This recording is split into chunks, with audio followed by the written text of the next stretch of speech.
AAR was good. Yeah, where to go from here? That's a good question. How's gaming changed in the past 40 years?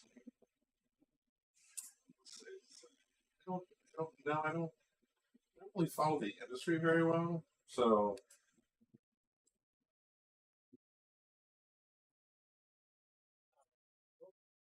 maybe Give me a second.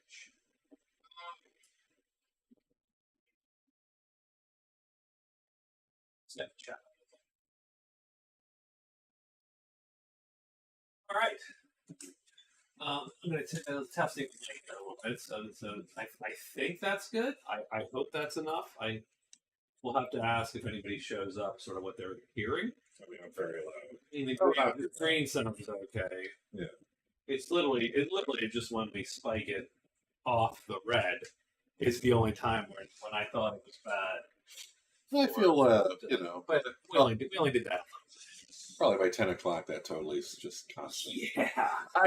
Yeah, I just assume it. I'm pretty sure. That's The last one of these I feel was a little sloppy. Right? I mean, I'm expecting that every time, so yeah, sure. Greetings. Hello, everybody. It's Uh, a little early. We decided we'd start 20 minutes, hang out, chat a little bit, chat about what we're going to chat about, Sure. sort of try to figure this out since I've had no time today to actually prep anything. That's all Whereas right. usually I prep. Sure. I give you a list. You're that guy. Mm-hmm. I saw a list of topics. Yeah, but I didn't have any time to actually think about any of them. At all. This is the time now. This is what we got. We're on, we're doing it. Right. So It's truly live chat. it's been a little bit since we did this, what, like A month? A month or so? A month. Yeah. Feels like a month or so. Yeah, We're we a month older. needed to probably, need to probably, do the AAR at a bit better pace, but that's my fault primarily.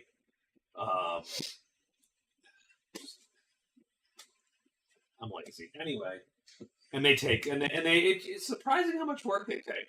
Yeah. The worst part is you'd be surprised how much work it takes just to do like a stupid Magic Realm video. Oh my god, sure. Like, It's a lot. and mind you, I don't do anything. Like I'm not a video production guy or whatever. Like I'm not like there's nothing's to like. You're lucky.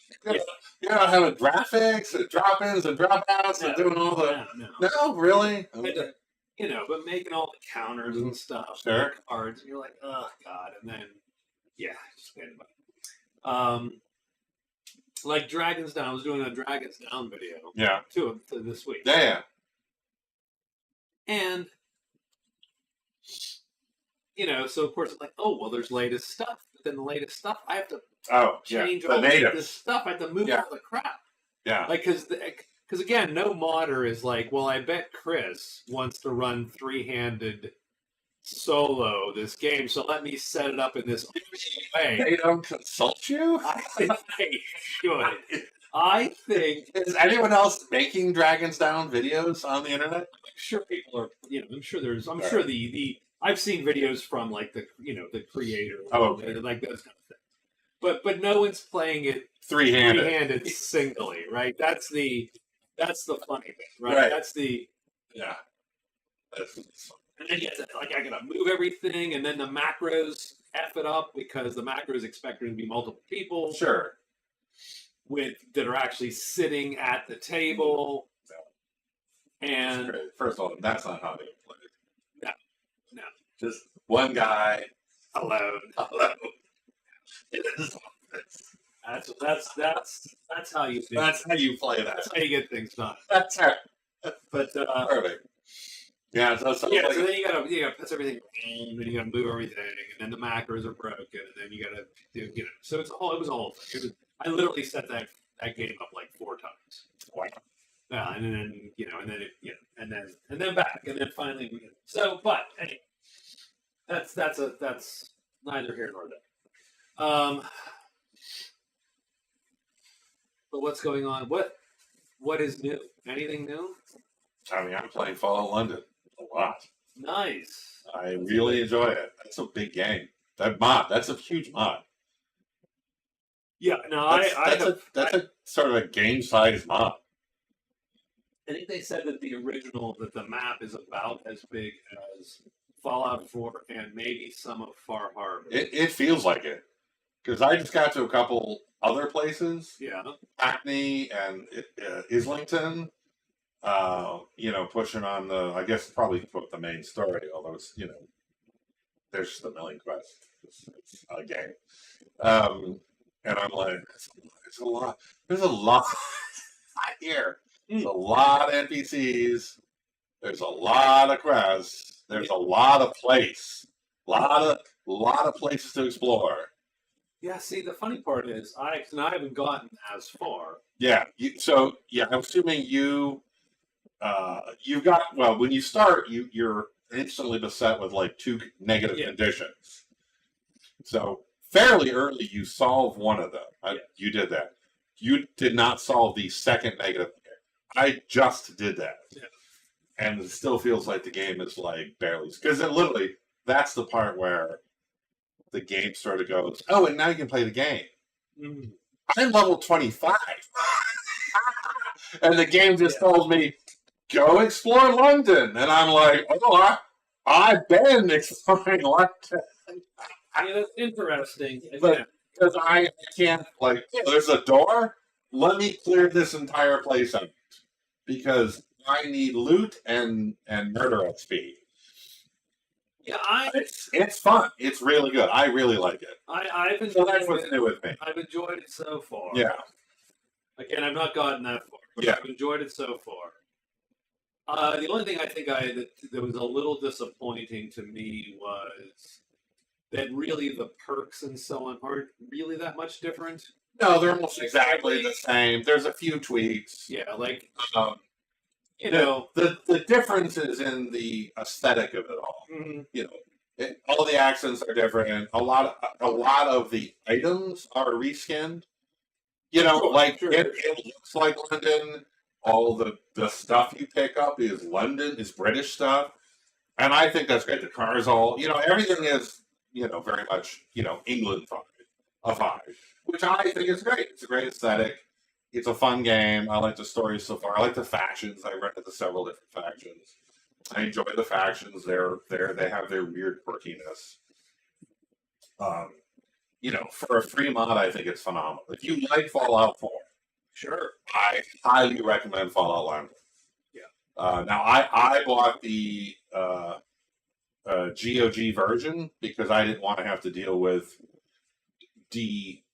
evolutioning my version of Fallout 4 to make it compatible with a mod, and they were having a sale for Fallout 4 was $15 or something just to buy it on GOG. So I bought it on GOG because they're having the discount, and then and then the mods are free download, and then I just do that, and I don't run mods otherwise. I just run it, but it is if you like Fallout 4 and want another completely.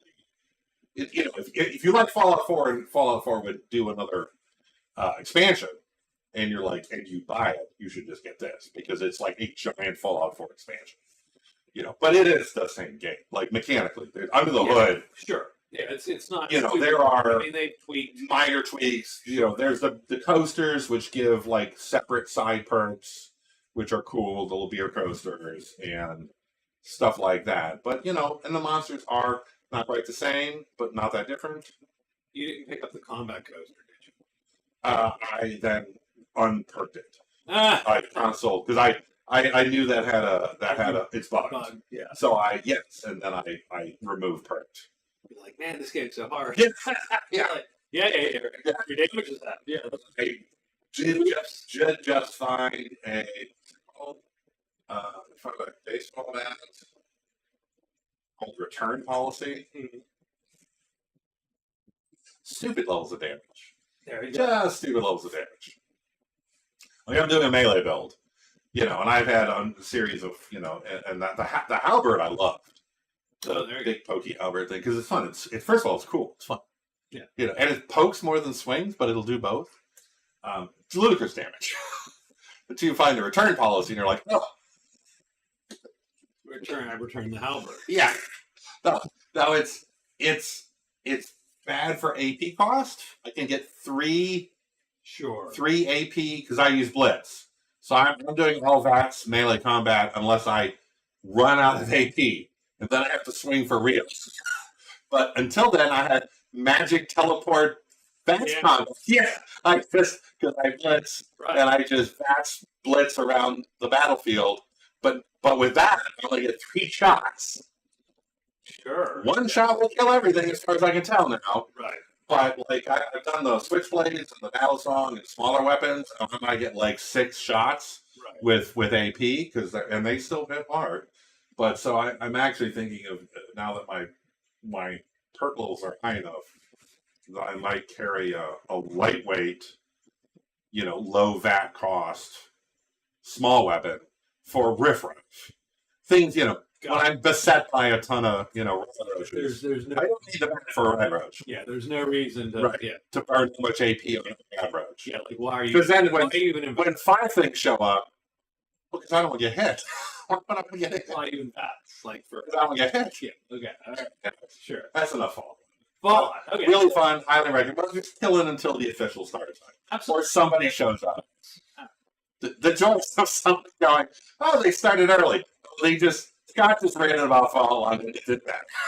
Nothing relevant happened. Yeah, the timer. Stream starts in 15 minutes. Still tiny. Fallout. But yeah, I really enjoy it. It's a lot of fun. If you like Fallout 4, definitely pick it up. But it's Fallout 4 with an entire England reskin. Yeah. Yeah, not bad. Not certainly. It was certainly worth the the wait or whatever. Oh yeah.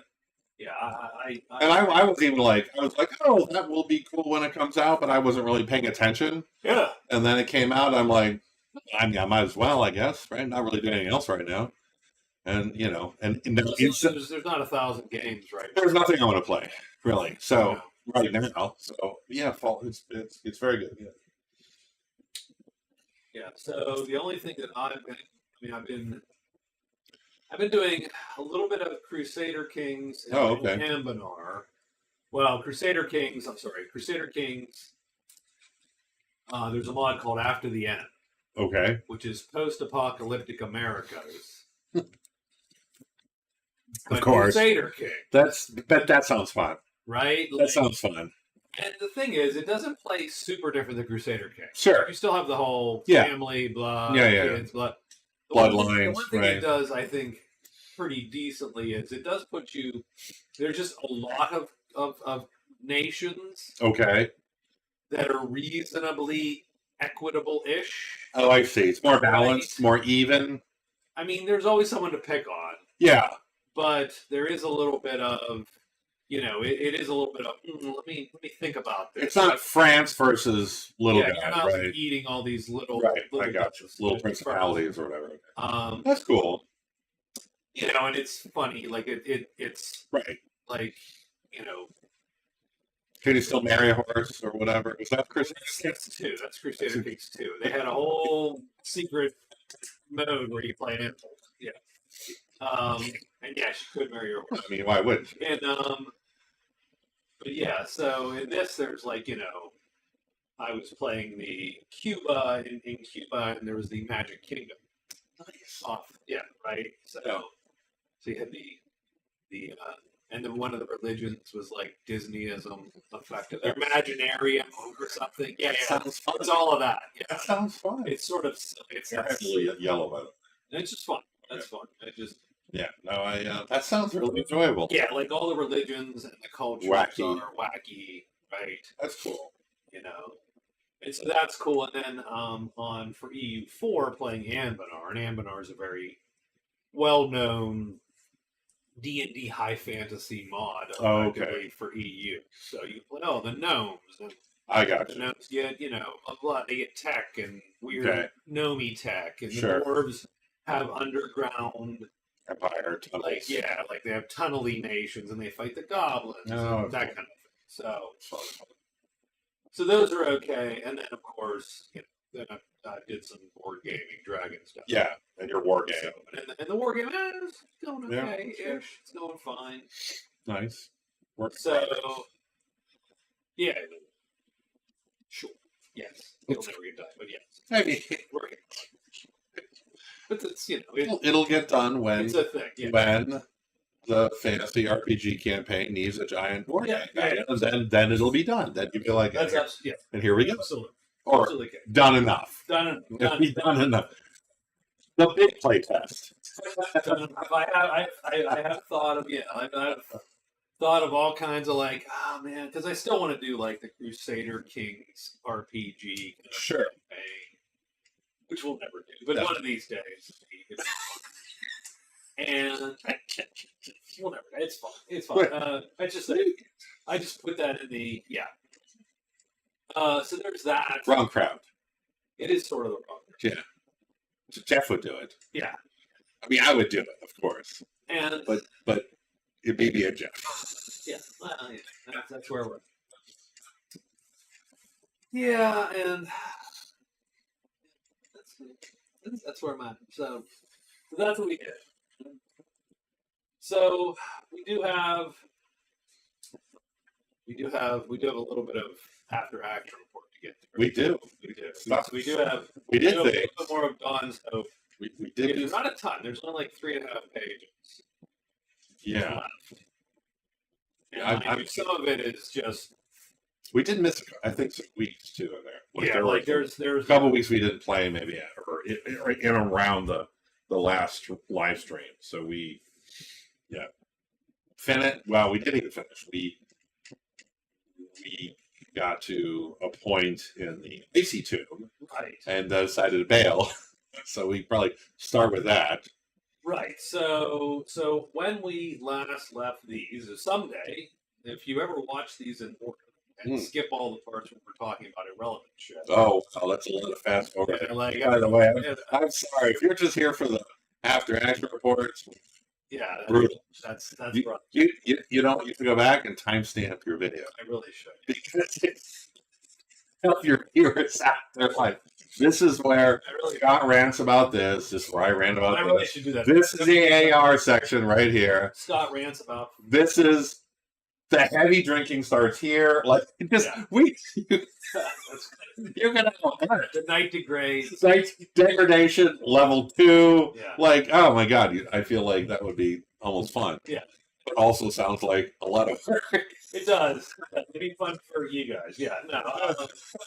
That's fine. So yeah, when we left the last AAR, we were in the Icy Tomb, if you recall, like the metally bits. Oh yeah, I recall. Ice and the automaton who was selling you crap, Yes.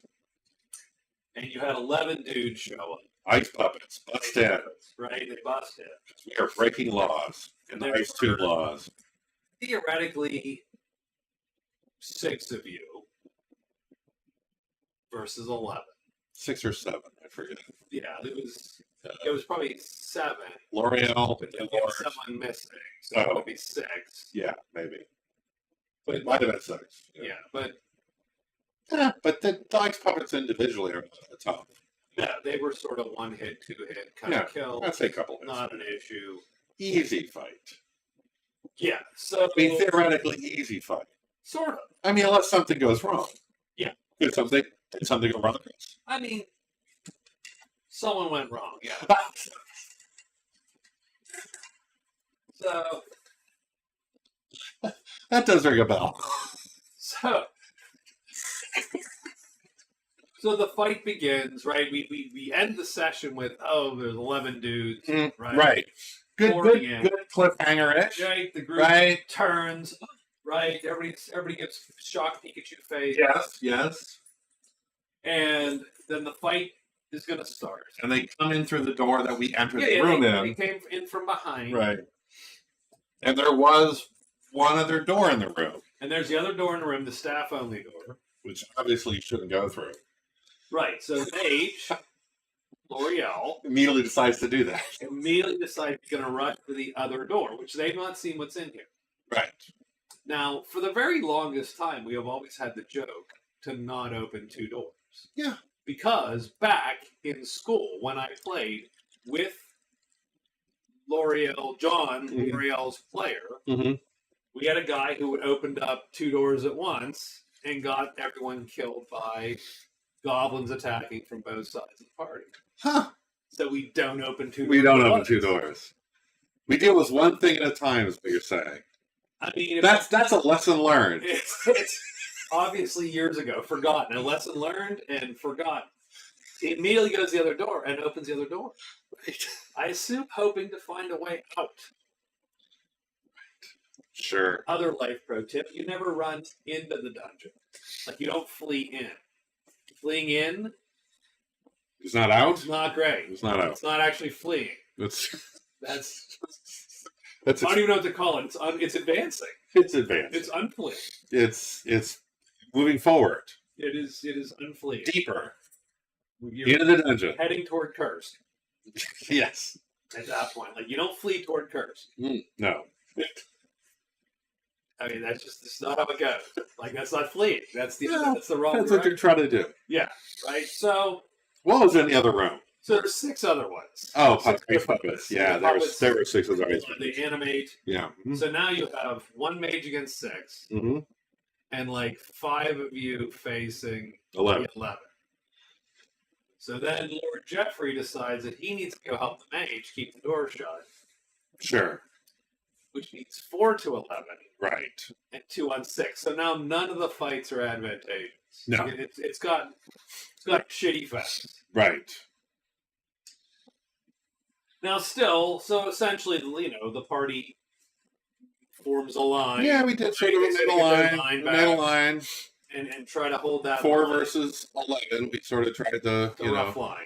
it's not a line, but it's because you didn't have a good way to anchor either side of that. no, either. So, we did not, and so they and, started spilling over the sides. yeah, The yeah. priestess was she's on the edge because No, she's always Serena, Priestess, yeah. but also a light No, fighter, no, right, it was Serena. Serena, but because you're our dungeoneer, right, the dungeoneer. Oh, so, yeah, who's sort of a effective light fighter, not a tanky fighter, right. You know, So she holds a couple of them off, but then she gets stabbed like right in the thigh, right, big wound, and starts bleeding everywhere. right, And she's bleeding out, effective. right, and then the 2 of them are trying to hold the door, but of course the wizard has no muscle. to Yeah, speak of. he's like, And the Lord isn't the beefiest guy. Ew. He's a skilly guy. Yeah, So the non-2 strong members of the party cannot hold the door because the strong members of the party are in the line. fighting. Yeah, Right. So they So the door gets blown over. doors. They're bowled back. Now they're fighting all 6. Yeah, so it's a mess. The fight's a mess, right? And you end up with, I think, 2 people getting beat up pretty hard. Yeah, the wizard went down, got KO'd. Yeah. Serena almost. And Serena gets just battered a lot. Doesn't get KO'd, but gets battered down. Yeah. Because she was getting flanked. Yeah, and she's down to single digits. Yeah. Right. And for the record, pretty much everybody in the game starts with, let's say, probably a minimum of 20 hit points and a max of probably 40 something, right? Yeah, I mean, I would think most of us are probably in the 30s, right. generally, but And that's about where you are as a human fighty adventurer type, right? Because it's just based off your stats. Yeah, the wizard actually has a lot because his toughness is his highest stat because his rune needs The it. lightning, Right. Lightning So is- he's actually, for a non-fighter, pretty tough. But But no armor, really, to speak. yeah, of. no Line armor. defense. Yeah, the problem is he takes all the damage he takes as damage. So every time he takes damage, he doesn't really not. Well, he has light armor, I guess. It's a fair bit of damage. Yeah. So So it was a little bit of a mess.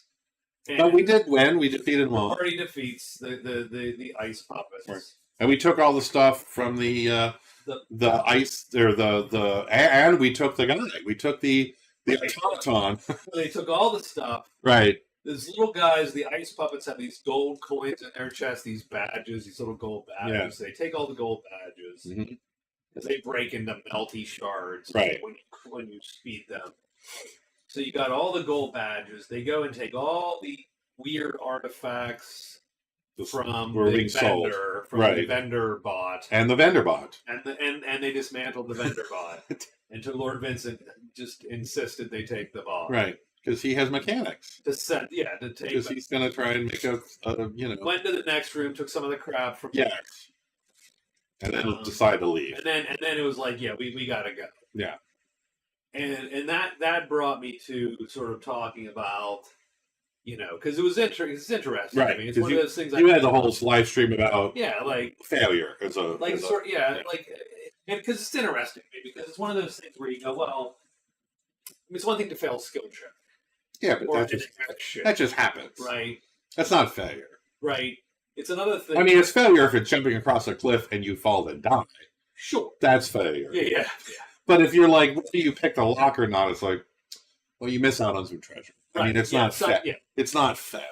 But I thought this was interesting because we got the party went in repulsed. Basically. Right. The goal was obviously to get into this dungeon and explore it.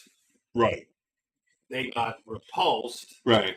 Won the battle, lost the war. Yeah, had to back out. And then had to back out. And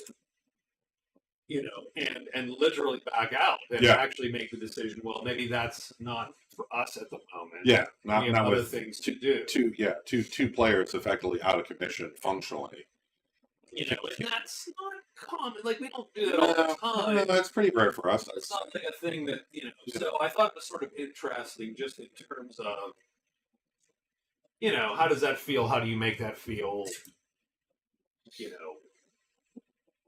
It's interesting because again, a lot of games nowadays, or I don't even think games, but a lot of missions nowadays or adventures as they're written. Mm-hmm.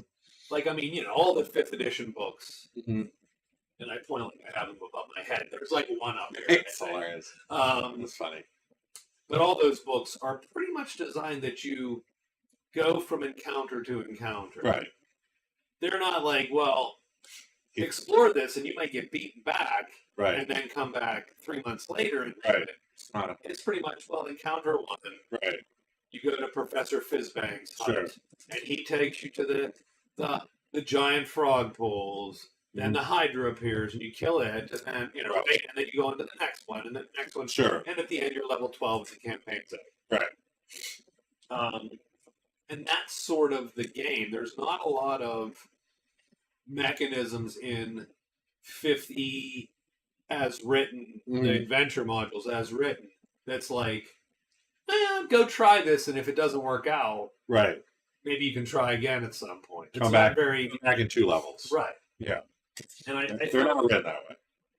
And I don't know that this was that in the sense of... No, but this is definitely a little more of a hex crawl vibe of maybe... I mean, that's definitely the vibe I got from, hearing the stories of the Flame Temple. Yeah. I mean, Group 1 got their butts handed to them. It's like, oh, and then we collectively decided, maybe not for us yet. Like, you know what I mean? Like, we actually did a little bit of like, maybe we'll back burner that for now, because that sounds really bad. It's awful. Right. Now, I think Ice Tomb is entirely doable. We just sort of had a setback. Like, would definitely come back to that dungeon, because I don't feel there's anything in there we can't deal with. But I think we were just too injured at that point to feel confident moving forward then. Yeah, well, I mean, it was definitely a mistake. Like, we made a grievous error. Oh, sure. I mean, if 6 of us had fought 11 guys, we'd take a little damage, barring something crazy happening. And then if 6 of us fought 6 guys, that would be an easy fight. Like, in 2 fights, that would have been fine. I don't think we would have taken enough damage to deter us, barring some just ludicrously bad time. With the luck we had in that fight, I think we would have done fine in 2 fights. But in 1 fight all at once, especially when we are split up, it was just sort of unreally sustainable. I still like the fight. I mean, it was a fun fight. I did fine. So the crew heads all back. Yeah, it's to town. All the way back to town. Yeah, we're like, okay, let's...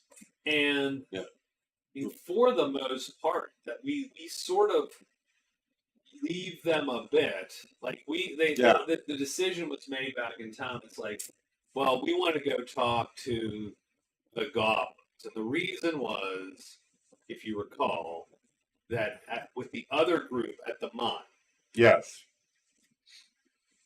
with the Beatles, like the fight with the Beatles, Oh, there was like that evening, right? Yes. So the group. Did we talk about the mine at all yet? That's a good question. I don't think we did. We skipped them entirely. I'm not sure I don't think we talked about the mine on the live stream, but I could be entirely wrong because memory. Good question. I don't So know I'll tell you what why. we'll do. We won't go in too hard, but what so again, everybody's playing two-ish characters Yeah. for the most part. And then and then there was the words from the scouts from the mining camp about the goblins. Right. Which probably is where you're going with this. Yeah. So Okay. so we had an evening, and I think Oh, we did because this. I think Jeff and Ricky. Ricky weren't going to be Right. there, and so we needed a side adventure. That one we did the Tall Tales. Right. It's been a while. Right. It's a Tall Tale. Right. Yeah. So we had your other guy, your second guy, not Grim. Jack. Jack. The priestess. Priestess. Deanna was there. Yeah. Um, Raven, which is John's big fighting guy. Yeah. The thug.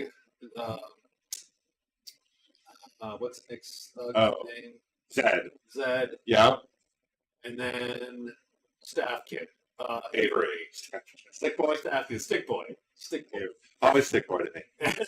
You'll Every campaign. you'll Stick always boy. be Stick Boy. Always stick boy. I have a staff. Every character. And Stick Boy. Yeah. Stick boy it is. Love stick boy. Yeah. Yeah. So we did. So this is one of those where you go, okay, we need a side adventure, and I'm like, well, thanks. Right. I'm glad Right. you know, I got 2 days notice. Yeah, And, Woo, okay. exactly. Yeah. Sure. It was a great side adventure. So what we did is I did prep them over text and Yeah. said, come with your best tall tale. Right. Left it sort of vague. Sure. In game tall Yeah. tale, not a fish tale, or I don't want to hear about your job or anything. That's crazy, Doug. And so each character then took turns telling their tall tale. Right. Every other character would interject Questions. questions Or poke you a little yeah, bit. guys. Right? Everybody It was sort of a self-narrated adventure. self-narrate your thing, right? And Very modern RPG. my God. You, Hold on. you Fancy. you put on some 2000s. I'm fancy. Speaking of fancy, hold on. Yes. Okay, Kill Megan, Yes. which is an Irish whiskey with rye. So 30% rye, 70% malted barley. There And you malted and unmalted barley. So it's a rye-y Irish, Yes. which is still an Irish whiskey. It's still 100% Irish. It's very has that sweet Yeah. toffee thing going on that Irish whiskey does, Yeah. with a little bit of a rye finish.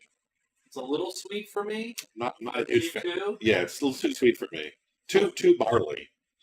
Yeah, Yeah, it just has too much. Like I'm not a 70% barley is about 60% too much barley. Yeah. Maybe 65% too much barley. It's just a little too. Yeah, but it's okay. I don't dislike it. I just Yeah. I would not drink that all night because I think I would be. Yeah, but that's a good to have a little. It's good to have a sip of that. I think I'd be a little. Yeah. I think it's too sweet for me. But otherwise, we have our lineup of Yeah, rye adjacent drinks. Rye adjacent. That's right. Knob Creek Rye, David E. Rye, the Rebel 100 Rye, and a Rye Irish, There you go. otherwise known as. Irish. I was going to do it, but thank you. Irish whiskey. Ruh-roh. We'll just timestamp that, Yeah. so you can just skip it. Yeah. The timestamp just says ruh-roh. Ruh-roh. So yeah, so good. we had a campfire. Yeah, Tall Tales.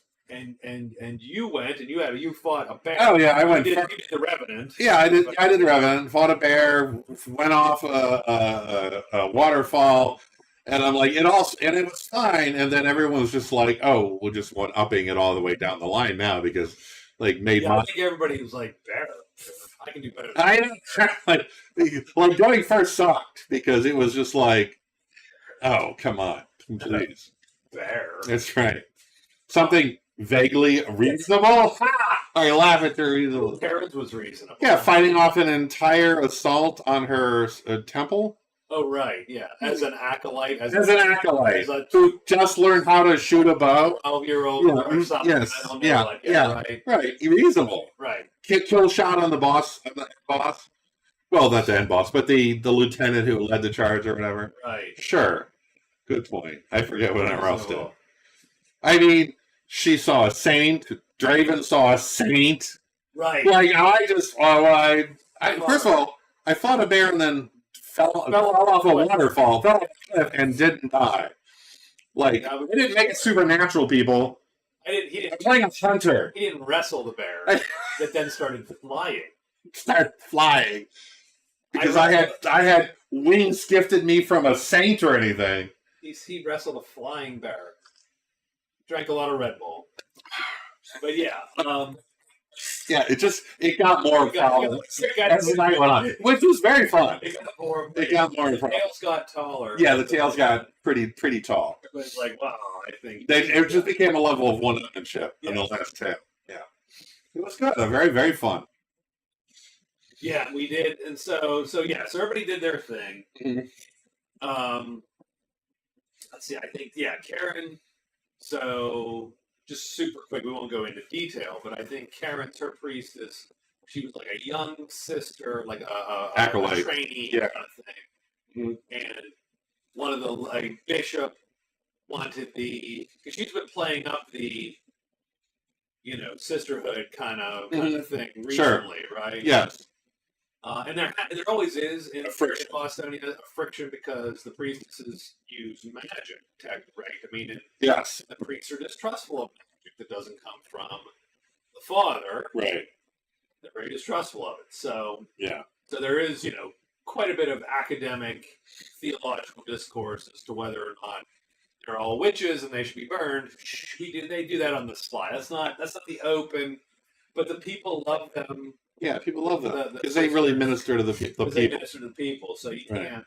So acting against the systems openly, never a good idea. But hiring mercenaries to try and kill them. Rouse them out of their Yeah, they do that every night. their land. Yeah. So that's what happened. Sure. And they were burning the temple down. Right. And she shot shot him down. Yeah. And John had something where he got attacked by some demony thing. Fighting a demon, and then had And then a all of a sudden, saint Saint rescued showed up them. Yeah. effectively. So again, one up And shot and killed the Right. So now that character serves the sisters, and I'm like, okay, dude, Sure. that's sure. Yeah, with that. That's fine. The Knicks was the weird serial Jack the Ripper. Oh, he did the Jack the Ripper story. Yeah, right. he was a thug. Or, He met the serial killer in the alley. Yes. Yeah. And yeah, I don't know. I think Jack got away. Jack the Ripper got away, but now he's sort of they're hunting each other. I mean, that's Boston, so I'm sure that won't come back later. Maybe. I mean, it comes back later. Like in a year, though. Yeah. Like when everyone's forgot about it. Yes. Yeah, that's Yeah. chef's kiss. That's He just gets kidnapped and KO'd to kidnapped, and then it's the mystery of trying to find him. You gotta let that shit. Yeah, sit. that's a good horror mystery adventure right there. If I know my horror mystery adventure guy, Yeah. that's what that is. You gotta work that. Yeah, but there's time. Yeah. Gotta let that cook. Yes. There are things where you have to. And then Avery did a monastery thing. He Ghost. ghost in the monasteries because he's interested in getting the spirit rune because he has the body rune. Right. So he's sort of and the monks have a mind rune, a spirit rune, and a body rune because they're doing the whole perfection of of everything. And so he had a whole ghosty thing, which I don't remember much about. Ghost encounter. Yeah. But there were ghosts. So everybody told their story, and they got some little perk. Yeah. Right. I know about bears now.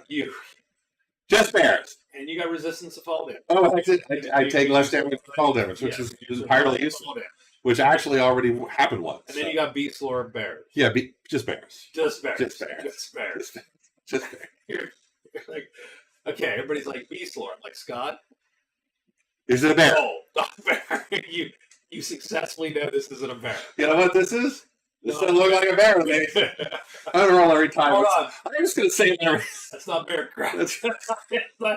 I tested the fur. I already rolled that. We know. I know my bear. It's not a bear. It's not a bear. I know my bears. Bears taste more vanilla. Yeah. Just taste of sandalwood, not a bear. So yeah, so they did that. Yeah. And they did have a little fight in the mine with some beetles. Beetles, you know. It wasn't a huge. It was just Yeah, like a little you know, camper beetles. to the night kind of. Yeah, thing. fun little beetle fight. Yeah, and then I mean, 2 of us almost died sure. because low oxygen. Oh well, there was a whole thing where you threw the fire. Yeah, into the beetle nest. Yeah, right. You guys. And then there's no oxygen. Then there's no oxygen. And then so 2 of us people almost just died. pass out, yeah. Yeah. Yeah. Yeah. Other than that, it was fine. And got a little magic 8-ball for the Lord. Yes, you got a sphere. Right. Of crap. It was Of beetle. poop. Yeah, Of poop. this beetle. It looked cooler. It wasn't a bear. Yeah, not a bear either. Not a bear. I licked it. That's how you know. It's not a bear. It's not a bear. So, but the main thing was that they had then also, I think you got word of goblins. Yes, because some of the Because, scouts in the camp we had sort of conflicting reports of people somebody seen out in the trails. Yes, you heard that it's either claim jumpers or goblins or Talac Or who knows. everybody told a different Right. story. And then we had a little bit of investigation-ish, and then we're like, we just got to go check it out. Yeah, and then Like- then they went out into the wilderness, Right. checked it out, and they found actually the Hillhounds, which is their quote-unquote friendly tribe, Sure. We had relations with before. fighting this other tribe, Yes. this weird flame banner tribe. So they were having a pitched battle. They're in a pitch battle, and the one shaman has a skull, Mhm. and the skull's like spitting out black tendrils Death magic, something. that raises the dead on the Right. field. And it's literally, imagine the entire battle map filled with goblin minis. There's a lot of minis. all fighting each other. Yes. And the party is sort of And navigating. we try to roll in to help the Hillheads. And you're going to get in, you're going to help, or some of you do an end around to try to get this shaman. Yeah. And it wasn't a bad fight. That was fun sort fight. of a fun, I enjoyed that. it's one of those where it's like, well, the enemy is like no one's really paying attention to you really Until you engage them. until you engage, and then Right. once you engage, then some of the the undead ones started to try to swarm people that were trying to get through Sure. to the shaman and so on. But it was sort of interesting because most of the fight didn't involve the party. Right. There's a lot of goblins fighting We're goblins. not dicing that whole thing out. No. We're just sort of roll a d6. Right. Okay, that this goblin goes down. And Sure. now there's an opening, and there's Right. a lot of that. But finally, the group does manage to get to the shaman guy and then cut him down, Right. which sort of ends the battle. Yeah. He was a bit of a badass. Though. Yeah, he didn't suck, but he wasn't. He didn't do. He hurt Jack a bit. Because Jack was the first to try to get shots on him. Right. And then I got feared. Oh yeah, the fear, Right. fear sucks. So it pushed me back. And then, mental. and then I think Avery went for him. And then Jack tried to back him up. And then, of course, all the extra undead showed, sort of. Yeah. Got a little ugly at the end, but we got it. That was good. Good fight. I like that. Big sort of sprawling, moving battle. So you met Croag, who didn't speak much English, and you don't speak much Goblin with that crew. Yeah, no one did. Because I think it's the mage. Yes. He's not in this crew. Yeah. This crowd. So we did pantomime. So you sort of did the Right. you speak English, Yeah, and he's well, like, and you speak Goblin, but in Goblin. So Yeah. it doesn't work out. but we knew Sartor, who's our Right. lieutenant, So and they- so we're all like, Sartor, good, and they're like, yes. And so they're like, okay, we're buds with Sartor. yeah, you're at least friends. They're like, all right, you know Sartor, and then you helped us in a fight, so we parted pals.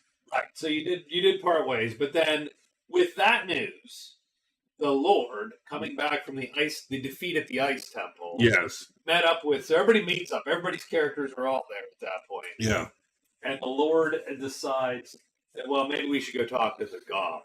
Right. The tribe. Like send a crew. Yeah. Not him. He's not going to go. Or actually, he did go. Actually, He gonna did go. Yeah. Yeah, he's going to go. And so, yeah. So I think that's where the Ice Temple then stops. Yes. Because everybody's like, you know what, we're going to go to the goblins. Right. Done. Yeah, we could go back to town first just to drop everything off. Yeah, like everybody sells and heal up. Right. Yeah. Like the wizard is obviously going to go, but he was ranked. So Yeah. even with Alice, I mean, Alice got him back on his feet pretty well, but it still took a bit, right? Yeah, because she's pretty serious. Although she's training. Yeah. So that's sort of a little vibe there, right? Yeah. She's training Fiona, the priestess, Right. to heal. Fiona's training her in bow. Yes. So it's sort of a little Yeah. symbiotic sister relationship there. Yeah. Where she's like, well, why don't you take care of him?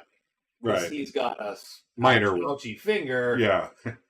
The mage's intestines are hanging out. Let me go stuff those back in and heal him. Sure. So Yeah.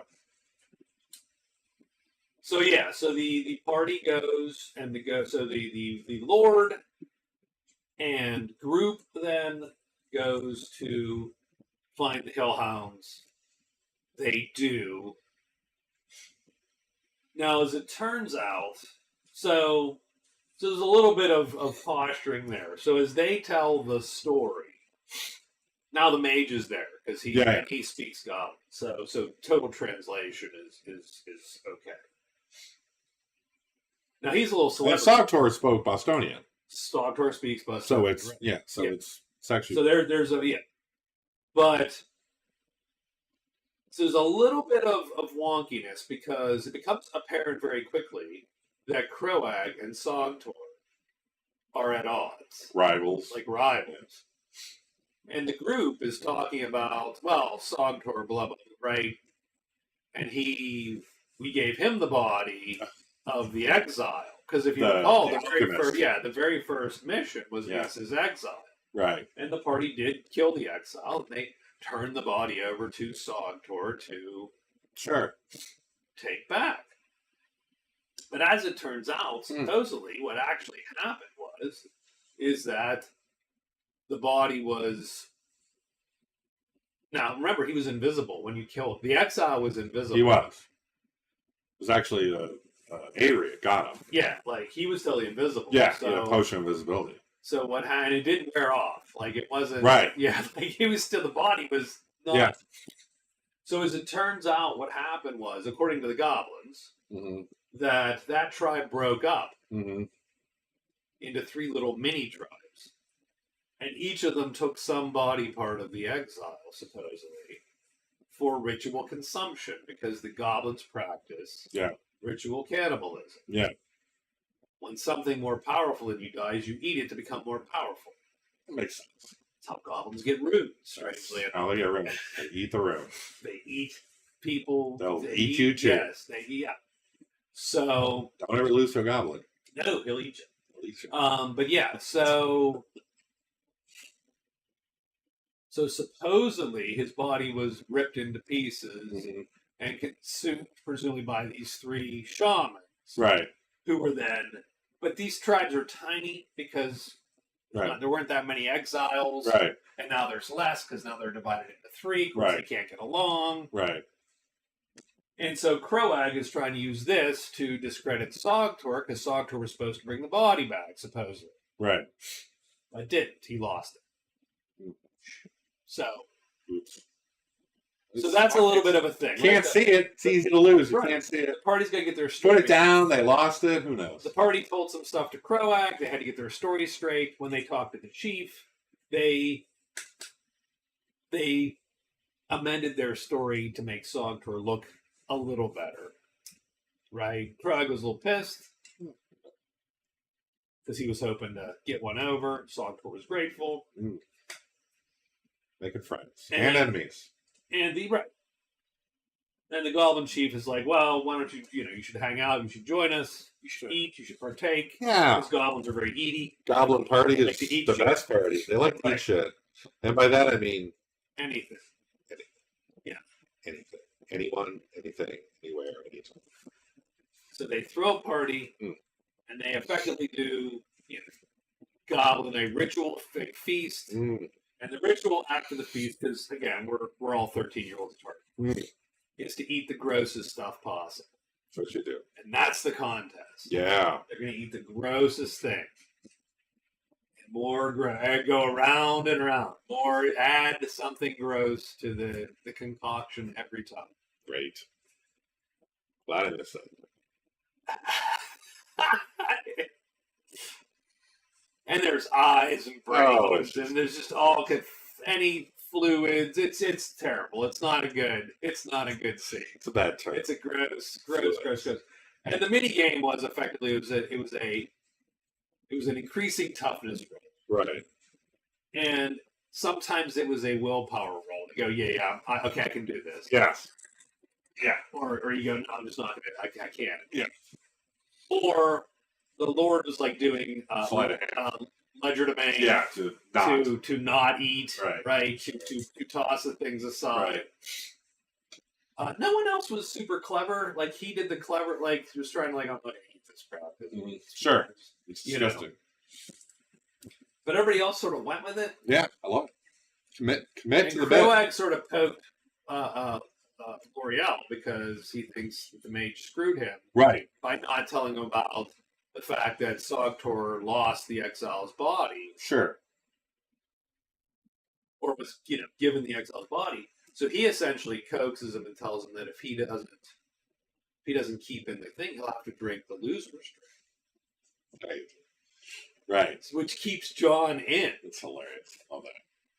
It's the threat of a bad. John was very upset. It's the threat of a bad thing to do a bad thing based on the threat of a bad thing. Yeah, like lose. Like he was upset, like a little bit. I love that. When he realized, wait a minute, that was just when a trick. He lost. He got out. Yeah. Right. And we still have to stick with it. Right. Wait. So I love that. So yeah, they're eating. Oh, it's bad.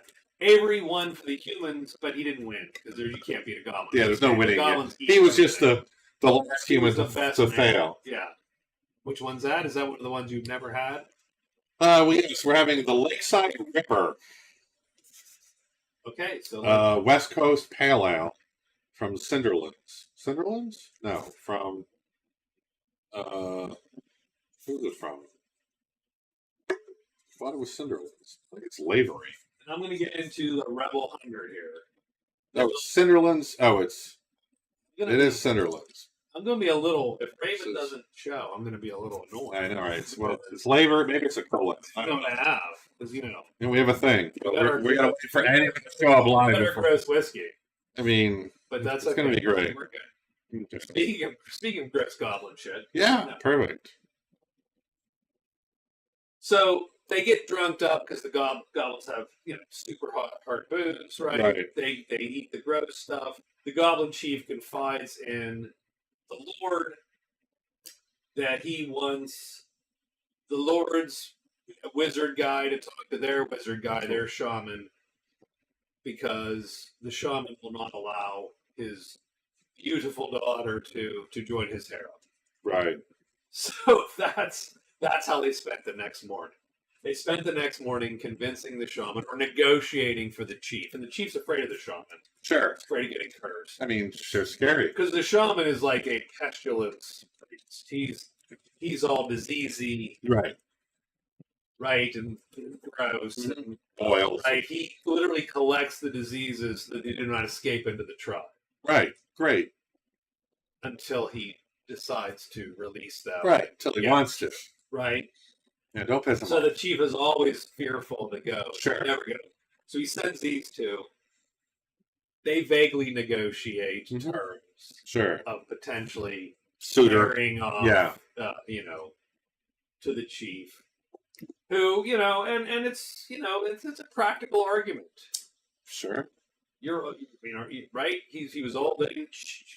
Sean was talking about him getting old and worrying about his daughter, right? And they're like, look, she can do worse. Sort of. Like, Is that the opening line? It was the ending line, Yeah. as far as I can tell. Like, it was. He's the chief. It's a good spot to be. She could be number one wife. Wife of chief is good. We know Tuxie, that's so much better. What? Which the one? Rebel. Like, it's just sure. totally different vibe. Yeah. Right? You go this, and it's like, it's sweet, and there's a little spice. You go this, and it's frickin' spice forward, Mhm. and then there's the tiniest bit of sweet underneath. Sure. So totally Or it just has enough creaking. Or and that's the So I'm going down. Okay. I'm going to do the stupid thing. I'm not going to do a lot of them. Yeah, I'm just gonna. I'm going to have a tiny bit, tiny little. I have to burn the barley out of my brain. It's barley brain. Barley brain. So the chief is sort of grateful, although essentially, I think the terms was that the chief had to cough up for like essentially 10 dowries. Oh, Jesus. You know what I mean? Like big big money. dowry. Big money. And come himself to her hand oh my God. to test it. And so it's undetermined whether he did that. Oh, because that's after the fact. Yeah, because they let They didn't say for the shindig. And they did. But they didn't say for the. No, there's no wedding. It's does the chief go to, right? You know? So they don't know. Yeah, we don't know how that's turned out there. But they got some information. Fun reason to go check back. Yeah, they got some information about these goblins. That there's 3 little tribes. Right. Probably. And this tribe wanted to come back. They wanted to be reintegrated. Which tribe? This red flame tribe. That's what they came back from. But they had a They battle. rejected them. Oh, they rejected. They were like, nope, see ya. Yeah, you said you're out. You're out. Yeah, they kicked Once them you're out, you're out. They booted them. Oh, and they're basically done, right? Yeah. Because their shaman got wiped. Yeah. So there's really two. There's like 2 tribes, and they're probably mostly around you guys. Yeah. Like closer to you. Like between us and the hill house. Up in the mountain. Yeah, but somewhere. Yeah. So near the mine. So that's a thing. Yeah. Probably actually further east. Because the water. Oh, they're past where the water. Yeah, I got you. Because where the water comes down. But not far. No, they're not far at all. Yeah. So that's a nice. Something to think of. Yeah, there's deal with that later. Okay. So that group handled there. Sure. And then let's see what we got here. So then we're on really to the last adventure that we sort of, I think, putzed with. The Flame Temple folks did return. They did. They took some injuries. But they were successful. They were sort of successful. They beat back the bronze lizard kobold dudes, right? That breathes fire. Yeah, sounds bad. So Patrick came back and visited the sister. Sure. Told the story. They have a very chaste thing going on. Chaste, sort of a. Mm-hmm. Yeah, it's a will they won't they. It's a rom-com kind of thing. Definitely the rom. He gave her a little scaly necklace. Oh, it's sweet. Right. Lance started his horse breeding business. Yes. Which we'll talk about a little later because I did have that question. Right. And so I think where the next adventure then started was effectively that Serena was trying to find some thief somewhere that could actually teach her, because Serena's a bard with no thieving skills. No thieving skills at all. She got hired on to be the dungeoneer. as the thief. As the dungeoneer.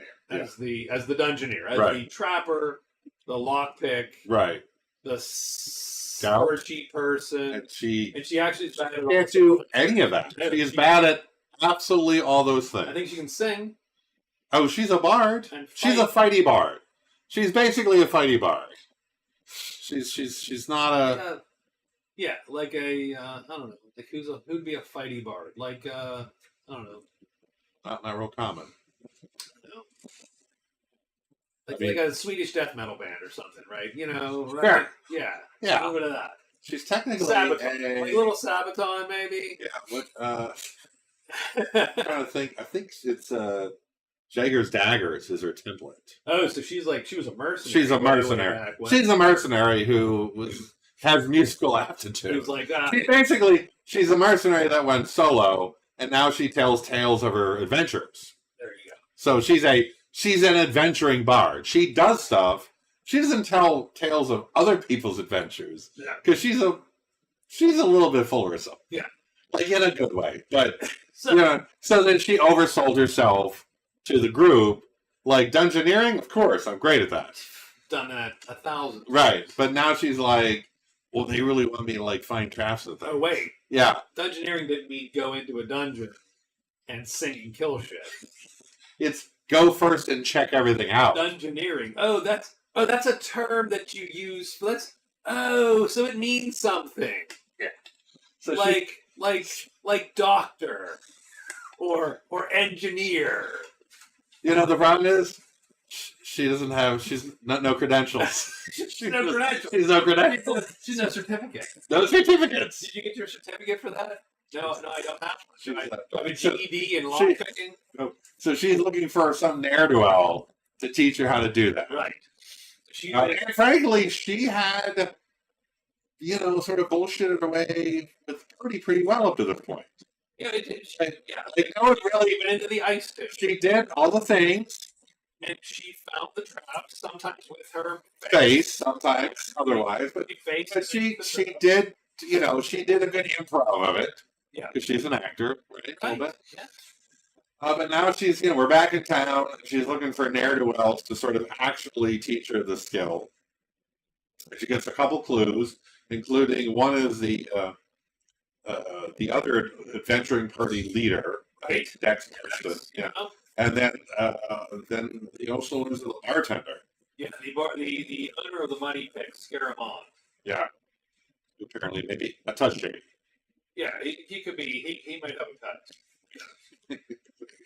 So then she goes to the money pit. The money pit is the open air bar in the laborers' camp of Right. town. Right. It is muddy, strangely enough. There. It's basically an open air tent. Yeah, it's With like a bar in the it's middle, like a tiki bar. And it's mud and dirt all around. Yeah. It's for the poors, Yes. which is most of the party, frankly. Yeah. But yeah, that's where the people that don't have money go. So there is a group of sort of rowdy laborers, Mhm. Cam and his boys. Yes. And so they happen to be there that night. Just happen to be there. They're, rousting. Yes. Yeah, right. Causing trouble. Causing trouble. And of course, whatever. They're trying to bully Avery. Sure. Who's trying to read in the corner. Yeah, I don't know why you'd read at this place. There's not even a corner, it's open air. Like there's no corner. Right. Well, because we're all at the bar. You're in Because that's the place to be. Right. Something's going to happen. Good point. That's We where don't want to not be there. that's where I'd be. That's. That's where I'd be. I mean, I'd just be at the bar. I mean, yeah, absolutely. So a bar fight starts. Yeah, bar fight. So we have a whole bar fight. Yeah, nice fun bar fight. Yeah, right. People are punching, people are Right. grabbing chairs and Right. stuff. Serena's trying to make nice with Scaramon, so she's trying to keep the furniture alive. Yeah, Right. which is funny. Everybody else is trying to break. Yeah, she's she's trying to smash chairs over her head. Yeah. She's trying to whisk the chairs out of your Yeah, hand. she's like, It's good. breaking It's fun. chairs. It's fun. Everybody's like, Yeah. I'm gonna grab it. She's like, nope. Yeah. Nope. You punch with your fist. You don't punch That's with you don't punch with the chair. That's That's really right. not It was okay. good. That was fun bar fight. Right. Yeah. So yeah, so at some point Scaramon, says something clicky and his hand turns to a giant crab hand hmm and he snaps at the ne'er-do-wells and tells them to go home. But of course they're surprised and intimidated. Right? Sure, because there's a giant crab hand. Giant crab hand. Giant Like crab it's a big snappy crab hand. hand. So it was like, whoa, crab hand. What Yeah. the hell? You got time to go home. Yeah. So yeah, so Serena so Serena asks Scaramon if he knows anything to teach her traps, pays him, and he'll teach her traps, he says, for a premium Sure. of checks and time and money and stuff. Mhm. Done. And So there's a whole then sort of She gets his story. right. Sort She of. gets well, Some of sort it, of. some of Right? it. Yeah. So the story is he used to be a pirate off the coast. Of course, Boston coast. Sure. There's a group of folks in an island chain that sort of sits between Bostonia proper and the Code Rim, which are to the south. And they're humans. Yeah. And they are the pirate princes, the pirate lords, right? Yeah. And that's where Scaramond hails from. Mm-hmm. And he was, of course, on a pirate ship. At some point, he says that he drowned. Right. Right. They got attacked by Cobra. Ship went down. Ship goes He down. drowns. He drowns. The crab god saves him. Right. So giant. So picture under the sea, right. the biggest crab you've ever seen. Yeah, like giant crab. Like you're this big. Gigantic crab. Yeah, right. Gigantic crab god. Saves him. Right. Sure. And then he wakes up on the shore at some point in ragged clothes. Crab with head. a crabby rune. Right. Right. And a note. In the map. And a map. Or not yet. And then basically the crab god's like, do this. Go there. Do this thing. Yeah. Yep. So he's stuck in a map. So he has a map. So he still has it. And he's been trying to get to it ever since, but it's across the mountains of Bostonia. Which is where we are now. Which is where you are now, and that's why he's here. But he's not the only one. But there are people following him. So Right. 3 people are asking around town Right. now about Scaramond. So he's looking for people to. So he wants to get out of town Right. before these guys get He wants to get the follow the map, but he needs some Yep. help. Oh, you're bouncing. Because he's got people on his tail. Yeah, and he has been teaching Serena about traps, and so they want to. So that's a good do that on the way while we're doing it, and then so she talks to L'Oreal the wizard, right, because I don't know if she knew about his searching for the Fae. Yeah, I don't know. Or just it was like it's a weird thing, like it's a magic thing. It's He's wizardy. He's on wizardry. He's got crab He's magic. going to do that the whole time. We're the whole night. Is he a This is, ventriloquist? Like what can is you- this? can Sock you puppet? put that in the. Is this lamb chop? It's like what's going on here? Wow, that's a revelation. Thank you. Uh, Lamb shot. Oh, that's a shot. I love it. That's beautiful. So she talks to the wizard and explains the story to him, and he's of course interested because it's weird crab god magic stuff, and he loves weird stuff like that. Plus, he has his own side quest to find the Fae. So the more places he goes, he's got this note from the Fae that if he releases a bit of paper into the wind, it will blow in the direction he's supposed to go. So the further afield he gets, the more he can triangulate which direction he needs to go in. So trips, places are what he wants to do. So then the two of them convince other characters to go. So they talk to Jack, who's under the employ of Lord Vincent, who's one of his soldiers, to technically Lance, who is the captain of the guard, to can he let Jack go on a thing? And so, he says yes. And then they can talk to, they don't want Lance to go. I think they just wanted to keep the Vincents out of this. Oh, yeah. Keep a sort of a side. They want to keep this to be a side mission, not invite the big wheels. Sure. No church, no lords. So it's the mage, no church. Right. No lords. Right. So it's Jack, right. Serena, L'Oreal, not Lance, Zed, and the doctor. And the Willow, because no one else can navigate. Right. So we need. Because the party has. And then we'll get to that later. Yeah. But so he effectively, so Jack is survival. He's a hunter, but he's not a navigator. Right. Because it didn't come with it. But yeah, and so Willow is sort of the doctor, which doctor to you. But he's sort of a rural doctor. He's a rustic kind of doctor. Sure. He lives out in a shack in the woods. Not credentialed. Not credentialed. Man has no credentials, but he's good at his job. So yeah, so that we formed the party, we followed the map, and we had, which is basically south-ish. Yeah, so they head south to the east of where you did your nuking of the Immortality. Town. Immortality, Yeah, yes. so It's yeah, it's sort of south and a little bit east. yeah, yes.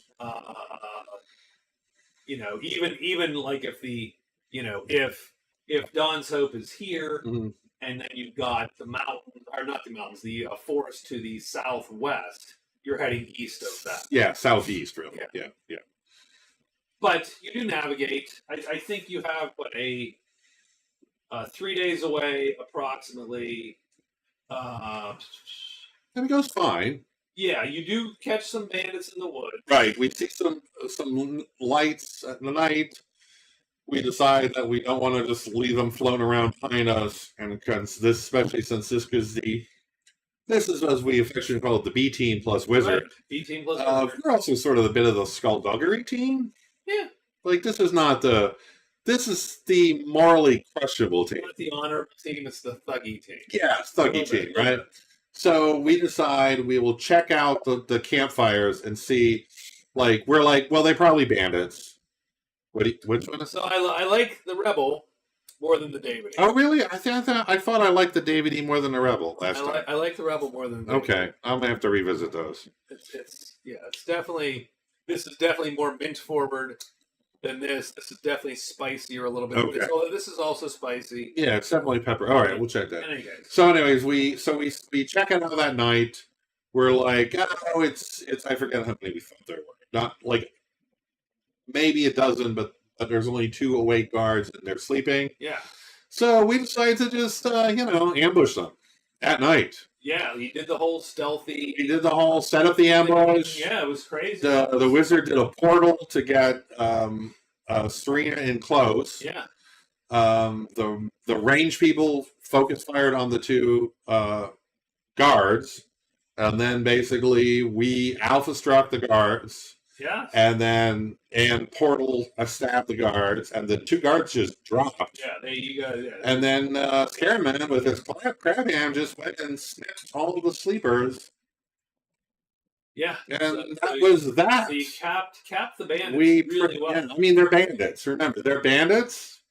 Did I mention they were bandits? Not good folk. They're not good folk. I mean, or They're definitely they're not farmers. Or aren't farmers. They're They weren't. And then we took all their stuff of value and we sort of hid it away. We took it with us, although we camped out because it was going to rain. We went to our next campsite and hid it there because it was just too much to haul around a dungeon, which we just assume. Get into a place. We assume we're going to a place. But the goal is to not forget before we go back. To get the stuff. Yeah, I'm just going to say that right now, and I will forget later. But yeah, so whenever we get out of wherever we are, we do need to go get that stuff and haul it back to town because it's some money. It's all mundane stuff. But there's swords. There's armor, there's swords, there's some gear, And then one guy in town buys all that stuff. Yeah, it's worth non-zero. Yeah. And we're all sort of poor.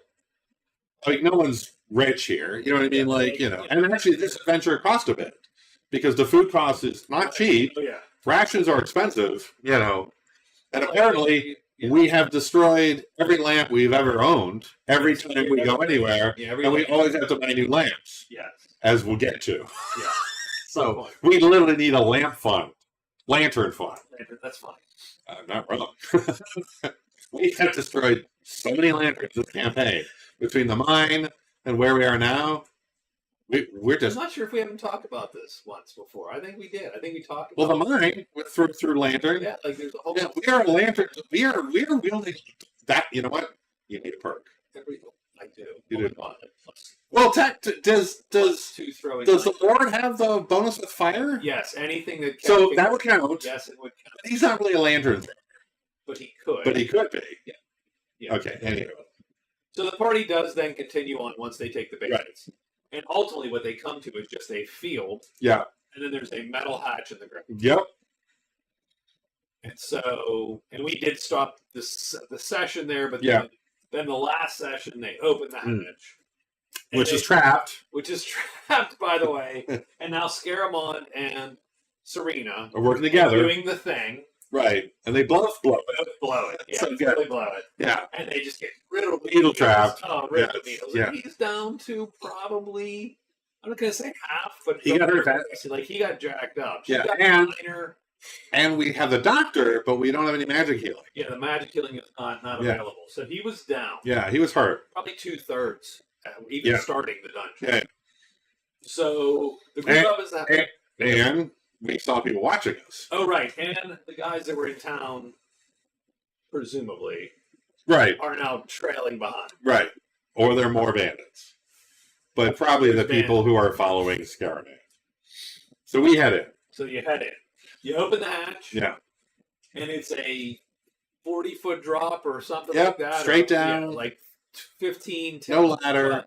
15-meter drop. Right, into And water. they're not sure there's water down there. And they can hear water rushing. And they can see the sunlight glinting off of the wavy water. Seems like it's going to be quiet tonight. We might just be doing this alone. Yeah, This well, might just be us talking into the air. But by the way, you're gonna. I've had many a night talking into the air. That's fine. Keep that in mind. I'm not breaking out.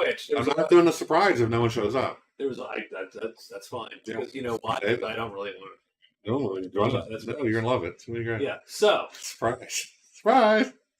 they lower down. You're the one that can swim. I'm the only one can swim. So we lower a rope with a magic light tied to it. We look around, and then Jack goes down. Jack explores because I was like, I can swim. Yeah. I can climb. Yeah. No one can climb either. No, you also feel like No one can climb. No one can swim. Yeah, it's bad. Like that's what Jack does. He's not a good- Jack is action hunter basically. Yeah, and everybody you know, else is like, He is Crocodile Dundee. drop me into the water Yeah. and I'll die. So he goes down. It's sort of a lake. It's got a big metal structure sort of in the water, which is probably whatever the ladder structure that used to be. So yeah, picture just a giant Big cavern. huge Huge cavern. and you're coming in up the top, and there's nothing here. Right. Like it's just a straight drop into Right. the lake. So it takes two tied together ropes. But beneath there is a superstructure of metal. Right. When you get down there, Yeah. finally, that is barely sticking up through the water. Yeah. That you think is like the ladder and scaffolding. But it's now in the water. Yeah, but theoretically has come from up there, Mm, and it's now in the water. all rusty metal. And there's an island to your east, Yep. and to your west there is a Shore. walls. Yeah, walls on a But a shore. shoreline, a rocky shoreline. And I think you went to the tree. I went to the island first. I did another rope. I swam across and did a rope from structure. So we tied the rope from the hatch down to the structure so people could just work their way down it carefully. And then I swam over to the island and tied a rope from the structure to a tree. There are these albino trees. Right. And I've got the magic light So he has a light that from the wizard. the wizard casts a St. Elmo's fire, essentially. Right. It sparks Right, and slowly burns the wood, right, but then makes light. Right. And so you're down there and you're looking with the light, and the trees are like bending to the light. Right. They are aching to get to this Yeah. light. And where the light hits, they vaguely turn green. right. And otherwise So- they're white. So it's freaky. And they're trying to get at it. Yeah. It's like, right, but Right. they're not moving fast. No, but they move a little bit. And then there's something moving in the trees. And there's something moving in the trees. So I checked the island out. Checked the island out just enough to go, oh, it's an island in this lake. So I'm like, maybe this is not this, like, I don't want the party to come down until I know what's down here a little bit. Right, and to the meantime, they're all up there. Right. And the thing still, the hatch is open. Right. They're just waiting for you to give the word. Right. Yeah. And there's something in the trees, so I decided to go back to the structure and then swim across to the other side.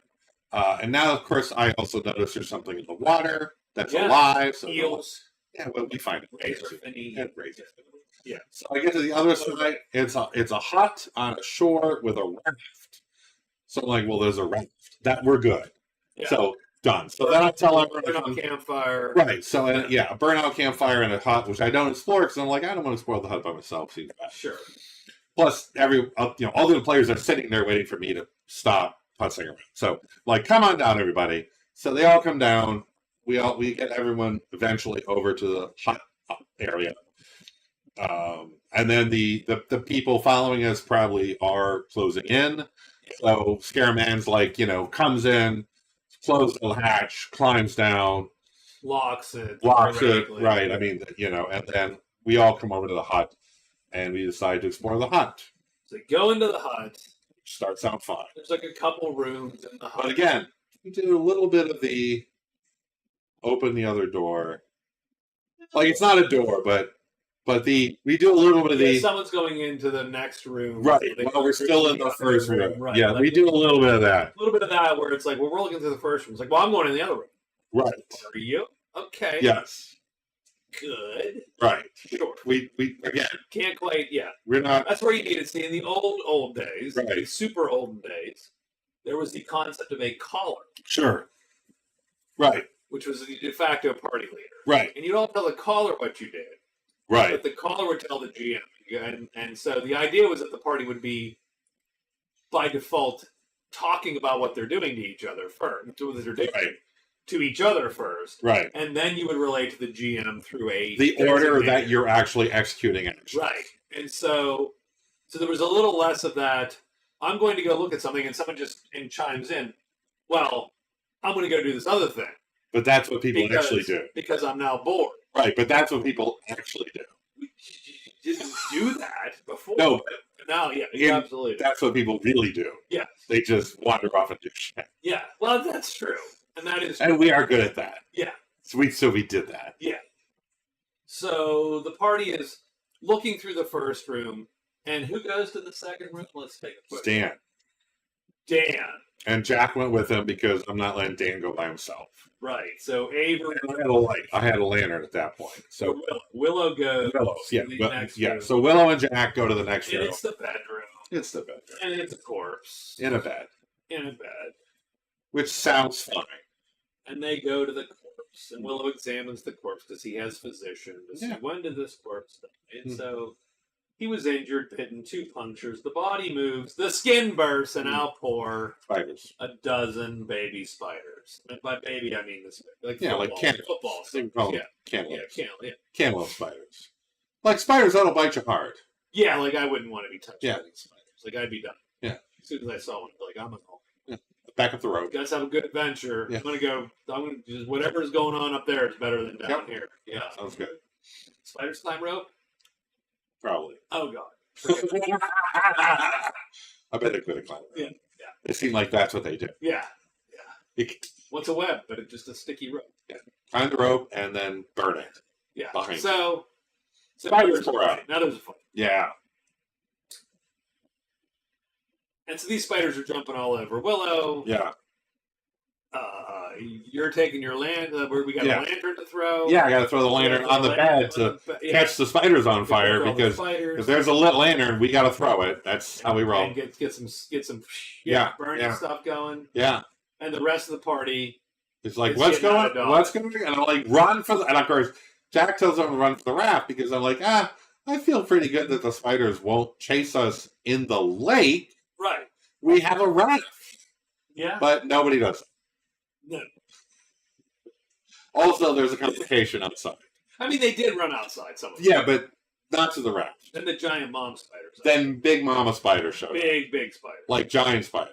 Like table size. Yeah, like a table. Like a 6-foot body. Like a big spider. Yeah. Like bite your head off spider. 50 hit points, 60, or whatever, right? Yeah, giant monster spider. Yeah, yeah. Big spider. Big spider. And so that's a fight. Right. So and of course the hut's now starting to burn. The hut's on fire. Right. Spiders are on fire. Right. You're running out, the spiders are on you. Right. Still fighting little spiders. Yeah. Fighting big spider. Big spider fight. There's a whole spider fight out on the beach, effectively. Yes.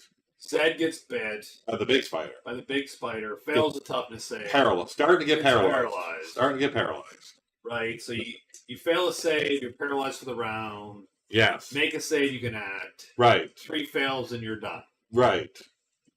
Capital D done. Yeah, like paralyzed. Right. So like your nervous system is eaten by and eggs. Yeah, that's the whole thing, whatever it is. Yeah.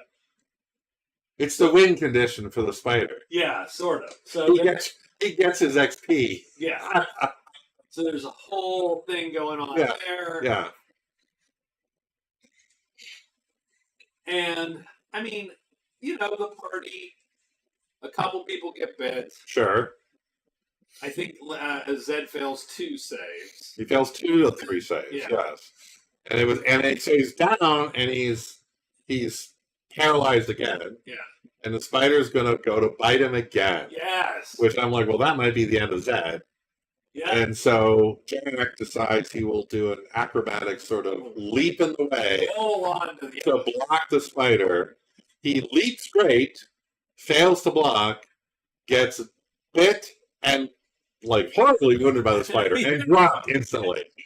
Because he took a little damage from the little spiders, I think, but effectively gets one-shotted by the spider. Yeah, the spider Just- one-shotted you. So what happened? I think I rolled an auto with the 12. It's an auto wound, and then you rolled like a 10 or 11 on the rune severity, so shock damage. So yeah, On top of the damage, which was not insubstantial. so we did implement a roll like this, what, a year ago? Oh, it's the best roll. Weird. Oh, I think it was for the The blight campaign. Yeah. It was, yeah. So we did implement a roll. So normally a wound in the game is a quarter of your hit points. If you take a quarter of your hit points, that's your wound threshold. That's Right. the wound. Right. And it has to be all at once. Like if Right. you have 40 hit points, your wound threshold is 10. Right. And that's after any reduction. Right, yeah. So, Right. So you get your armor first, Yeah. and any other thing you have, and then whatever damage actually penetrates, we count that against your 1/4 hit points. Mhm. And I mean, except for really big hits, that's rare.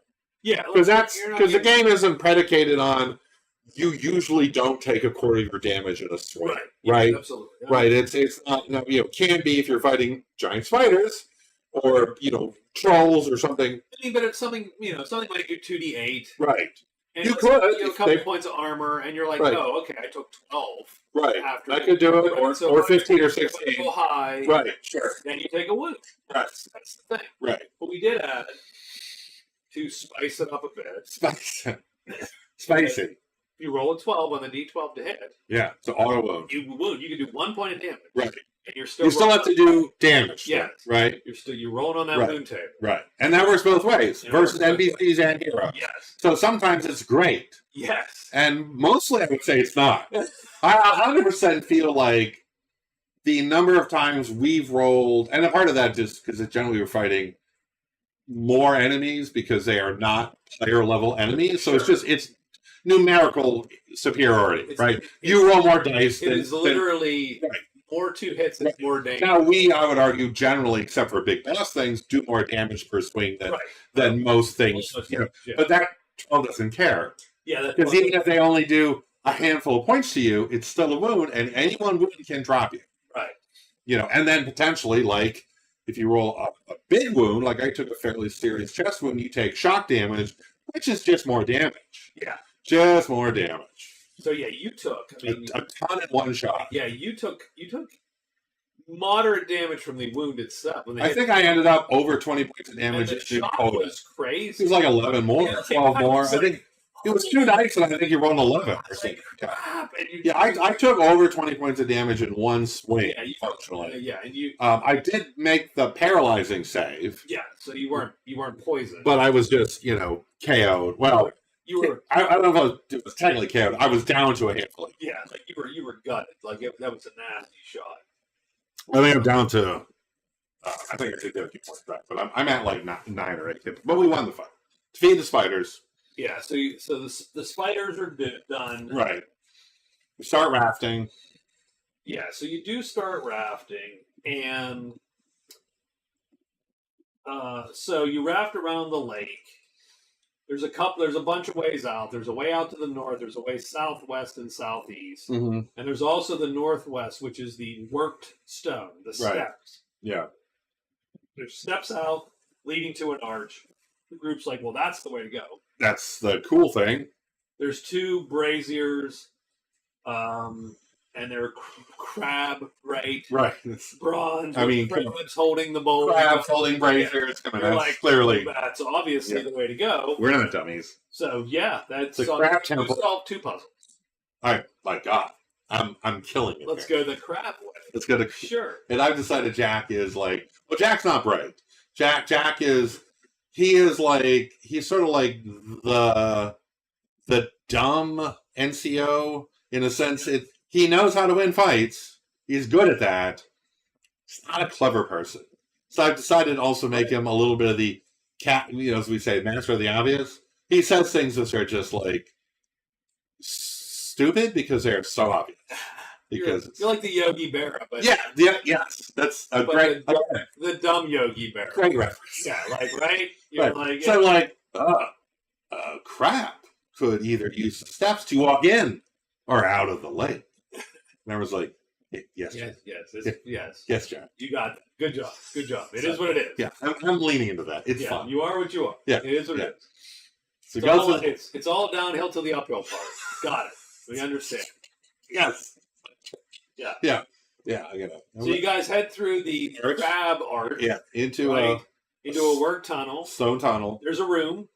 Right. The room has a giant crab thing in it, but the crab's legs are damaged. Injured, and it's sort of stuck there, and it's got 2 dead ratmen. Ratmen.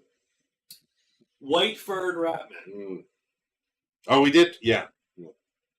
Did we find some fur before? Is that when I did my bear check? Yes, you found some fur. Not bears. Not a bear. Not a bear. Sure of that. That's fur is cinnamon. Cinnamon, not bear. Right? Yeah. Yeah. So good. Okay. And so the crab, you speak to the crab. Scareman does. Yes. Because he can because he can turn into a crab. Into a crab and talk with the crab. Yeah. And effectively, the giant crab, Costato, yes, is the guardian of the place, and he says that 8 total ratmen. Mm-hmm. So yeah, Bostonia has rat dudes. Ratman. Lab rats. Yeah. Who escaped after being weirdly twisted by by evil magical experiments. Whatever, right? Yeah, and they're all nuts. They're all nuts and sort of evil. Yeah. Yeah, they're There's brown ratmen, which are the nice, the normal ones. Yeah. The normal ratmen. The normal, just good for better or worse. Normal ratmen. So now you have these 2 corpses. So now you got these 2 corpses of the white furred ratmen. Right. And you're like, oh, okay, sure. And they're wearing rat chainmail. Yeah, they had some stuff which we took. Right. Which sure. They have cylindrical metal devices. Don't know what that little is. rat fanny packs. Yep. Potions. Herbs. Swords. Right. Herbs. Bostonian cash. Some armor. Yeah. And the crab guy says they came, they attacked, he killed 2, but the rest got past him. Yeah. And then they stole the crab prince. Yes, they sold the crab prince, so this whole place is for this crab prince, supposedly. Right. And they go to the next room, and that's where the crab prince would be in his little pool. So they go into another circular room, and there's a little fountainy pool thing going. It's very idyllic. Right, yes, it's a perfect place for a crab prince to grow be, up. Whatever a crab prince is going to look like. Grow up, yeah. Little crab. But he's gone. Another dead rat man in there. Another dead rat guy in there. Yeah. So they've got to chase the rat guys down. Yeah, and basically that's what And the idea is, presumably everybody goes, this must be why you're here, is to get this crab prince. Right. Why else would you be here? And right. Scaramon's like, I think you're right. Yeah. Why else would we be here? So we are to rescue the crab prince. So you take the raft. Right. Again, there's 3 ways out. There's the north way where the water's coming in towards you. The waterfall. No. Oh no, the stream. Yeah. Right. The stream. Yeah, we don't go up. Right. There's a side. West is land. Right. Like another rocky. Right. And you're like, well, maybe not that one. Instead, you go down the waterway to the south. Right. There was a tunnel, another tunnel leading out, which we decided not to explore because there were no tracks of the ratmen there. Right. And we're like, we'll put a pin in that for later. Because southwest. Yeah, because we don't want to get sidetracked. Right. Because the giant crab said that they only came like a day ago. Like we sort of just missed them. So we're like, well, if we hurry, maybe we could catch up. Yeah. Right. So we decide to not explore the other way, the tunnel out. So we get on the raft. We start heading down the stream that the water sort of is flowing out. Yeah, and so you head down. Yeah. You pull, you're rafting down that way. And effectively, where we ended is the tunnel narrows, and we see a light ahead, a moving light which sweeps across the water, sort of spotlight. Searchlight, yeah. And That's where weird. we ended. Yeah. It's like a wider Yeah. lake-ish thing or something, and that's where we stopped. AR caught up. We are actually caught up. We are done. I'm actually. We're caught up. 908. We're good. That's good. We got this. That's good. We I mean, this is about as good as we got. yeah. Um, Fine night, but it is a little quiet. got to there. I will give it that. Okay. I mean, yeah, such as we got to the AR. But it is what it is. Fun I adventure. don't know whether maybe I should have posted that at some point or something. And I mean, you did a post up that you were doing a stream a tonight. couple of days ago. Yeah, It's always. it's all good. Whatever. We'll live. It's all fine. People show up or they don't. It's so early. I mean, it's functionally early. Yeah. It's only 9 Eastern. So yeah. I do need to chat up though. In case somebody shows up. In case. Yeah. I mean, no pressure. Whatever. Whatever. It's fine. That's right. But yeah, we knocked that out in an hour Yeah, it was good. and a little bit more, but an hour. Yeah. Hour and a quarter or 20. Started a bit early. Yeah. After my Fallout rant. I mean, good rant. Good rant. It was good. You didn't rant. You weren't bitching. Yeah. I like Fallout. Love it. It's good.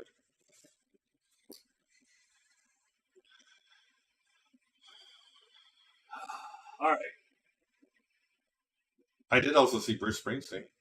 You did mention that. Yeah. Speaking of London, because friend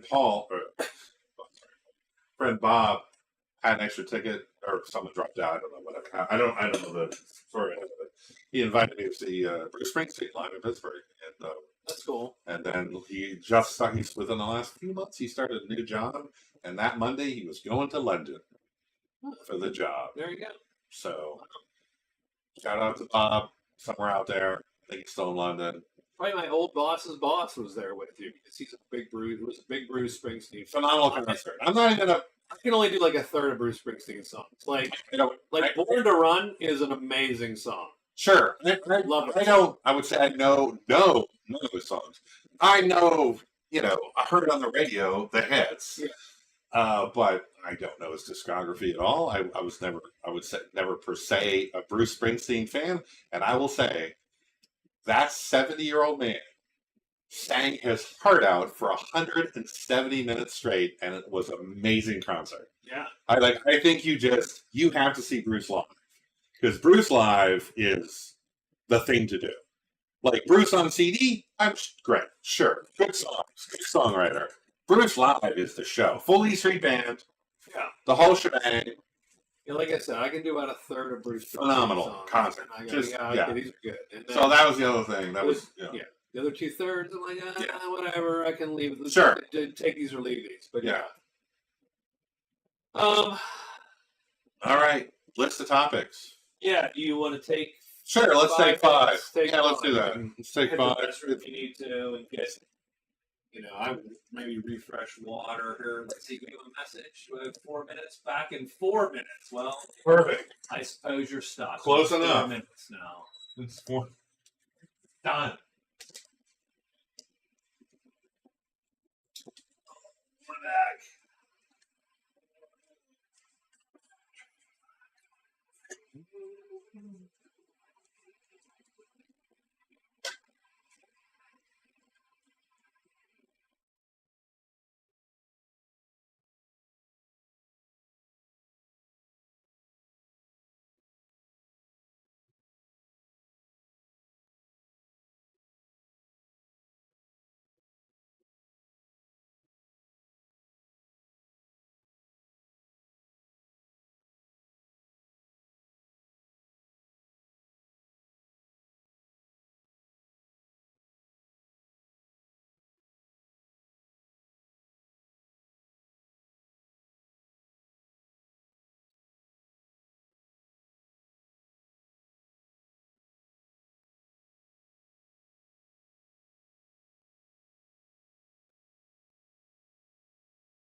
Cat dog.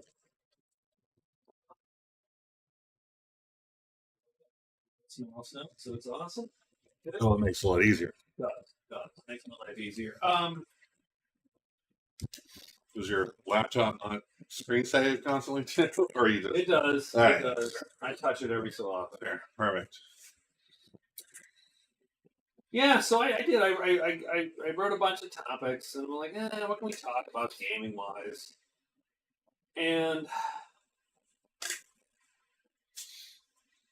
again, I'm obviously I'm way more terminally online than you are when it comes to For gaming. gaming, yeah. For gaming, like for bourbon and sailing. Bourbon and sailing, I'm your guy, man. I will watch all the sailing videos Bourbon and sailing. and all the bourbon videos. 100%. But yeah, I am way more terminally online than you are when it comes to game. Yeah, I will watch. I will look at gaming stuff about like a game I'm currently or about to play, Yes. or potentially thinking of playing. You know, but yeah, I don't. Well, in tabletop, a lot. Like you're probably not any for tabletop. No, I don't. gaming at all. Like you're talking No, video games. No, I'm yeah, talking- video games. I don't, I'm talking because tabletop. the only tabletop I play is yours. Yeah, that is limiting to us, probably in a weird way, right? Like I don't. Yeah. And I really don't even pay attention to like other board games at all anymore. Like I used to for a while, but like when Jack moved away, he was sort of my go-to. We play a war game or a board game together, and but now that he's not local anymore, it's like, I mean, if I play a board game, it's going to be with Chris, and it's probably going to be Magic Realm or now Dragons Down in a short period of time. But like, or occasionally something else. And Again, I don't have all. Yeah, I'm with, wide range. no, and with my kids, I'm going to play Settlers of Catan or War for the Galaxy or Pandemic, and that's pretty much the list now because we all like those three, and that's about where we want to be. And none of my kids really got into tabletop or board games in any appreciable way. So so we're not expanding. Not going wider. So I sort of I used to follow a lot of it. I used to. I never did the Big Purple, the RPG. RPG.net. Yeah, I never. I rarely looked at that. I did. I used to be a regular follower of Board Game Geek. Yeah, That was a good. I like that. I still think it's probably a good website. I haven't looked at it. but you don't know. I don't know. I mean, it was always clunkily arranged. I thought like the formatting, etc., was a little clunky. But I used to do a lot of paying attention to topics on Board Game Geek, and they also did do sort of a RPG version of Yeah, that. they had RPG. Right, Geek or whatever. Yeah, so I did that, and I would do Board Game Geek because I used to be a lot more into board games. But that was a long time ago. I sort of stopped paying attention to that, and every once in a while, something will catch my eye. But now it's sailing videos and bourbon. Sorry. So I'm gonna ask this question. I mean, you've been playing games, probably Sure. of one sort or another. Yeah, approximately since I was a that. teenager. Not as much role playing. I think I got you by a decade. Or Oh yeah, so, I didn't start RPGs. role playing until I was in high school. Yeah. I feel, or maybe like ninth grade, somewhere like 9th, 10th grade. You got a few years in, Yeah, 9th, 10th, 11th. decade or two or 3 or But now, something. Yeah, it's fine. I mean, it gets It's later fine. the more I let it It's grow out. fine. But yeah, no, I've been doing it long, and now I arguably almost exclusively role play. Yeah. From a gaming. I mean, I will play board games, but So I'm going to ask this question, and Sure. then defer to you. then I'll give you. Well, no. I'm going to ask this question. I'll give you the context for Okay, a little sure. bit after the fact. But Okay. I want to ask it first. Sure. In your estimation, how has gaming, the hobby, Mm-hmm. how has it changed over the past 3 to 4 decades, Okay. if at all? If at all, I So don't know. I think gaming as a totality is much more widely accepted. Like to me, that's the change. That is the change. Like that is the because I remember in the 70s and 80s. Yeah. Once I got into because I started with war games, cardboard shits, Yeah. war games, old school, Avalon Hill and Victory Games, things like that. And then because I was always a huge fan of sci-fi and fantasy books, that I found Tolkien. Sure. And eventually I found that with role playing. It's like, oh my god, you did a game about my favorite place. It's my Disneyland. Right. Like I sort of make fun of people that who are adults who love Disneyland. It's like, yeah, but Middle Earth is my Disneyland. So I can't really make fun of them because I'm that guy. You're that guy in Clerks too. What? You're the guy in Clerks too. Yeah, I'm that guy in Clerks too. Yeah. It wasn't Star Wars, and I like Star Wars. It certainly wasn't Star Trek. It was Middle Earth. Like that was my IP that I fell in love with. And so, that was my first RPG, was Middle Earth role playing, and then I have been doing that ever since. And I still play board games on and off, and depending on who's been around and whatnot, I've done more or less of it. But absolutely, in the 70s and the 80s, it was Satanic Panic. It was I would never have considered telling a soul I was a gamer outside of other gamers. Right. Like, I'm old enough that was a pejorative. Like, how about this? Yeah. Nerds were better. Like, gamers were like nerd minus. I mean, that was like Nerd minus one, yeah. Yeah, I mean, come on. It was it was a niche hobby. I remember, we both went to the University of Pittsburgh. I remember, joining the gaming club. I forget what they called themselves. It was Pig Gaming Club. Pig Gaming Club. It's done. You just named it. And I met my people. The weirdos that they were, I loved them. Like, that was my people. People unabashedly happy to be playing games. The one guy, who was on his 8th year? Like his 8th year. Cigarettes? Getting agreed. No, that was a different guy. Okay, good. No, the bushy-haired Irish guy. Yeah, he was now studying Gaelic. Yes. As his 8th degree. That guy, and then the clove cigarette guy. Yes. Like, they're like, I think you have mastered life. You're still at Pitt. God knows how long. Yes. Apparently, they might still be there. I don't know. They're not. Yeah. But yeah, they were my people. Like, but outside of groups like that, and obviously we met at Pitt, I talk about gaming with anybody. Like, I wouldn't even tell friends who weren't gamers about talking about gaming. Sure. Like, that's just not what you did.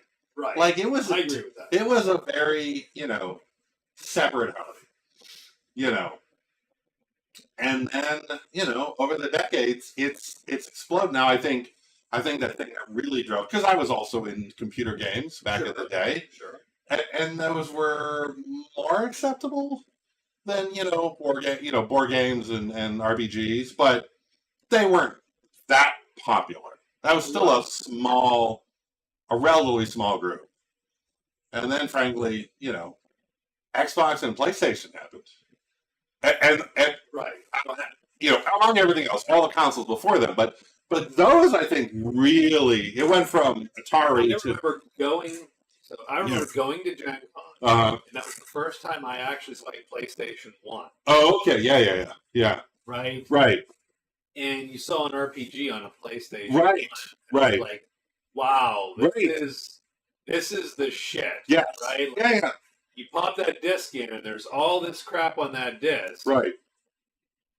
And this was the future. Effectively. Yeah. Absolutely.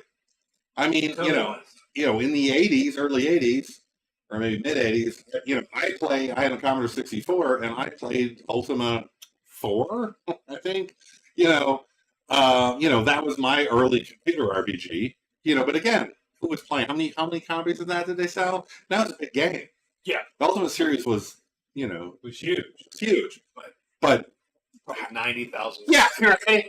But then, the console market took off, and with it, I think they dragged a lot of people with them. Like, like that, and I just, you got more people interested. How about this? Gaming as a, big tent, all the forms of gaming Sure. became casually popular. Jock wannabes playing, Madden sports.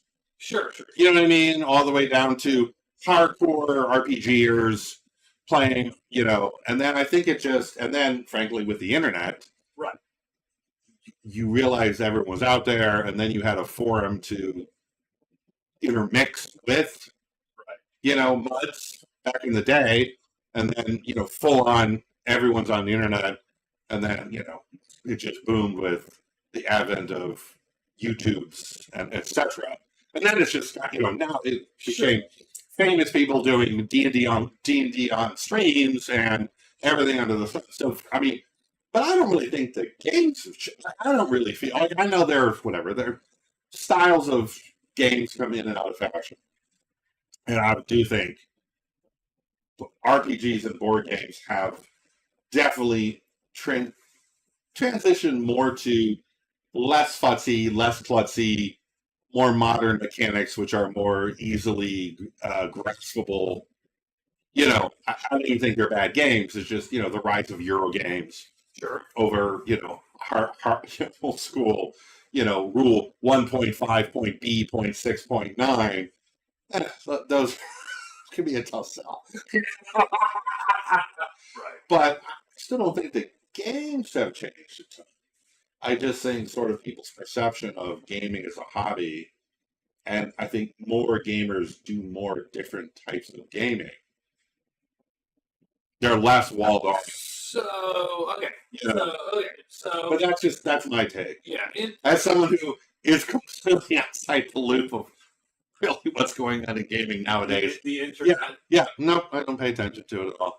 It's just so the context of that. The reason I thought of it was, I was on Reddit and I was reading, and someone asked a question about, and their context was first edition versus say 3.5 versus 5. Sure. Like the OSR. Mm-hmm. And they were talking about, when did that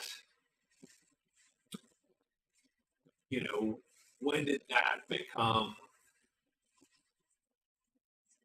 a thing? When did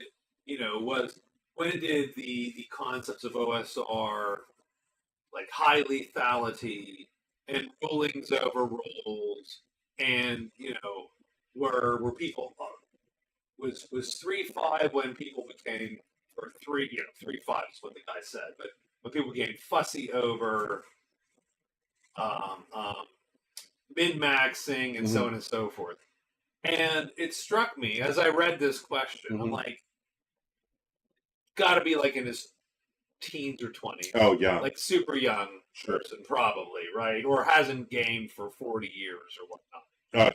What are the other? Because one thing I thought was, see, all existed. Yeah. I mean, for one thing. So I think the OSR, right? So the old school Renaissance, back to Gygax kind of. The old school Renaissance overplays how lethal. Oh, we're so lethal. These games are lethal and lethality, and that's a thing. And the answer is low level D&D was always lethal. Yeah, I mean, even in 5, you had 2 hit points. You still die in 5e. If I get a first level 5e party and throw 3 orcs against you, someone's dead. Yeah, because those things do a D12. Yeah, by default. Right. Someone's dying. Because all it takes is one, and you have 6 hit points. Yeah, with reasonable random luck. Right, we roll. Oh shit! Right, and they don't have like a terrible 2 hit bonus, and you don't have. Right. No one has a 22 armor class by then. Right. Yeah. Right. So I hit you. I do 12 points of damage. That drops everybody. Yeah. Well, especially if it's a quote traditional 5e party. So you have a rogue, a wizard, a cleric, and a fighter. Okay. Yeah, the fighter's got the best chance to live through that. Yeah. But not the squishy people. 3 orcs. Yeah, not when the orc. Well, not when the orc runs up on the rogue, right? Who's or the wizard with his D6 hit points. And sure, I get it. You start at max hit points level 1. Great. Okay. You still might die in one hit. Yeah, you're gonna. You know, like You might be down to -4. right. Well, or 0, whatever. but then Yeah. you're making death saves even in 5e, and yeah, there are some mechanics to make it less instantaneous, but yeah. But I think the OSR tends to play up Sure. the lethality Yeah. of the games and go, well, I mean, in 5e you can't die, and the answer is, of course you can die. I mean, I do think there is still a bit of a different vibe on sort of those 3 iterations of D&D. They are not necessarily appealing to the exact same crowd of people. Sure. But also, like everything, their iterations, tastes change. Like Sure. societal consumers' tastes change, and 5e is popular because 5e is popular. There will always be people that like what they. I'm sure there are, there are people out there, some subset of people that are pining for the days of only film cameras, but the rest of the world moved on to digital. You know what I mean? Like it doesn't mean it's better or worse. It's just, we're not even there yet. Like, Yeah. we're not discussing the merits or non-merits of Yeah. whatever at the moment. Like, if you think about, like, this is just, I do think, like I said, I think there's a, I think this individual was asking this question going, so, and it is interesting in my mind that when we've shifted to 5e and 5e's popularity surged, sure. that you have that weird retro Right. movement, right? Right. I do think that's intriguing. That's a thing. People are like, eh, There are people that did not jump on board. or jumped off Yeah, or jumped on board. deliberately. Right, say, right, "Oh, yeah.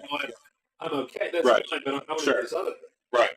But the funny thing But is, you can do it. what I realized is, what I thought was, I don't think anything's changed. Like, this high lethality game never existed.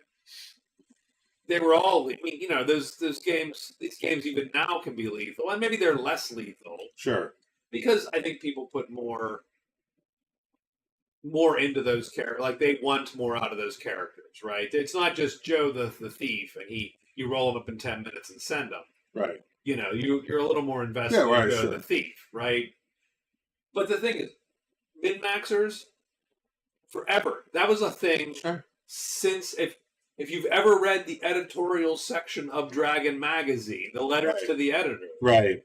like, min-maxing has been a thing Right. for all time. Yeah. They're always trying to people it's having always- an advantage. There's A always better. min-maxing. Yeah. There's always rules lawyering. Yeah, of course. Like, oh, we can't do that, right? There's always been that. For 100, for all the years I've been gaming, Sure. all of those ideas have Yeah. existed. Like, So those aren't new. right? Yeah, none of that's new. Nothing's changed. Right. And it has subtly changed in certain ways. But the crux of those discussions that people are having, and it's funny to me because I see all these discussions happening. I'm like, yes, this is about the 4th time this discussion Yeah, has it's just come it's about. Not, it's not right? new. We're not. Like, Yeah. it's all cyclical because you get a bunch of new folks that haven't had the discussions. Right. That's true. And they come in and go, well, what about this? You go, yes, we've talked about that for 30 years. Like, pat, kind of thing. Now, I think gaming as a whole, like you said, is more mainstream. Yeah. And accepted as mainstream. Mm-hmm. It's more inclusive, if we're going to use, right? I mean, it's Sure. just more, there's women in the hobby, right? It's a thing. Yeah. It wasn't a thing for a long It's not. time, to be Really. honest. Early Gen Cons were.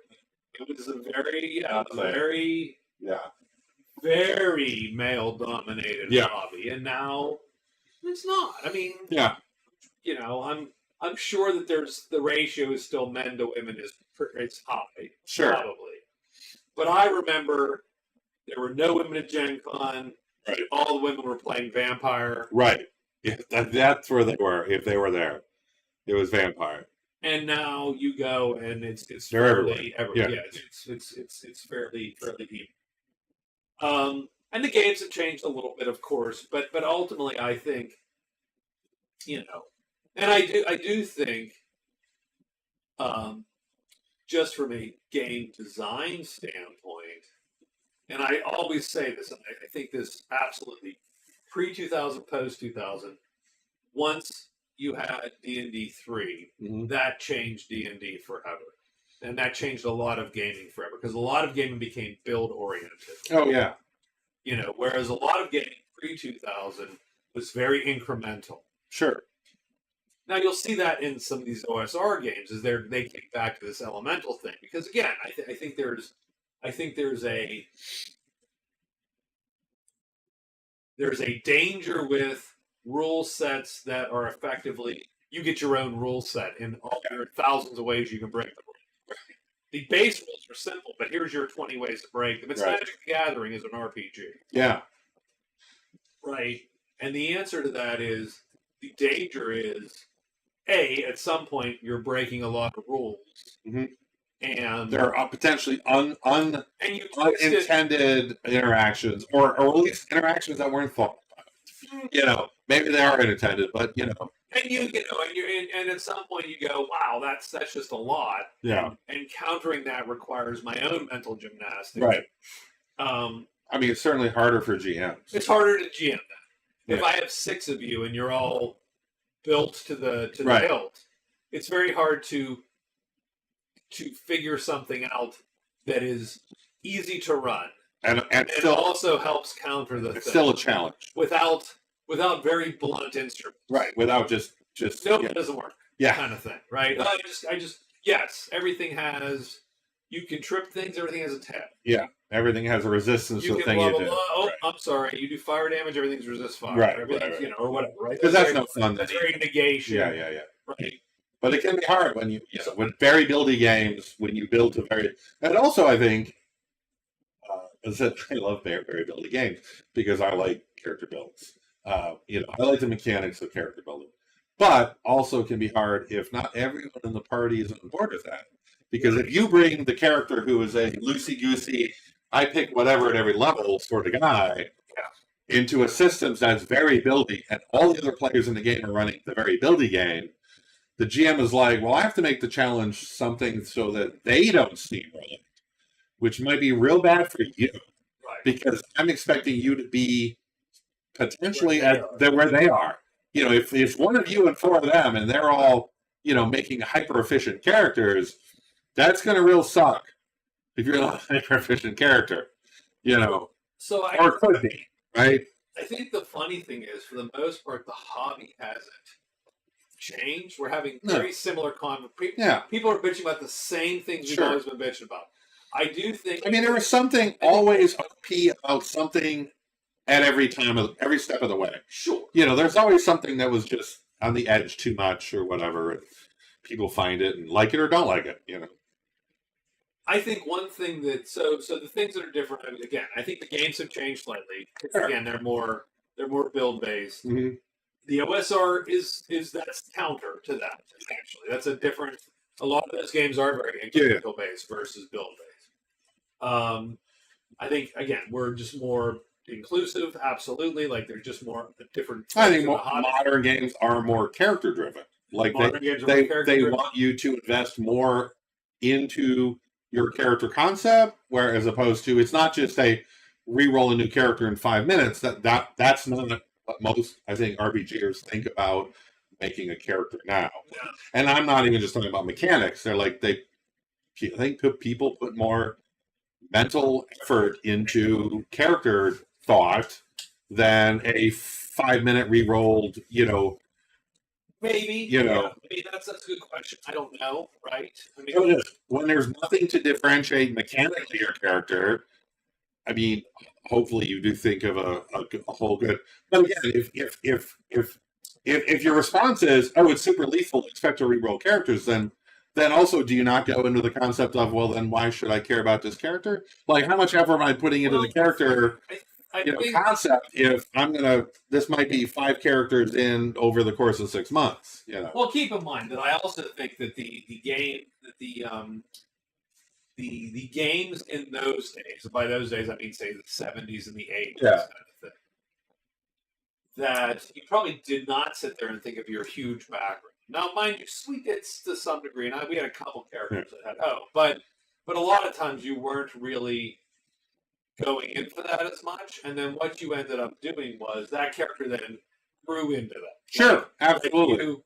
You live till fifth. You live till fifth level, and now you have like a cool sword and a boots, which let you do a thing. That's a whole story. And now you got a thing. Yeah, that's a whole story. And now you're invested. Right, and that's fine. And then you start to decide. But I think modern games are not. No, they're designed from session zero. Character creation. I'm going to write a 5-paragraph backstory vibe. Is a lot more. Allergic to strawberries, and my sister never liked me and always threw strawberries at me, and I would break out in the worst. I think it's just more. You have a fear of strawberries or whatever. I do agree that that's a little more. I have a backstory. It's 10 pages. Yeah. Like, oh God, I'm not reading this. That's ridiculous. Give me the Cliff's Notes, please. Yeah, I mean, that also. I need 3 things. That ties into the cosplay vibe, and everything that goes with that. I mean, there's just a lot more.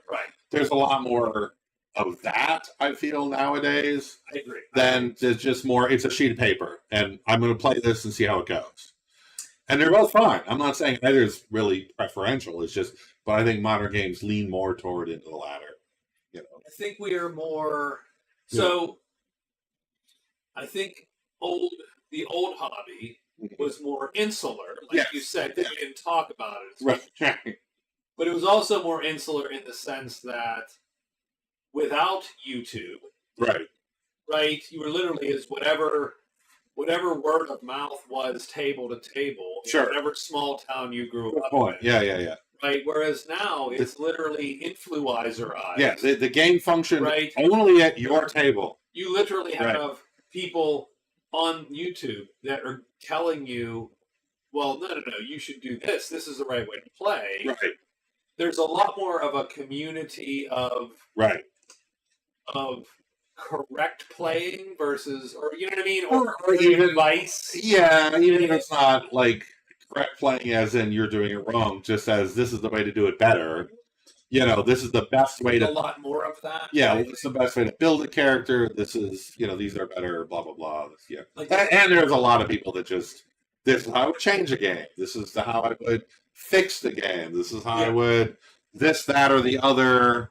Like, which isn't sort of an implication of the rules are wrong. You're playing wrong. Blah, blah, blah. I mean, even if it's not explicit, there's at least some of that. And I don't even know that there's that much of that vibe in a lot of the stuff. I just think that it's. I don't know how it. I'm not sure how it impacts the hobby in a meta sense that it's not like. You know what I mean? Like, there's a lot, and there's a lot more online play, too. Oh, yeah. So, there's a lot more sort of people playing with strangers who have watched the same YouTube videos you have. Sure.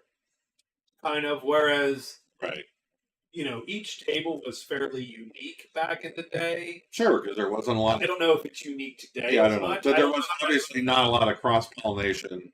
When you had to physically pollinate. Right. You had to go to another person's table or town or wherever the other game was to find out anything about how people play the game. Like, the communities were smaller, and now there's like an Uber community. Yeah.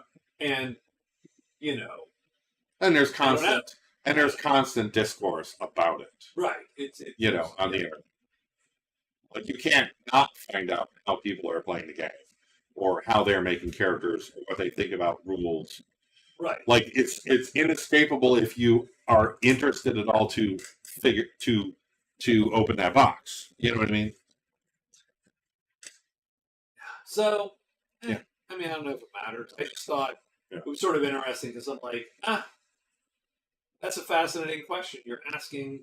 But I think you're asking, and the answer is, I don't know. I think it's mostly just more popular.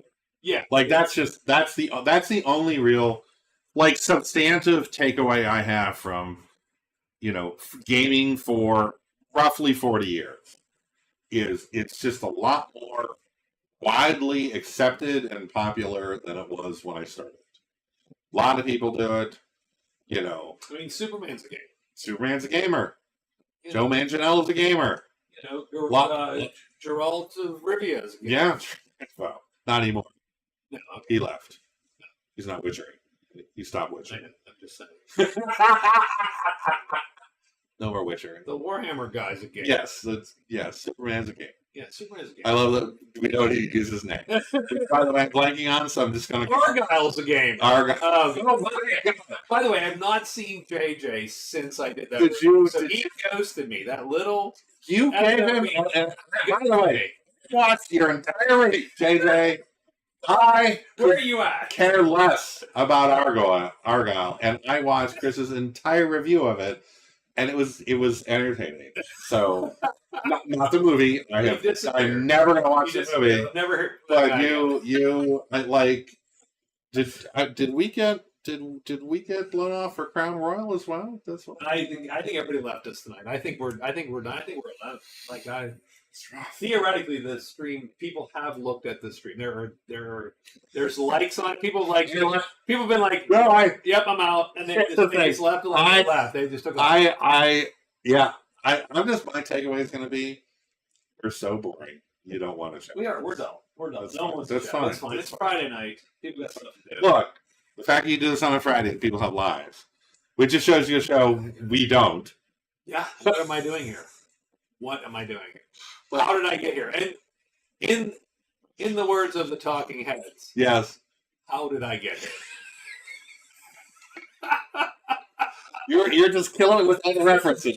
You have not made a reference My favorite. more current than 30 years ago since we started. I mean, before he became a right-wing nut job, my favorite Monday Night Football commentator, Dennis Miller. It was fun. That was his best job.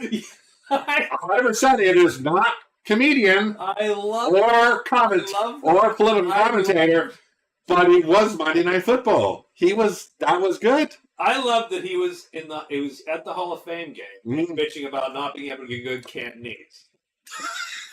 First of all, if that's on YouTube, I'm going to go find it because that sounds amazing. That's hilarious. Yeah. But nonetheless, I think my take is Sidebar. Yeah. Put that in the timestamp. Yeah. What, the Dennis Miller? Yes. Talking Heads and Dennis Miller. Talking Done. Heads of Dennis Miller. Done. We're Killing it. Killing it. yeah. Maybe I won't chat with us either. That's all I good. wouldn't either. Where we at? You know, I think we've beaten gaming, like not gaming, but that's all I have. That's not good, boy. I got games. I don't know. I mean that topic. Oh yeah. How about all the other gaming topics? That's like so. Okay. And this is a shift, and no one wants to hear this either, but that's fine. So what I realized, so I played a little bit of Magic Realm. I finished all my Solo plays. Yeah, I saw you were grinding through all of the heroes. I really was. I was like, So many heroes. gotta do. I didn't watch any of the solo plays. I know you didn't. It's fine. That's fine. I probably liked every one of them. I'm like, yeah, No, check. that's- Job done. Me and the YouTube algorithm. Like, I popped in for like a minute and go, solo play. Checkbox. You and Go. everybody else. It's fine. Yeah, okay. Look, I'll play Magic Realm anytime you want. But they were okay. The solo plays were good. I played some Dragons Down this week. And now So a Fallout couple just games. consumes much. Yeah, so a couple Dragons Down games this week. How are the natives? They're fine. Okay. Like, I think also, so one thing about, so let's keep something in mind. So before I make any comments, because I think these comments are going to feel more negative than they are. If that Okay. makes any sense. Sure. Keep in mind, I have 30, I have not quite 40 years, but 30 some hard years in Magic Realm. You're pro. Right? I mean, Yeah. I did get the game when I was 9 years old. You beat me. Yeah. I got it when I was 9. Yeah, I got it when I was in high school. So that's 45 years of owning a copy of Magic Realm, for better or worse. Sure.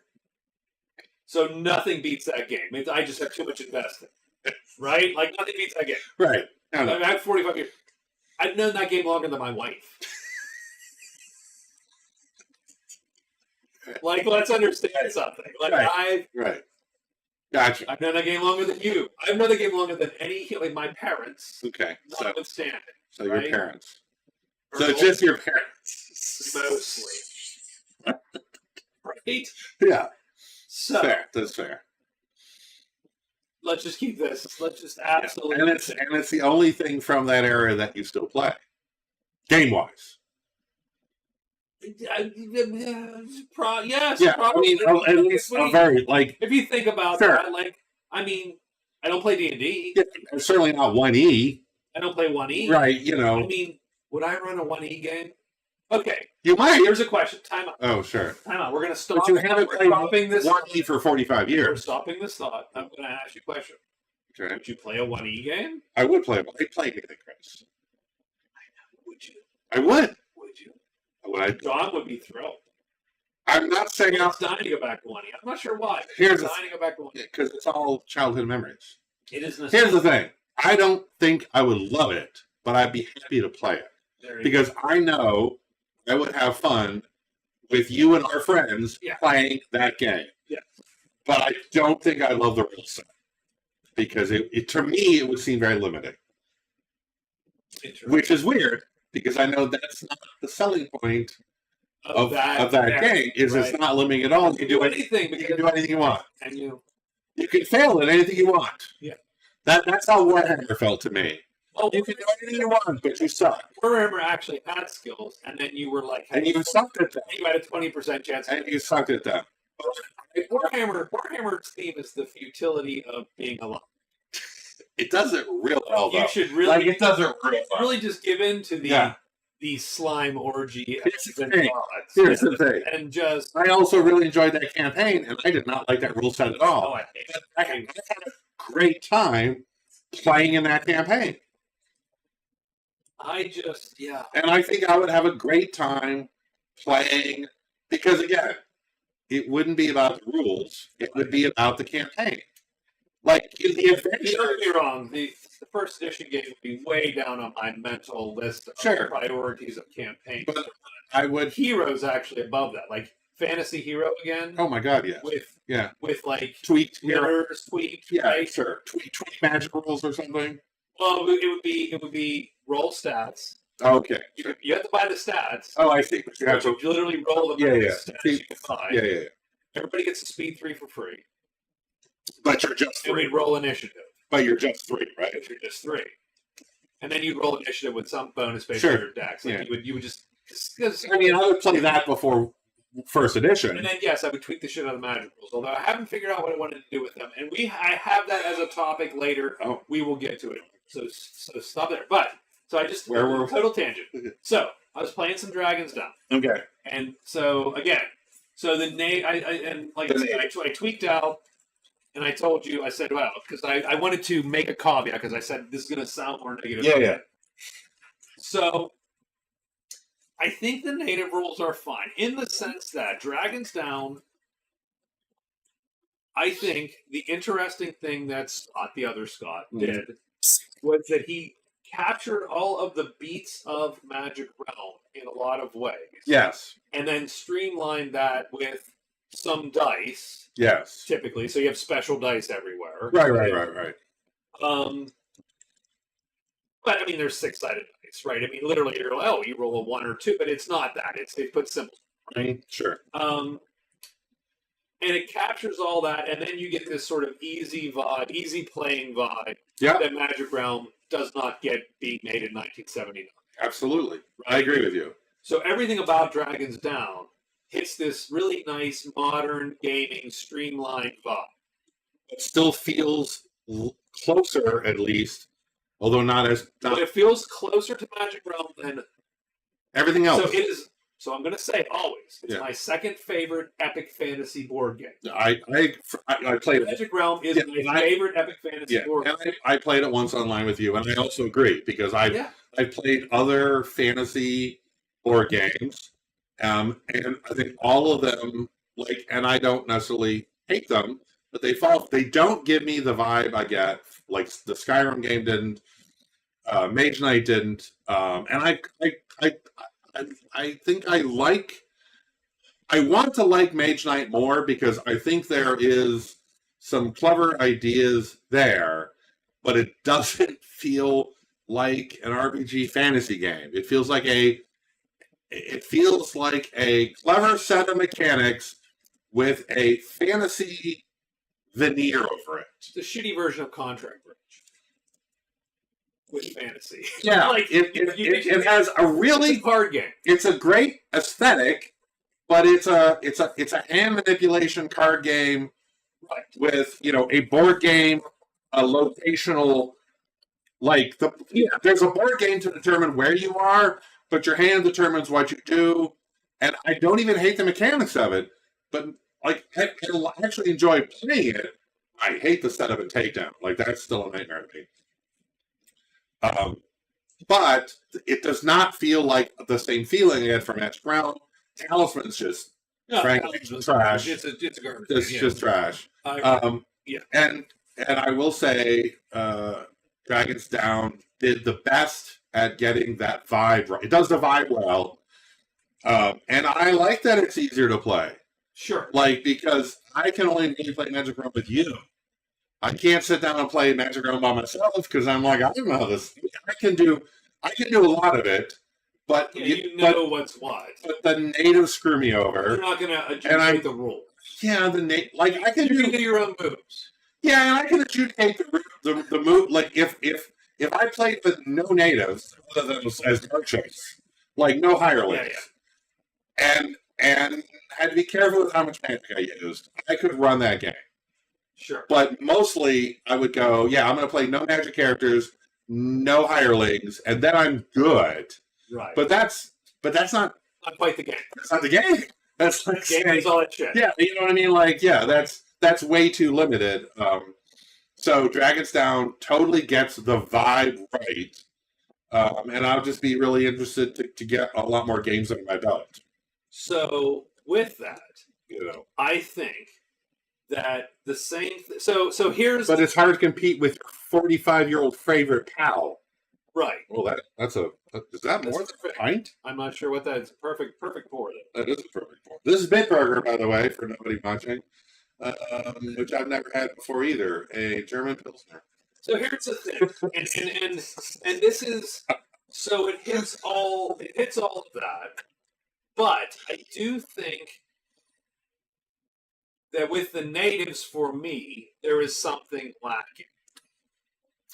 Good enough. I think in some ways, and I don't know that it's appropriate to do here. They did write Magic Realm versus Dragon's Down comparison. Mm-hmm. I think that might be better for a video. Yeah, literally we're doing like a thing. Sure.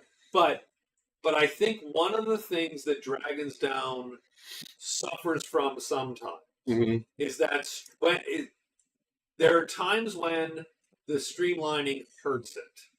Okay. When the clever streamlining, because again, it's very clever. Sure. Like for searching, I don't think the streamlining hurts it. For right, all the stuff. There's certain things where the streamlining is like, well, this is great.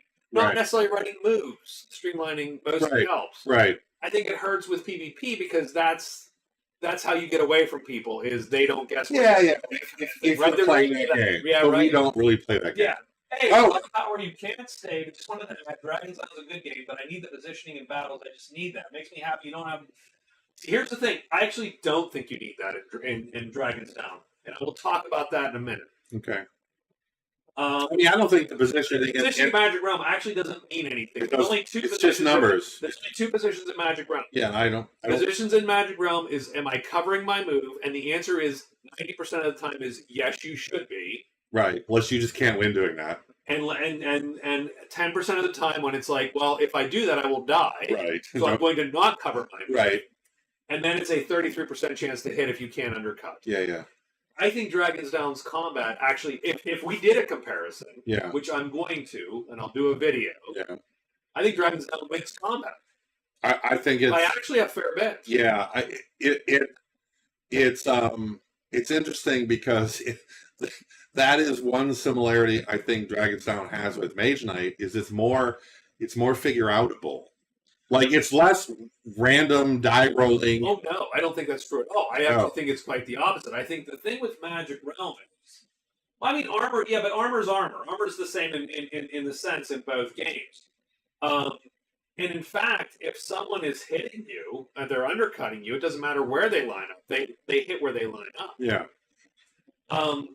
But the thing in Magic Realm is there's fights you can win, Yes. fights you cannot win, and then there's this super narrow band of interesting fights. Yes. Now, that all changes if I have guys and you have guys, Yes. and blah, blah, blah, right? As you A lot of variables. that all starts to add variables, right? Yeah. However, much like a math problem, in Magic Realm, you can look and go, well, I'm just going to lure these spiders with my rogue hirelings, and they can beat the spiders. So I'm left with the giant, which I can kill the giant in a round. So thus, if you take a big battle, break it down into its, which is what I do every battle. Like if you watch me play a stupid game, I sit there and go, well, let me look at. I think the rogue can beat this guy, so we're going to put him on him. Put him on him. Da da da. And then you do it, and then you figure out the battle.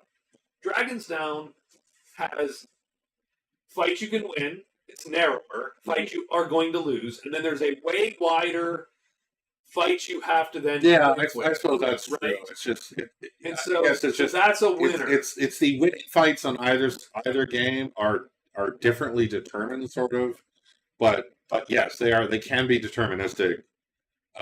There is, I think, I don't say it's probably because I haven't seen enough of Dragons Down to know how itemization changes your win fights and double Itemization's fights. better in that game too, believe it or not. Because in Magic Realm, and by itemization I mean everything, higher links, the whole shebang. Sure. Do you get a thing that just makes this an I win fight? Do you have a spell that makes this an I win fight? Right, you can't. There are spells that just make things. I think and again, I just played one game as a big fighter guy, and I'm like, well, some of these fights I just absolutely win. Sure. But not every fight was on, because I think the last fight I did was like, that's sort of a 50-50 fight. I wanted to try and get the win in the game. Yeah. You know what I mean? So. No, You should have gone for it. we killed it. But so I But yeah, so I like the buff. my take is it was very interesting, right? Mm-hmm. So I think natives, Mm-hmm. the streamlining harms natives, and the reason why is because I don't without the specific now, and I don't even disagree with the design decision to not have set trading relationships. Okay. Right, because you're not playing the swordsman, you're playing a elven enchanter or something, right? The characters aren't quite as strong. They're less specific. They're less specific, Right? Because you're picking two things, I understand that you don't have a set of trading relationships now, which is fun, but you can't do trading relationships because you have too many what are the combinations? Yeah. Giant chart. I mean, But without them, you have a little bit less of Avalon Hill. You have a little bit less of. you could make that. I could, and I will. You have a little less. The natives mean less is the problem. Right. They show up in a very streamlined way. Right. Because they're not. But I don't. These are my enemies. These But are I my don't allies. care that they showed up anyway. Right. Because they don't You gotta mean go as check. much. Okay, if I roll double doors, I piss people. Because if I'm at the inn and these guys show up, they kill me. Or if I'm at the inn and these guys show up, maybe I buy a cool thing. Yeah, I totally get that. Now, and Rob says positioning gives you the human input, like gambling. Bet on black all the time and leave it to chance, or pick the color every time. Your input screws with the chances. I won't give up on that. You don't have to give up on that, but mathematically you're wrong. Just keep that in mind. It's fine. You can feel however you want to feel. That's all good. I'm with Chris The on this. positioning, I don't believe Magic Realm has any positioning. the only It's positioning, arbitrary boxes. Yeah, the only positioning that matters is: am I lining up my move and my attack? Yeah. Because my my attack goes first, Right. And Or- undercuts. and or not, or if they line up, they have to die. Like that's what you're playing for. Yeah. If they line up, they have to die, Right. or I undercut them. Right. Or nope, if I line up, I die Right. Because they swing first. because they swing first. So I'm going to do this. Yeah. That's the only choice you have. And yes, you're right.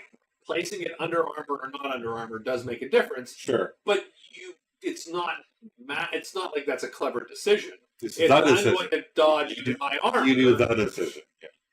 right? So it's not like there's No, a thing. there's a lot of Magic Realm is not a tactical game. That is one thing that people make a mistake of because there's so many goddamn rules for fighting right. that you think it's a tactical game. It's just It has nothing to do with the combat. You're just learning the odds of how to win a fight. Like what is the mathematical structure that wins that I can fight? win this fight or not. Yeah. Or this fight's a 33% chance to die. Or it's on the first round it's a 10% chance to die, but if I survive I'm gonna win. And if you did that, no, it's okay. Look, Rob says, I don't think you're wrong. I just feel like I'm doing something. The answer is, well, then you should definitely do how you want to do. That is. More importantly, yes, that's fun. Well, that's what Magic Realm is good at. It feels good. Like it does. Like it feels. For a board game, it feels. And it's a weirdly well-tuned mathematical exercise. Right. Scarily. But dude. The thing that it does Hamlin well is it feels. With no Excel. No, I did it. It's the elf feels like it plays like the elf plays. Like, you know what I mean? Like it does. I do, and maybe Dragon's Down misses that bit because it's got the clever, and I don't think it's not clever. That you pick a thing, so you're less specific, but that's fun. The gamer in me goes, that's fun. I can try, orc, but which kind of orc? Sure. I want to do all the orcs, and I like that. Like, and that's fun. Both have their advantages. But I do get the, I get a vibe from this type of character, and I like that. But I do mostly think if you did 10 fights, the same fights, back to back to back, you would just make the same 10 decisions. There's no There's no. There's no. Magic Realm is a solved problem. There's no different. It's not like fight number 2. I lost fight number 1. Fight number 2, I'm going to use a different tactic. No, you're going to do the same correct tactic and hope you get the rolls right. I mean, assuming it's not an auto win. Assuming you're not doing a shitty. Well, assuming you're not. Assuming fight 1 you lost because you made the suboptimal play. Right. Let's assume every play is optimal. But there is always an optimal play. Yes, there absolutely is always an optimal play. Combat is a solved problem in Magic. So 100%. And it's really just knowing the rules. It's sitting there going, do I fight this or not? Because if I fight this... The tactical decision in Magic Realm is, how do I write my turn that day to have the most effective day? Yes. That's the tactics. Once you're in a fight, once you've decided or had it forced upon you, no tactics. Right. You are just making the most correct play to get through it successfully. Right. The tactics is, do I want to hide once and then search? Do I want to not hide? Do I need to hide twice? How much do I need to run in? Do I want to run into the new tile, or do I want to make sure I'm hidden when I do that? That's the tactics. It is very much an operational level fantasy RPG. Yeah. Right? It really is. It is. How can I plot this month? It's the operation is what you're deciding. Yes. The tactics just come down to die rolls. Yeah. He's setting your chest. He said, but I think that's what the main difference is between Dragons Down, but I like Dragons Down too. It's like gambling. If I take the chance to get a bigger payback or the wise choice, Magic Realm does that well. Generally, I would say yes. I agree. And I think D&D does that okay as well. Right. So in the case of natives, I think where it suffers is, without all that extra stuff, if the only interactions I have with natives are I insult them and have to fight them, or hire them. Is that a roll? Just like to insult them, it's the same. Like you roll your trade or whatever. Your meeting. Your haggle. If you roll 2 doors, you piss them off. If you don't, if you roll 1 door, it tests against your stats. Your cunning, or your wisdom, or whatever. Which I think is I think it's a streamlined, relatively clever. I do think though that as written right now, I don't care about the natives. They show up.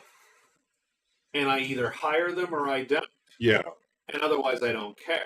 Because they're not. So, for instance, you lose, for instance, the ability of the patrol shows up at the inn and pisses the magician off because you've now denied the magician the road. Right. And he needs that. The patrol does, and he needs that. Yeah, he needs that. That's key to his game. Yeah. You deny, one of the things that in the quest variant, to pat my own back, which I like, is the fact that some of those quests give you friendly relationships. Oh, yeah. With dudes. Yeah, it's great. You go, frick, I'm going to go to the Order and become their friend. Yeah, because that and hire that guy, absolutely. right?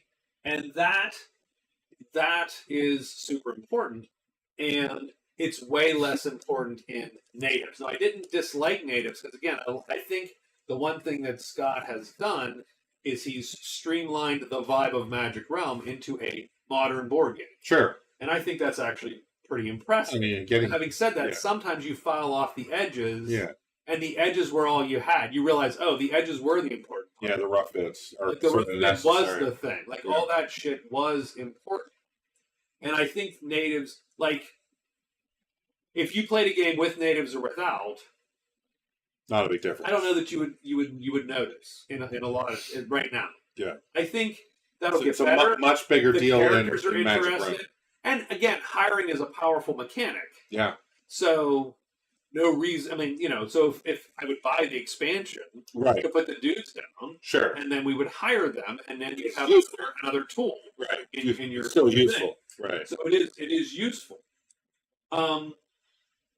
Yeah, there are some implicit assumptions in Magic Realm with having the natives and certain characters. Because I mean, they You know. hate you. Yeah. These guys don't. And the Pilgrim Pilgrim- Wizard, when the Lancer shows up Right. with the Wizard, I dread that because Right. that's the And one. the Pilgrim really could use an order guide. Yeah. Right. You know, Sure. sort of it's, Now, to the credit of Dragon's Down, there is no character like the Pilgrim Right. whose main power is being buddies with the Order. Right. Like that's not a thing. right. On the other hand, that's one less thing Yeah. to have. It's then. a different thing. Like you're like, well, but that's interesting in a way. Yeah. It might. It's limiting and also intriguing. It's like this guy needs to hire a guy. I would love to interview the creator of MR because how did he get all the table scrapes to create a challenging game? Genius, I think. Yeah, I think Richard Hamlin was a genius, Sure. and he created a lot of games. I mean, that's not only his only good game. He's created a lot of games. That dude was a genius designer. By the way, I love Merchant of Venus, Yeah, it's a great game. which is a great game. Yeah. And he did what? What's the Western shootout game? I think he did that one. Did he do Gunslinger? I think he did Gunslinger. That's a very clever game that's very clunky to play. Oh God, yes! Like I wouldn't play it. Like if you drag that game out I and set it up to me, I'd be like, no. I But love the maps. The little cardboard town maps are amazing. But that is a very clever, Yeah. very clunky game to play. Yeah. Um, absolutely. I it's- hate it's- Gunslinger. I don't even want to say it's bad because I don't think it's bad because it's too interesting to be bad, but it's so clunky. I agree with you. Like I would I not would never play that game. play that. I play Merchant of Venus in a heartbeat.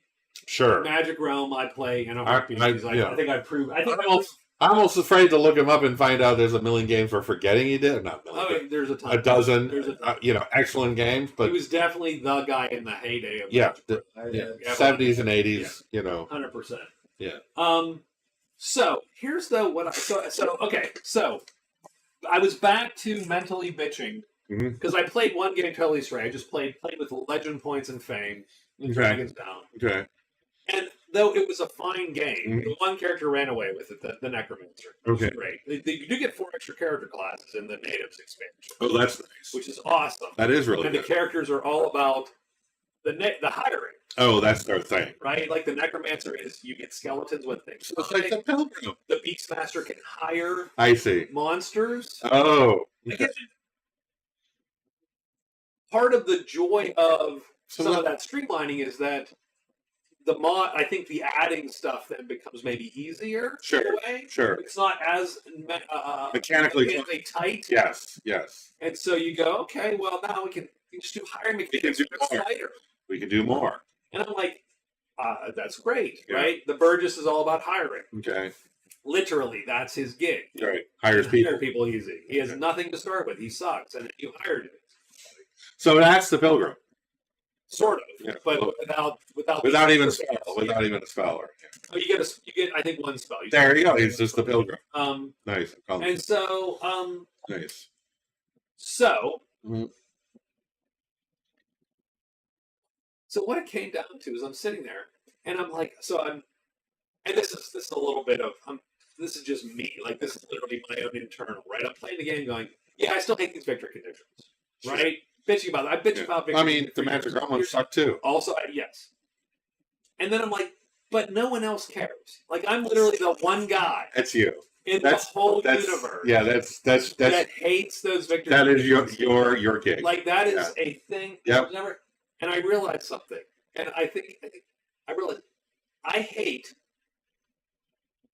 And here's the thing: like, I watch other people play, say Magic Realm, and I watch other people play, say Dragon's Den, and I'm like, see, they're all into.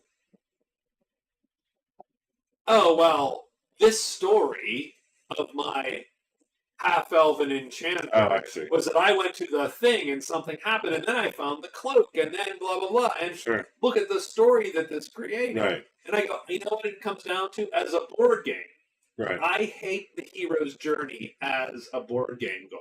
Oh, I see. Like, I don't think you want mechanical. I don't think that's a valid board game goal. You want mechanical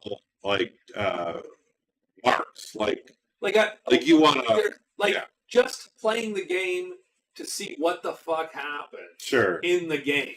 If the means and the end are the same thing, I think that bothers me in a board game. Now, role-playing games, I don't mind that. That is a role-playing game. I think I'm more okay with that in a board game.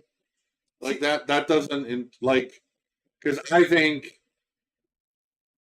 partly, and I will say it's partly just because I have effectively I mentally threw out Magic Realms Victory Conditions immediately. When I started playing the game, I'm like, this is dumb, I hate it.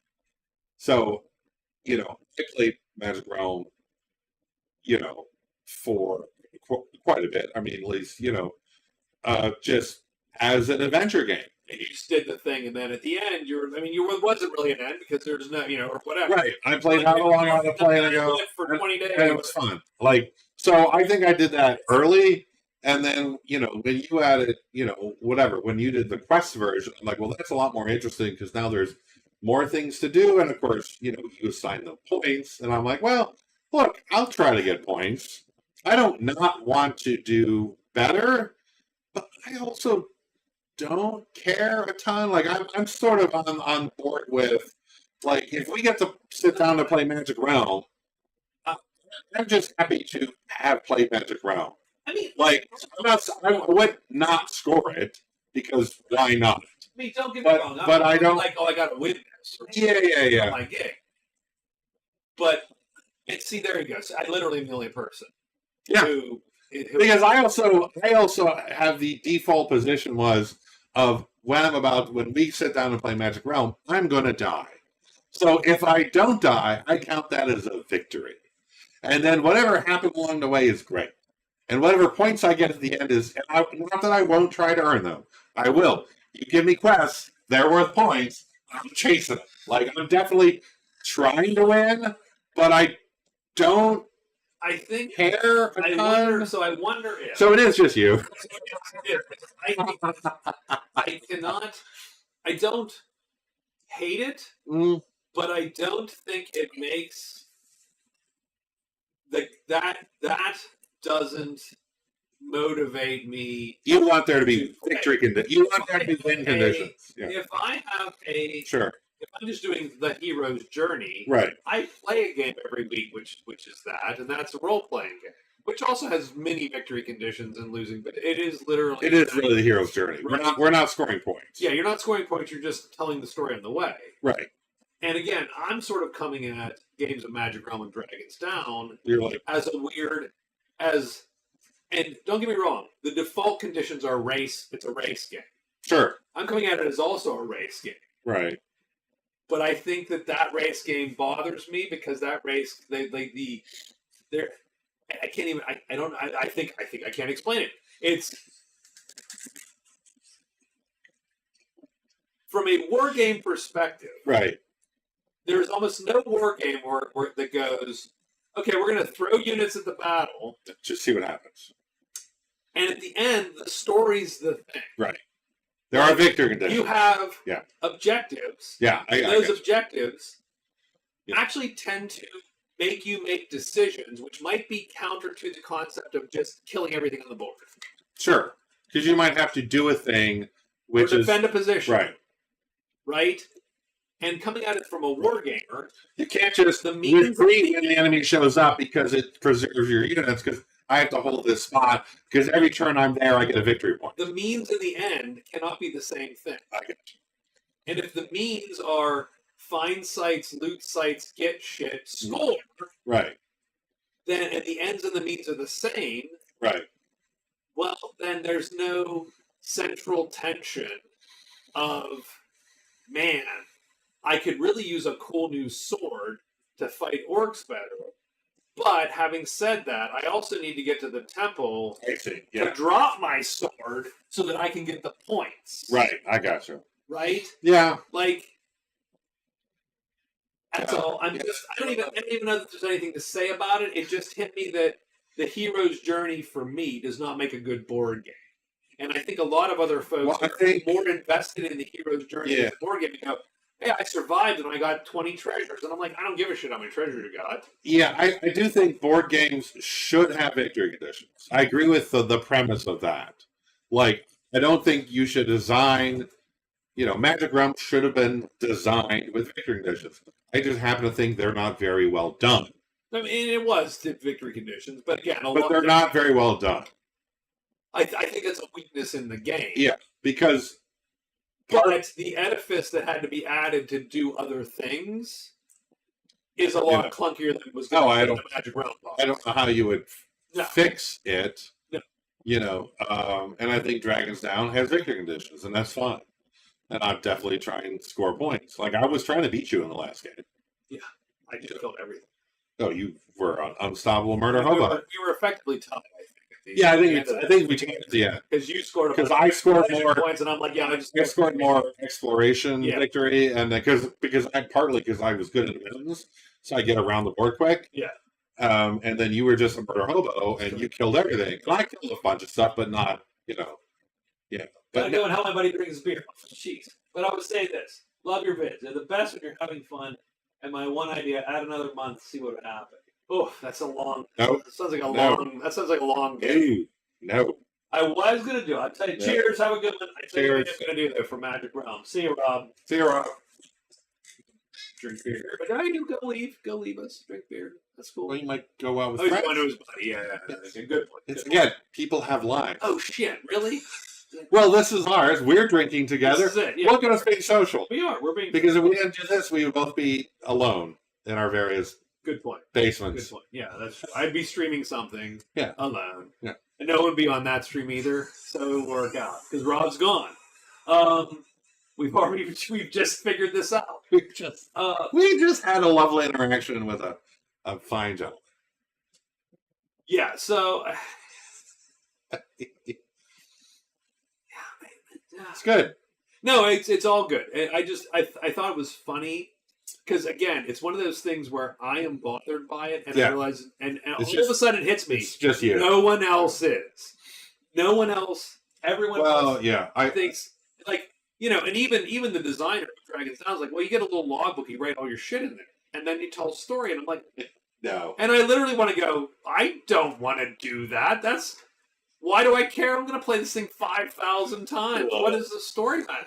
And So good. it's totally different. But I also and people have. come at Magic, and I realize, people. Now, I think some of that. Now, here's something stupid. Maybe you can. This is what I'm going to ask you, and you can tell me if Okay. I think the problem is, or one of the differences is, I'm playing 4-handed or 3-handed by myself, Sure. and I want someone to win. Oh, sure. Like Because I want something to drive Well, you my are decisions. like you're playing a Blood Bowl league, Right. right? You want your team, a team. You don't even care. I know you're agnostic, Win, yeah. right? But you need someone to win. Someone has to move up the chart. But someone, yes. I want to see. Right. And if you don't keep score, you don't know. I totally get that. Right? It's like, Right. okay. But I think if you just played, I don't know. Do you feel as adamant about it when you play by with a group on a table, like one character? Like, do you feel like is it? I still. I know you're trying to win. I know you're not trying to win, but I mean, when we're playing together Magic Realm, I'm trying to run the game and Yeah. keep the game moving. So it's I not- don't really know yeah, what's going on. because you're busy. Yeah.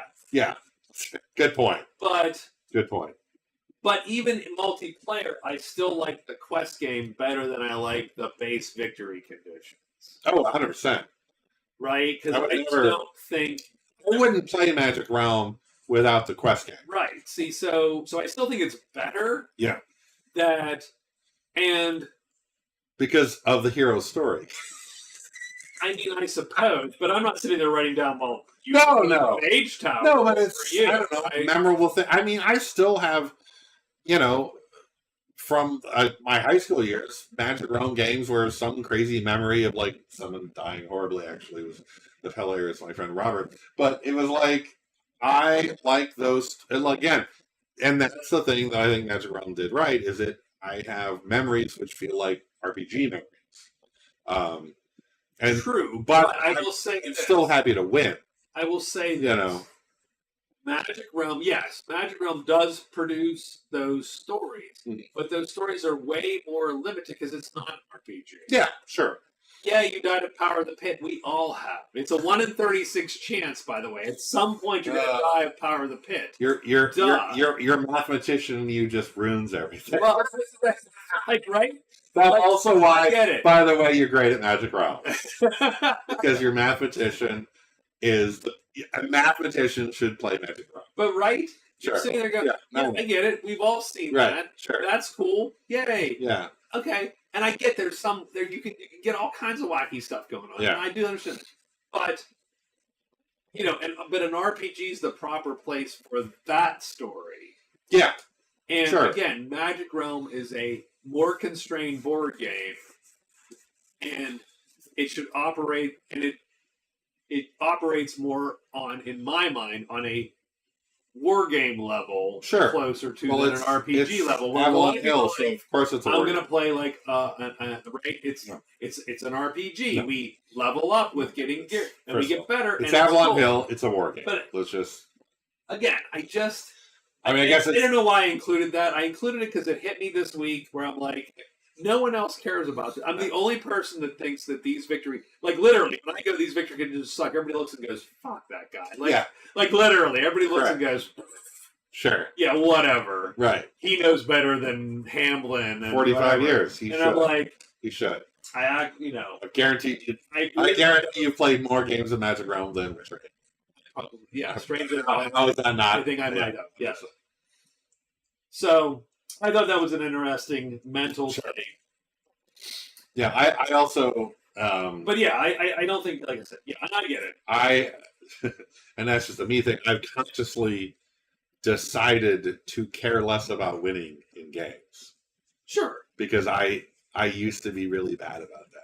Yeah, and then I decided it wasn't worth the angst. How fun is that right. at that point? At that point, when I was a teenager, you're not having fun. Yeah, you're not having fun. When I was a teenager, I was bad at that. Yeah. Like I was, there's not a lot of things in life I'm competitive about, but board gaming was one of them. Yeah. Because I felt that was my wheelhouse.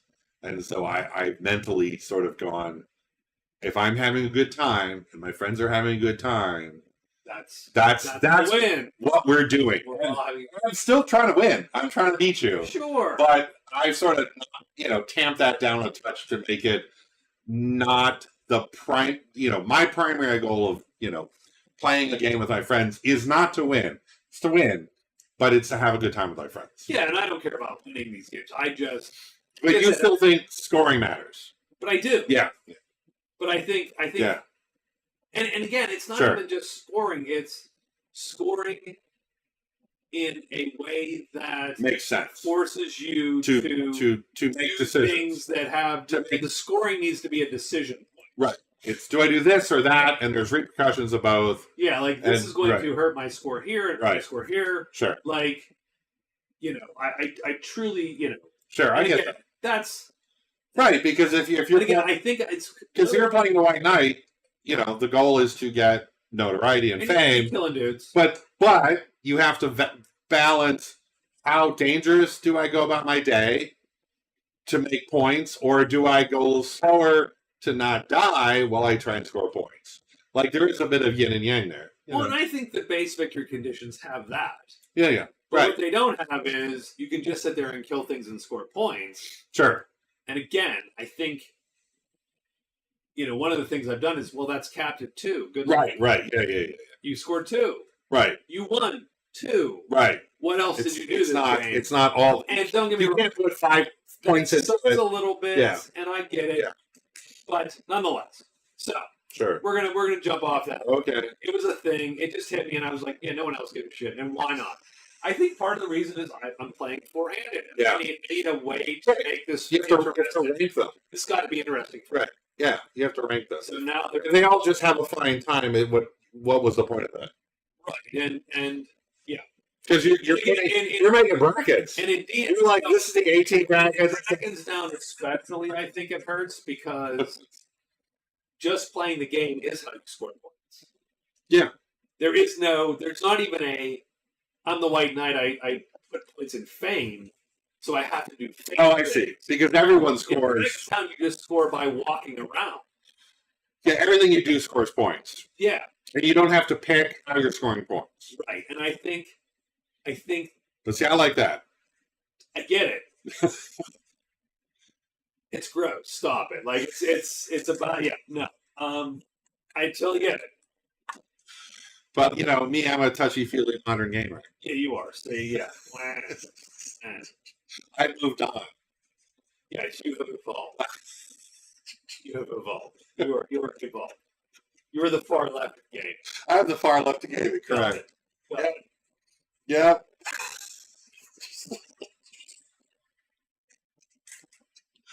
Oh, hilarious.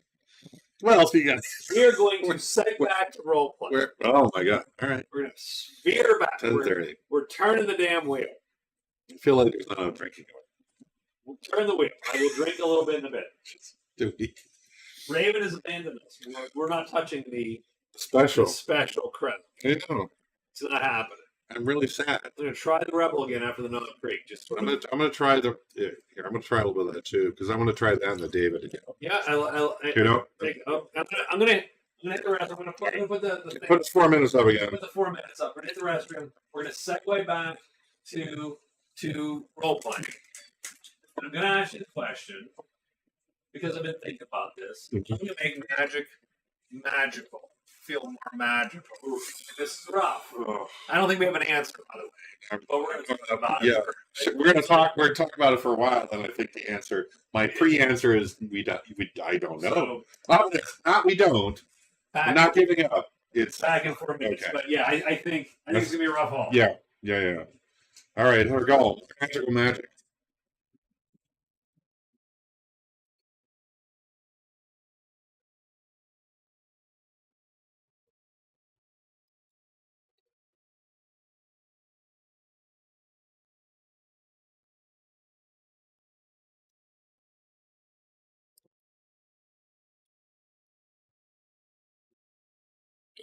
Oh, okay.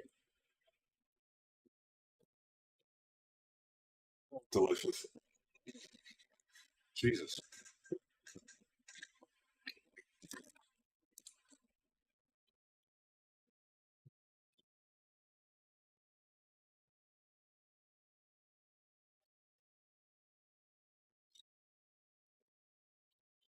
Mm.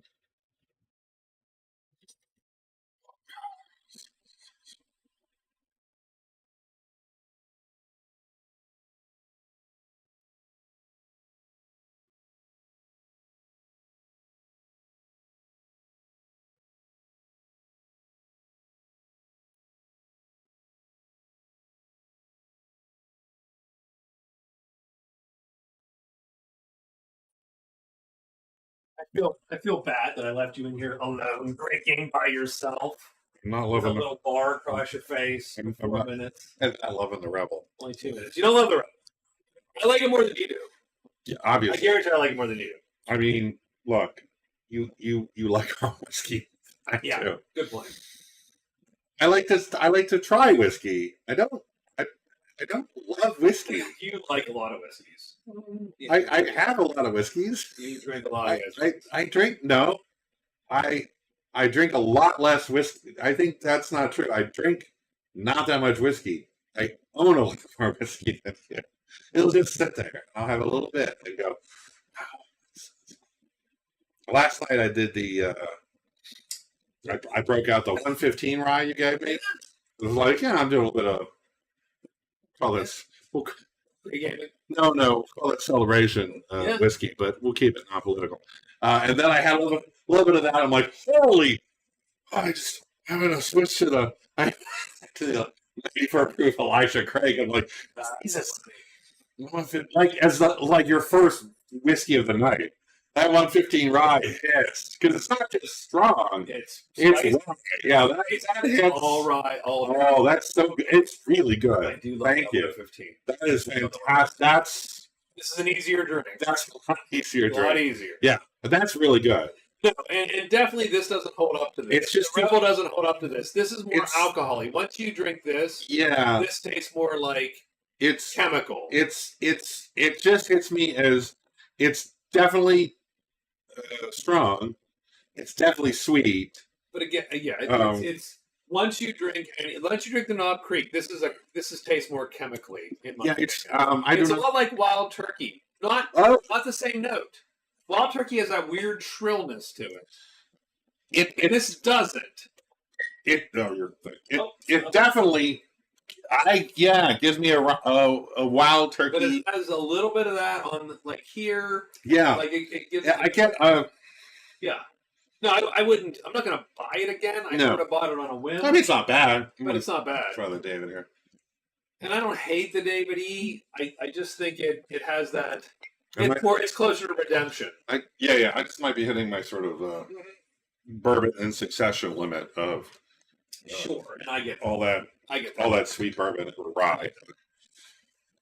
All right, we'll So move on to that. Anyways, go ahead. So let me get. So I've been thinking about this past couple weeks, right? Always thinking about the next game. If just cut. That's how we do. Yeah, absolutely. Even when it's like, oh, this is fun, and Yeah. this is perfectly fun. Like I can play these games forever, right? Well, we are going to. So. We are because I have like 2 years or something. Yeah, some amount of time. Sure. But I was thinking of, I would love to do a game Mm-hmm. where magic was very magical. And Sure, what I know mean by that is mythic. Not mechanical. Not. And even if it is mechanical, but mechanical in a way that sort of conveys that fussiness Okay. that I think. Sure. Here's the thing: I've never seen it done correctly because once you bring magic into a mechanical place, it's typically a tool. Oh, it's just. And if it's a tool, Here's the thing then you it's do. got to be somehow equal to the other tools. Right. Right. It has to be somehow work like the other tools. Like Okay. I'm a fighter, so I hit you for 2d6 or whatever. I'm a mage, I can hit you for blah. Right.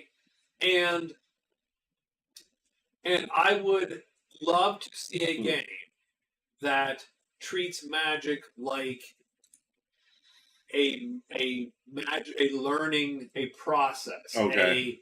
a discipline that you explore and weird things happen. Sure. And it's not necessarily any better or worse. Like, not necessarily like you might not be able to take it out with you at all times. And Right. right. And so one of the things I was reading like an RPG companion for, again, one of these, old schooly games or whatever. And it had a whole list of grimoires. And, so here's what you do. If you're a mage, you get this book. And you get this book and you have to draw a circle and blah, blah, blah. You do a Right. thing and then you summon a demon. And when you summon this demon, he will give you this one thing. Right. If you do all these things correctly, Right. the demon then comes and will give you this one thing. And if you fail one of these things, well, then the demon might do this other There's thing to you. repercussions. Right? And so on. And how do you make that, but yet still playable? Yeah. Right? Because you don't want... Enticing enough that someone wants to do that. Right, right. As opposed to like, well, that sounds terrible because it's In a way that, Right. it doesn't have to be always useful. Like, I can definitely see doing magic and going, look, this isn't going to be for everybody. I think it's so. Yeah, I agree with you. That would be interesting to see. I definitely do not know of any game that's even ever really tried to do that. I can't know. Again, I don't know that many RPGs. So I don't really pay attention to enough of them. But nothing comes to mind that is in the really the ballpark of that. Well, I mean, think of the pain that Middle Earth kind of has, right? Well, I think Like that's very Middle Earthy. It's very. But the problem is with Middle Earth as a, and we've talked about this, as a role playing environment is awful. It's a story environment. It's a book. It's my favorite fantasy world that there is no reasonable way to do a fantasy RPG in Middle Earth that captures the vibe of Middle Earth. And yet still functions as a game. And it's still a game that you can play. Yeah. So keep in mind, because that's the difference, right? Right. You could make a story game effectively that was Sure. Middle Earthy. You could do It emulated Middle You Earth. could do a narrative story game. So But here's the thing. But you don't want a narrative story game. And again, I think I'm going to put this in a video somewhere, but I was thinking about this too. So quick tangent. Sorry. What? We don't tangent here. Don't we? But we do it all the How time. was Dennis Miller in Monday Night Football, by the way? I Great. mean, Great. I don't remember anymore, Thank you. but yeah, it was Right. funny. I do remember thinking it was funny, and But so I was always thinking, I like the minty aroma of this. yeah, see, and I don't mind the David E, but it's closer to Redemption. Like it's like Redemption. See, I much prefer that over this. Yeah, and this. interesting. It's a completely different vibe. Yeah, Like it's just a different form of run. it's sitting on your porch. Yeah. And in the southern summer. Yeah. Mint julep. I mean, I'd put some ice in that and just chill out. There you go. Like, you know what I mean? Like, and just go, yeah, maybe water that down, slide a little bit of ice, just chill on a summer day. That would be great. I don't really like, it's drinkable. I just don't like either of these to want to really drink more of them. That's still the best rye. It's a good run. Yeah. That is a darn good run. Anyways, So but this is not a summer. It's not a summer drinking rye. It's not that. no, I don't know what is summer drinking, but yeah. That is. So David, summer drinking rye. what tangent was that? I It's don't on a tangent. God damn it! I Yes. forgot the tangent. There's no magic. There's no rules that really do the magic thing you described. Sure.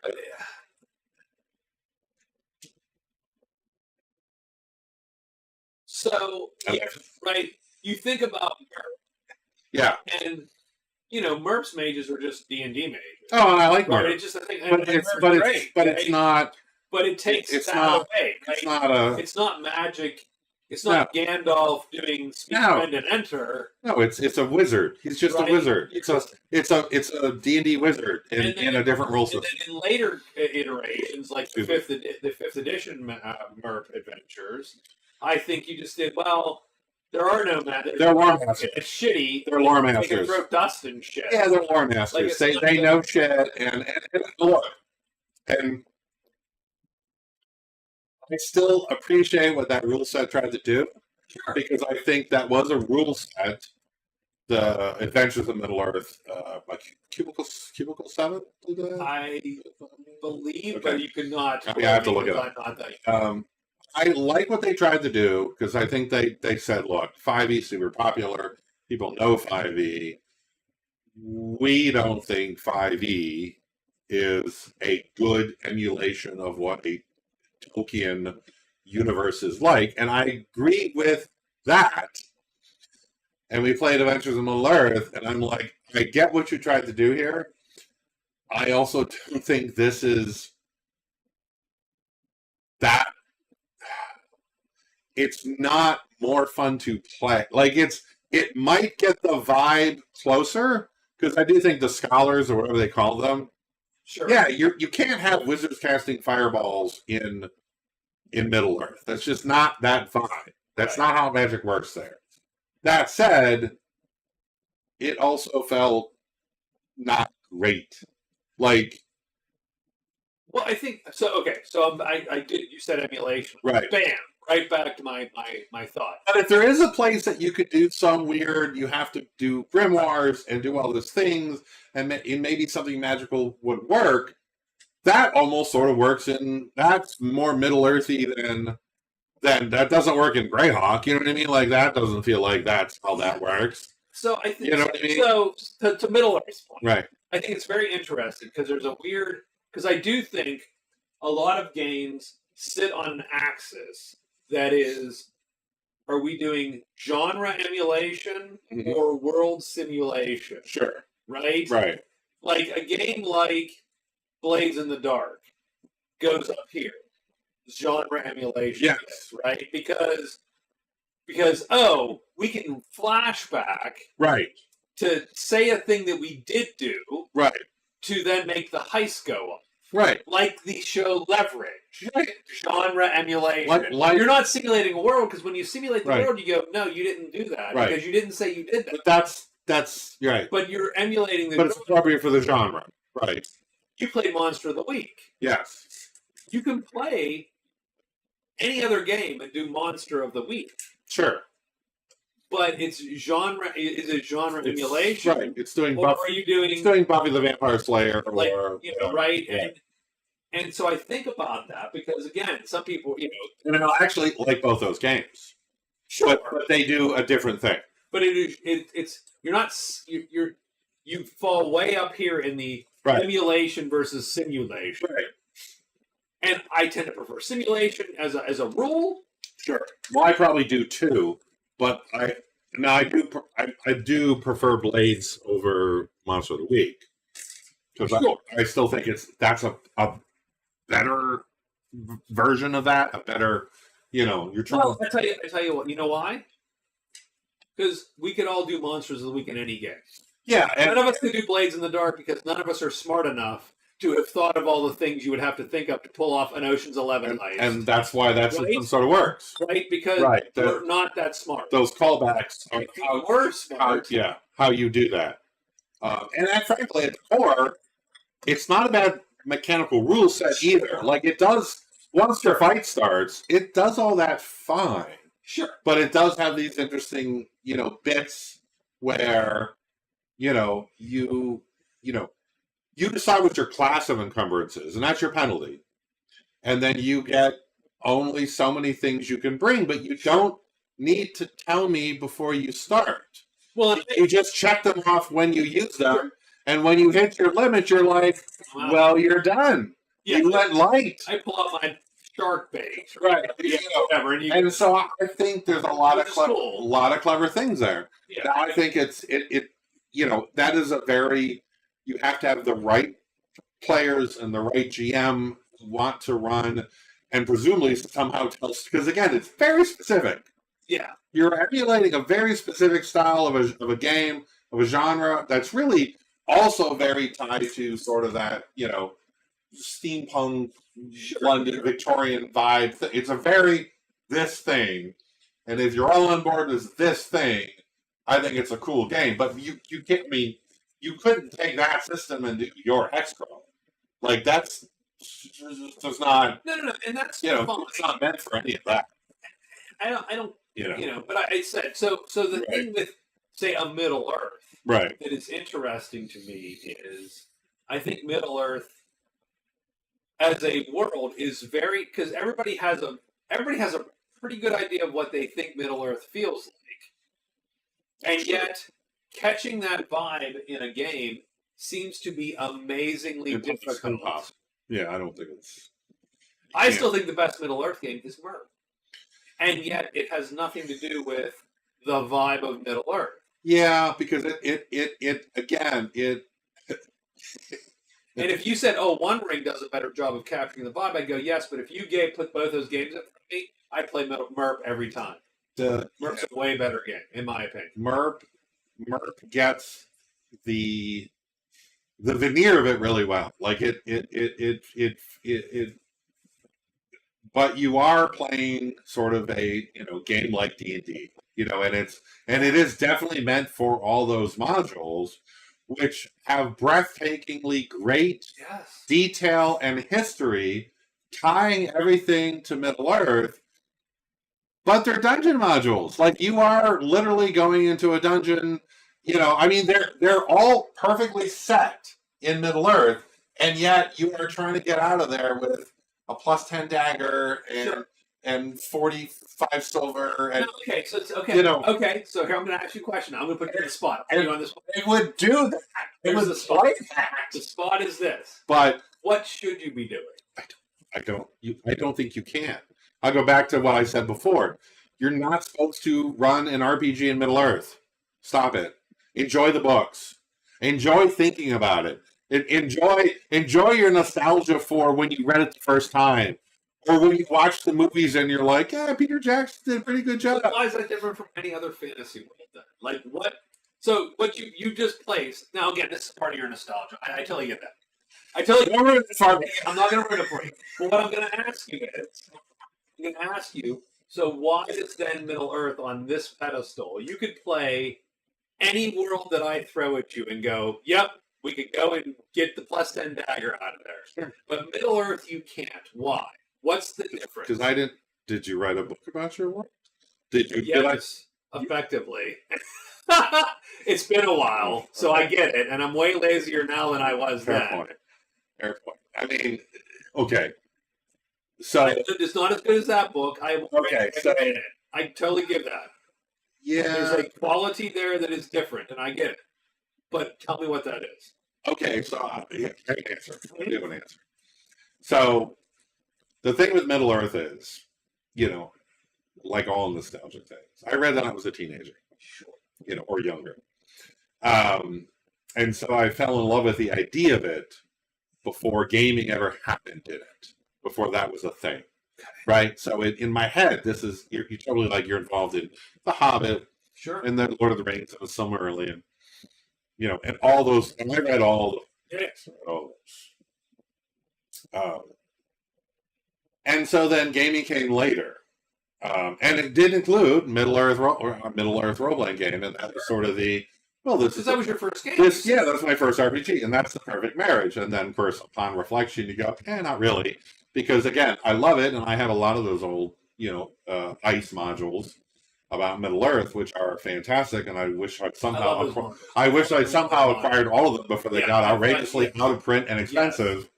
If I had every one of those modules, we would just run through them in any system we could. Because See, I love that is my nostalgia game. I love it. Like, I don't even care what the game is. I would battle Mark because it's a match.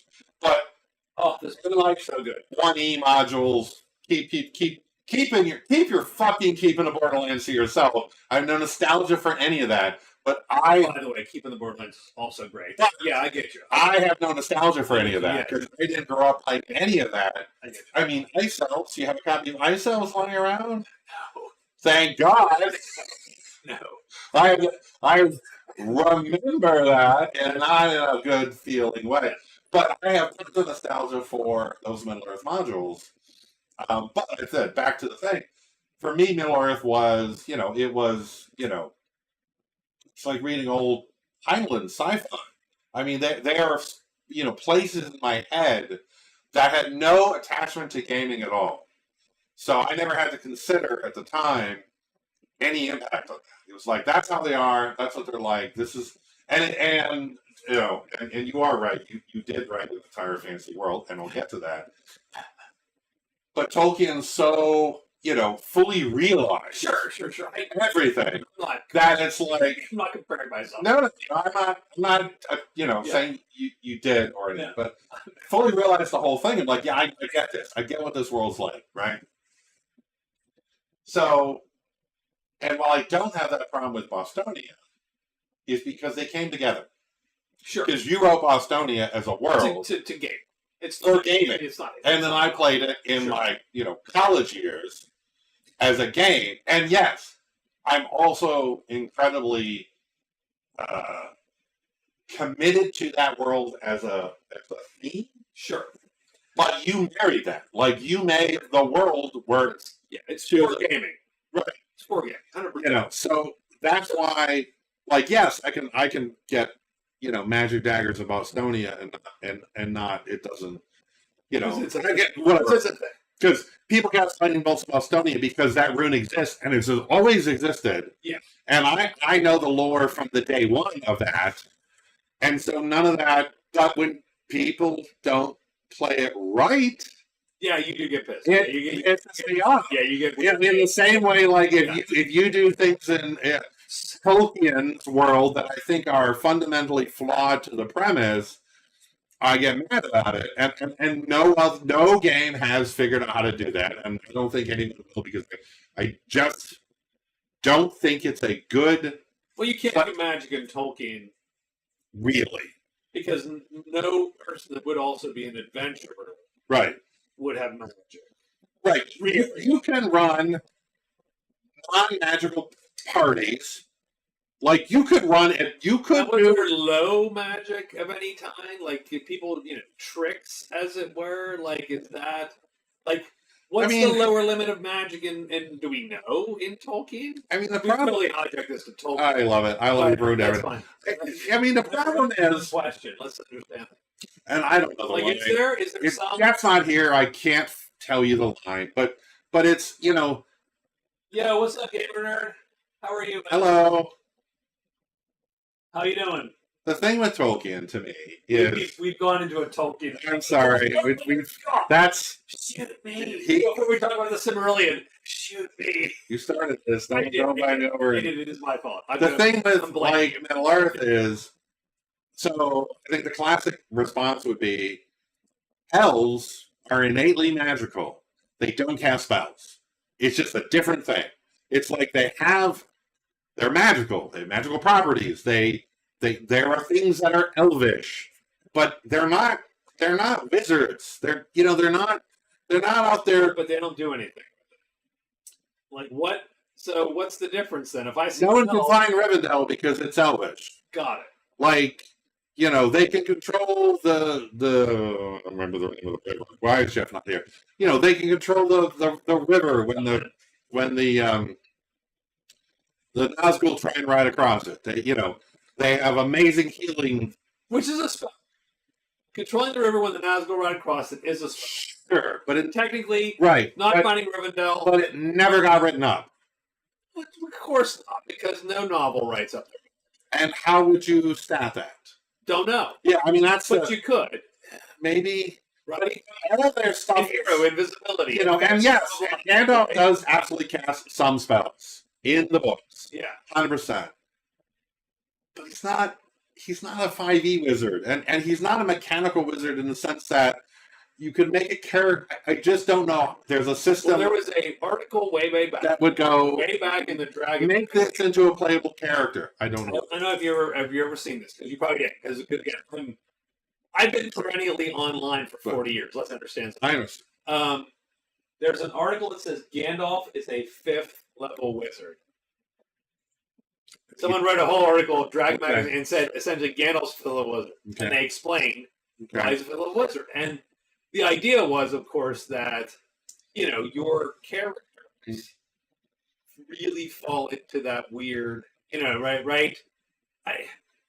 The point was that you could almost play on that level and get all of that experience in that weird compressed vibe. Like, right? There's a whole, but yeah, I was watching for 2 hours. YouTube just messed up my PC. I'm not sure why. Well, good to see you, nonetheless. Hey, and we're essentially the topic is how do you make magic in an RPG magical?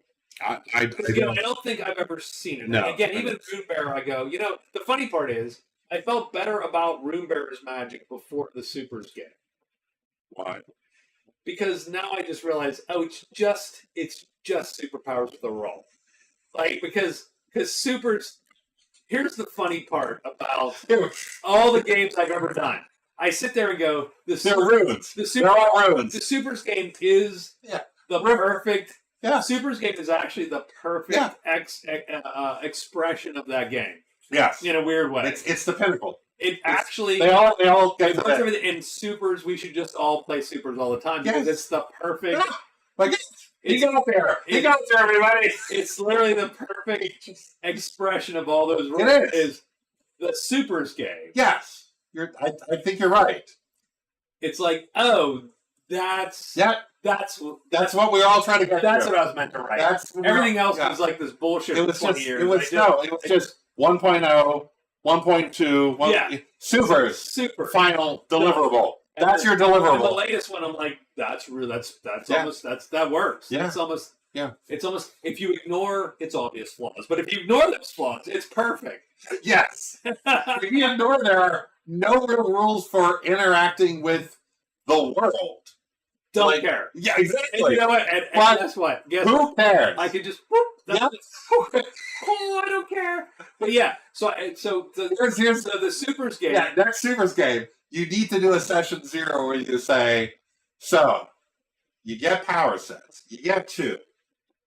That's what you do. Like, stop trying to pick up No, you can pick stuff. 3. Don't encourage anybody. You can pick stuff up. Stop trying to. Now, the funny part is in the super strength set, there is a power then, which is you shit random shit up, and Yeah, but now you get an area effect attack. but not before. Well, Before you had to use an attack. It's still an attack. Sure. You have to have that power set. I mean, to get the benefit you think you're going to get, yes. Okay, Because again, that's the line. but you can have 20 strength and go, well, but I'm not him. But that's not enough to Right. pick up a giant pole and actually use it as a weapon. Now, again, you're talking about Joan. Let's understand something. I get it. I totally understand. You Anyway. could have picked the power. But nonetheless, so the Supers funny part is- is, Super's ruined Runebearer magic for me. I get that, Even in the current iteration, which is the newest. which is great. And I like runes as a concept. Absolutely. Well, it's my favorite magic system. Absolutely. Yeah. It's my favorite magic system I love of any magic system I have played. Runebearer has my I still favorite. hate it. Now. You know, you should write a complaint to that designer. That guy's an ass. He's an idiot. He's an asshole. I And I hear it drunk. But hey, you know. I like supers as powers. I like supers more than runes. Yes. And Runebearer, runes, is still my favorite magic system. It's just No. one of those things that I'm Right. like, okay. Yeah. Right? But there's And no then the way. latest iteration where you effectively made. Did you make magic closer to supers? Like you've edged it. Sure. Yeah, you've pushed it a little away from old Runebearer to, Sure. which I get because you don't want people to feel they can't do stuff in combat. Yeah. Especially that we're, first circle, second circle. It's like, whereas in Runebearer, you could jack your skill high enough, maybe start a third circle. Yeah, you could start a third circle if you really. Right. If you were like, in fact, you're taking a +3. In fact, you were going to. Like, if you were going to be a mage. If you were going to be a mage, you definitely start a third circle. They're going- If you were going to be like a fighter mage, second's fine. Yeah. And I'll get to third, But then you have to do the test, which the test sucks. Which you might suck, yeah. Yeah, So- you might die in the test. So yeah, I get that. But I agree. I think supers is the best version of runes, and I do like the runes a lot. I would say that saddens me, but it doesn't in a weird way. You Like, got there, I sort man. of You get made it. it. Like I sort You of did know it. where I'm at. You won. Yeah, like I You get won. it. I totally get it. Yeah. The problem, I tell you, the problem is this: Mhm. we should have just played the old Runebearer and been done. Even as clunky as it was, should have just played it. I just should have just popped down the Sure. old PDFs and said, "This is what we're playing." I mean, I sort of assumed we were. And I then should have. And then you're like, I hey, all this stuff. I'm like, oh, because we moved on from those should that have. everything. Yeah, Should have. I would have. probably should. I might have felt better about my life, but Well, too late to go back. no, and I don't think it's bad. I just think, Yeah. it's like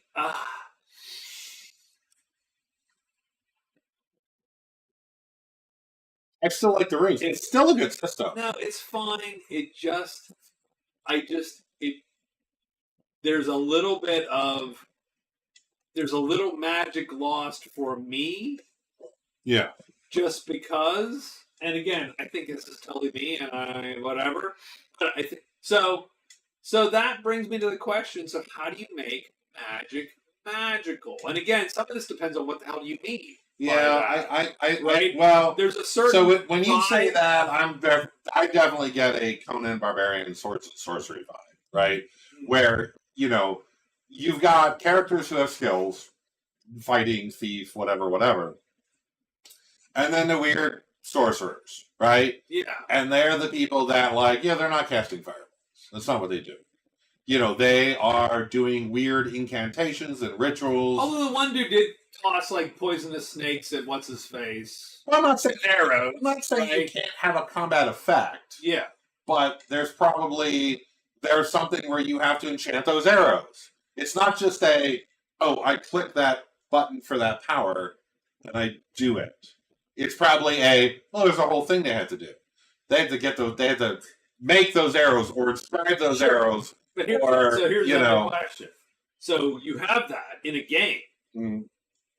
So the problem in all of this is always, and the same thing with Middle Earth, by the way, and everything else. It's but if you're a novel writer, you get to control not only what the characters do, but how they feel. But the outcome and everything. Yeah, so they're happy about that. Fear the sorcerer because the sorcerer is mystical, when in reality, he has no powers. Right.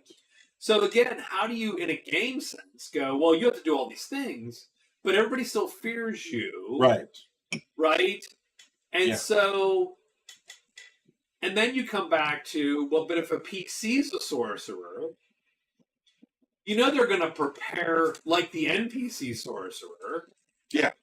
So how do you, right, but then there's still this weird presumed balance between the PC sorcerer, the barbarian, the rogue, and the NPC sorcerer.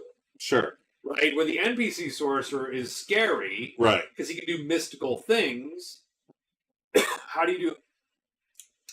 Once you hit PCs, you then reach this toolkit problem. Yeah. And then how do you make that mystical? Do you do a risk-reward thing?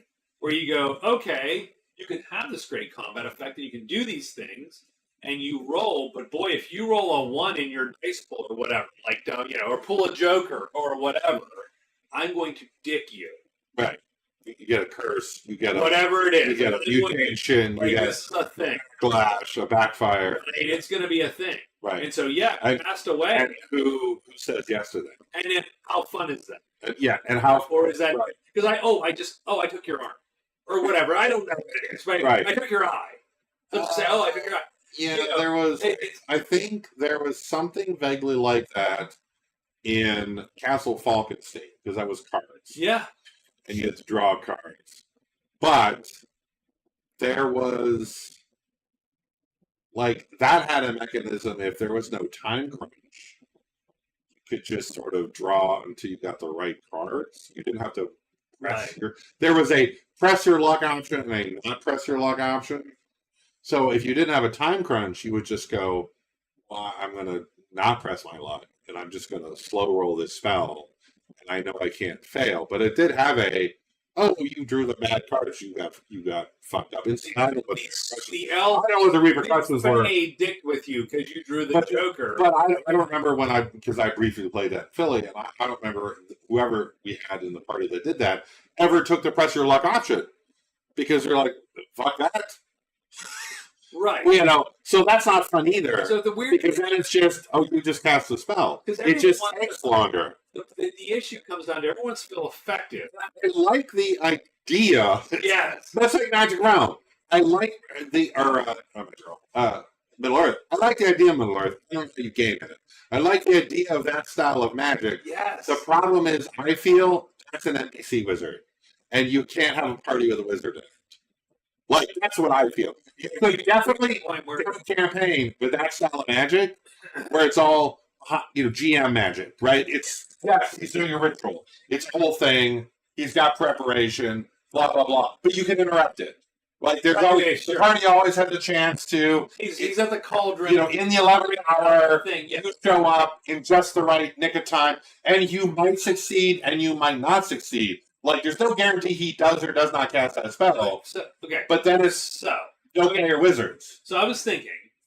So again, Or all the player wizards are middle or floor masters, and it sort of blows. and they have shitty. And they're shitty. They not really They have, that's it. they, Throw dust. they have illusions. They have. Falcon something. They know shit. Yeah. They whatever. They have magic adjacent things. They have the familiar. They have this. They have that. Here's what I was thinking. But that's not fun. Here's what I was Play that. thinking. You play Conan or that guy. Yeah, I was sort of Play Conan. So I was thinking, okay, so But I like the idea of it. what about like a hero system? I mean, here's a probably better system for that. So let's think about it. So a hero system. You have a very limited mana pool. Okay. It doesn't come back. Correct. Not at all. Right. Not even a day. It's like No. you have, let's say, 12 mana, and it just goes away, and then next month it might come. Oh, back. I It's a see. break. Long Right? term. Shit Right. for Okay. long term. Okay. And yeah, you might have a combat spell, and it takes 4 mana. I see. But you might, and you put that in your grimoire or whatever. Right. But then you might have, and you might have the ability in your sanctum Mhm. to regen your mana quickly, Sure. or more Right. quickly. So casting in your sanctum Right. is fine, but you're not going to cast a fireball in your sanctum. Right. That's dumb. You get whatever 1 hour there, 1 a day. Imbue it, I see. and thus be able to take the fireball and go, I'm going to imbue To an item. this token Right. with fireball. Okay. And then, okay, you cast it and gain your mana and cast. Oh, you have 3 of those, and you take 3 of those out. Right. Now, mind you, I don't know how that's different than, say, D&D all of a sudden, because now you have spell slots, right? Yeah, that really is sort of a Right, a you funky version of spell slots. Advancing Yeah, spell slots, you did. Yeah. right? You know, But it's precast. yeah, You only have what you could. And there's a limit you sit there and based on your mana or your capacity Right, or you're- your grimoire. You can't have 100 things cast. no, you're like, oh, what, you know, So you go, well, what do we think we need for the adventure? Do we need fireballs? Do we need water walking? Do we need, because I can pick, but I only get a handful of these. Whereas, or do you just, or 5e wizards go, well, I have everything that I know. well, I mean, and You again, know. and again, this is something like that would be fancy and magic. You might go. I mean, the guy can cast the fireball. It just cost him a third of his mana that he's not getting back. Yeah. And he could probably use that mana for the 1 or 2 point, whatever little utility trinkets Sure. that he can cast throughout the Adventure. Yeah. But he can also imbue these other, or do you go full stop and go, you can do almost anything, Mm-hmm. but I'm going to burn your mana and or penalize, Yeah. right? There's a thing, like you have to pay for it. Yeah. You want to stop that guy's heart, stop that guy's heart. Right. But there's a penalty. But as soon as you do that, there's something that, There's a tax right? that's severe enough. Yeah, like it's, sure, do it. Right. You want to do that? Okay. Yeah. Roll those dice. Right. I I don't know how you do that because I don't know how like, how you do a long running campaign with someone who is being in order to use their abilities, they're being constantly taxed. yeah, I don't know how that's fun or sustainable. I don't know. Like The the fighter just swings the sword every time sure, and it just works. and that's okay. Right. The magician theoretically has to be able to do other things that are different, crazy, whatever it is, but pay that. But But trying to find that balance. again, if point it's a different tool, right. like maybe that's the key, right? They shouldn't be doing the same thing. Right. Fighter swings No, I think kills dudes. I think that's The mage doesn't kill dudes. no. I think that's. With I magic. think that's crazy. if there was a way to make magic magical in a RPG, it's finding a way. And don't be wrong, I love that mages do damage in 5e because I think that's fun as a player. Right. But if you're trying to get to make magic magical, then I think the solution is you have to find a system where mages can do things that no one else can do, but they're not directly combat related. But they can't do the things everybody else can do. Right. Is what you're saying. Right. They can't do the things rogues do, thieves do, Right. because that's what they do. That literally you are, they can't do the thing rangers do, because rangers do the things rangers Right. do. They can't do the killing. It's not what they're here for. Right. Like, maybe they can do something slow and sort of catastrophic, like, we need to knock that bridge down because the orcs are charging. Right. That's not a combat spell. Right. But that might save the encounter. You're effectively, that becomes, now, Right. the problem is, I don't know how you do that. the problem is But this. that's what you have to The do. problem is this. That becomes a set piece where the party holds off the orcs Right. while the mage charges the spell Yes. to bring the bridge down. Yes. Except the mage does nothing but try to bring the bridge down for 10 rounds. Yes. While the party fights the orcs. Right. And I don't know that's fun either. But that's how you make magic magical, I feel. You have to give the mage things they can do which are just different than what everyone else does. So they're not really in competition for doing the same things. And I don't know how you do the balance of how easy that is. They are. In most games, they are. They're in direct competition with every other Absolutely. class to Right. do their things. I attack in AoE. Right. I can pick locks with knock, Sure. right, or whatever. Or I can win fights with I can sleep. good bury the shit. I can win fights with sleep. Whatever it Right, is. yeah. I can do the ranger thing Right, with right. whatever. That's- Right? It is what So it is. you don't. So So you can make them versatile in the sense that they can do all sorts of things, but not what anyone else does. Like, they can't do those things because then you have to find a balance point where why would you play a rogue versus a wizard if a wizard can do everything a rogue can do? And if you make the cost too expensive, why would you play a wizard when I can play a rogue? Right. So there has to be something where they just are divergent. They can do, like, and then you need the weird system where player creativity somehow works in their favor. Like, you do clever things if you can think clever things. I don't know the mechanics that make that function, though. Like, that's the oddity of how do you find a either difficulty die roll or a tax or a resource, It's you funny know. because listen, Fantasy Wargaming, that book that's falling apart up on my shelf. I have that. Great book, by the way. Sure. Shitty game, great book. Yes. A lot of good things in that book. Mm-hmm. One of the things was the magic system, Which I don't which remember was at all. you make up a spell on the fly. Okay. That generates a DL effectively, and then you roll to succeed on it. Okay. So we're playing Fantasy Wargame. No, Oh. here's the thing. Generating an air bubble, like generating an air bubble in someone's heart was the apps. Like, Well, sure. that's easy, And they're dead. and you're dead, Yeah, you can't do that. right? Like that's. So you almost need that, but in hero terms, You- where you you- go, no, you can't generate an air bubble in someone's body. That's a 3d6 killing attack. Right. So you spend that's 45 points. Right. You can do that. Do it on the fly, sure. Yeah. That's 45, Right. and then we'll figure out what that means in terms. So what does that cost you? Right. Yeah, Well, maybe that is the weird answer. it's just variable. So you have It's hero variable powerful. You have your grip one. Yeah. That's your spells you can do, Okay. and they cost you a resource. Mana. resource which doesn't come back super fast. Okay.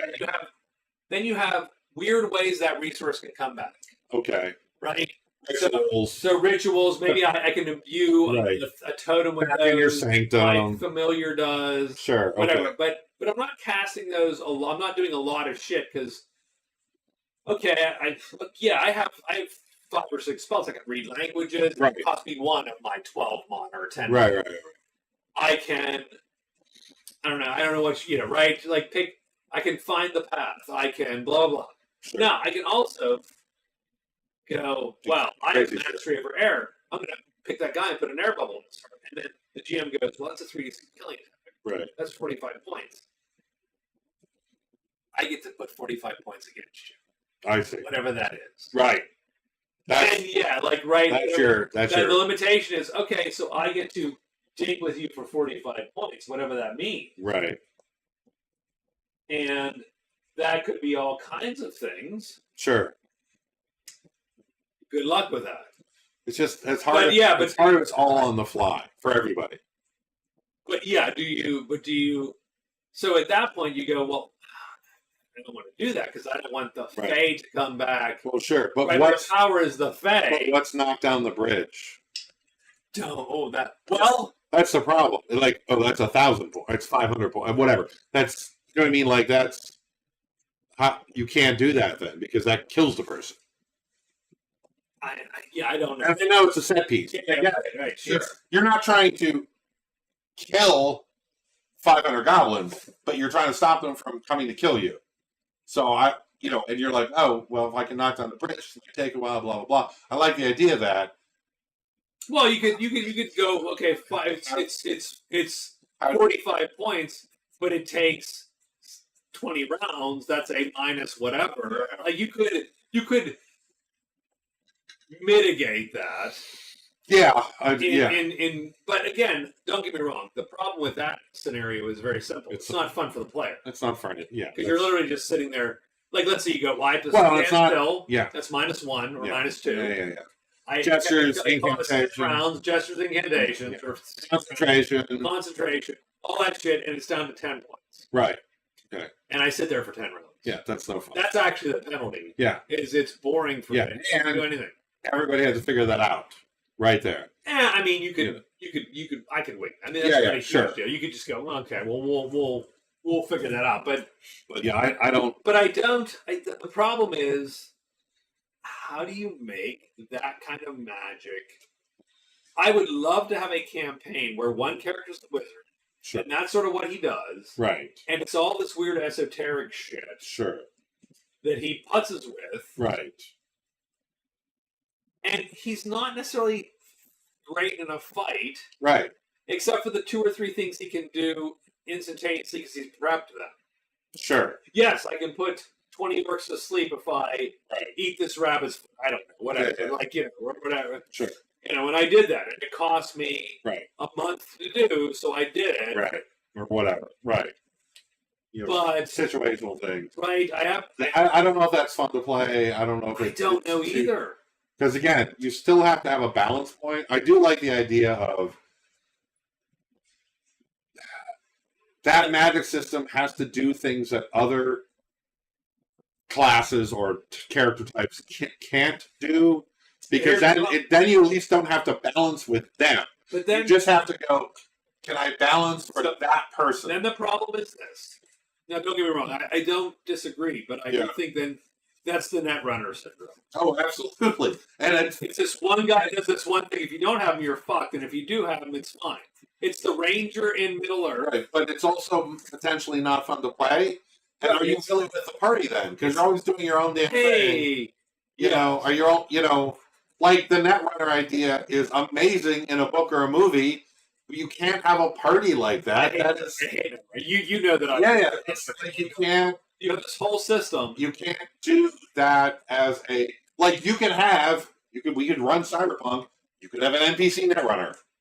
Well, in the background, run by you. You'd have to have doing whatever. You'd have to either have a system, but you can't that somehow followed the party. Right. Right. But you can't have a player doing that. Well, you could, but I mean, you'd have to literally follow it. Like, it'd literally be somehow following the party. And then you'd have to be able to give that player, and this would be super contrived, something to do every time the party had to fight a thing. Sure. Sure. Hey, you got security robots now, or something. Right. Knock them down. Yeah, right. Turn them on our side. You can electrify the floor, or whatever. You could. You right? That's sort of the gig. It's actually a bit of what you want in the magic. Like, you want it to function like that. You want that person to not be present, right? Yet have an impact. The impact every time the party has to do something. So then my answer is, how do you make magic magical? You play Cyberpunk, and it's a Netrunner, and we're done. And you have to be floating with them. Well, you're running a. You're on the cameras. You can see it. Yeah, you're everyone's. You're in their ear. You're in their. They're all the cameras, all the ears, in the sky, sort of. That is mechanically the best way to do magical. I'm not casting fireballs, but I'm doing cool stuff on the side. But it's probably using sci-fi and doing a Netrunner in Cyberpunk. And you then fantasy. Oh, can we do Netrunner fantasy? That's what you want. You want Netrunner fantasy. How do we do Netrunner fantasy? Well, maybe, right? Spirits? Do we make it all spirit driven? Like spirits? Is it maybe. Like Not elemental so much, but like, do we Like, does the mage literally sit in his sanctum sanctorum while the party goes out, maybe? and then he just he utilizes whatever, Maybe? and And maybe he has some, like you said, sort of on the cuff, short term, like quick things when if he's in the field. But yeah, maybe it's Netrunner mages. Again, is that fun? Does someone want to do that? That doesn't seem like not leaving this to do the things in the sanctum doesn't seem like the fun role. And like I don't Like that. That's I like that idea. yeah. No, I But get in you. a book, I get you. I get in a you. book or a movie, I like that idea. I don't know. He's literally talking to you through whatever. Right, And he's back in the city. Yeah. And he's So he has a familiar or a he's telling which you talks to you. there are 50 orcs to the Right. west. Yeah, I like that. Blah blah blah. But that's a book or a movie. I don't know if that's an RPG. So I don't know. That's a good question. You know. I mean, that's closer. I feel that is a closer vibe to Middle Earth. Like It does. not It the does. spirit, Yeah, whatever. but like Yeah. it feels like that works better. Like that. That's my thing. I will.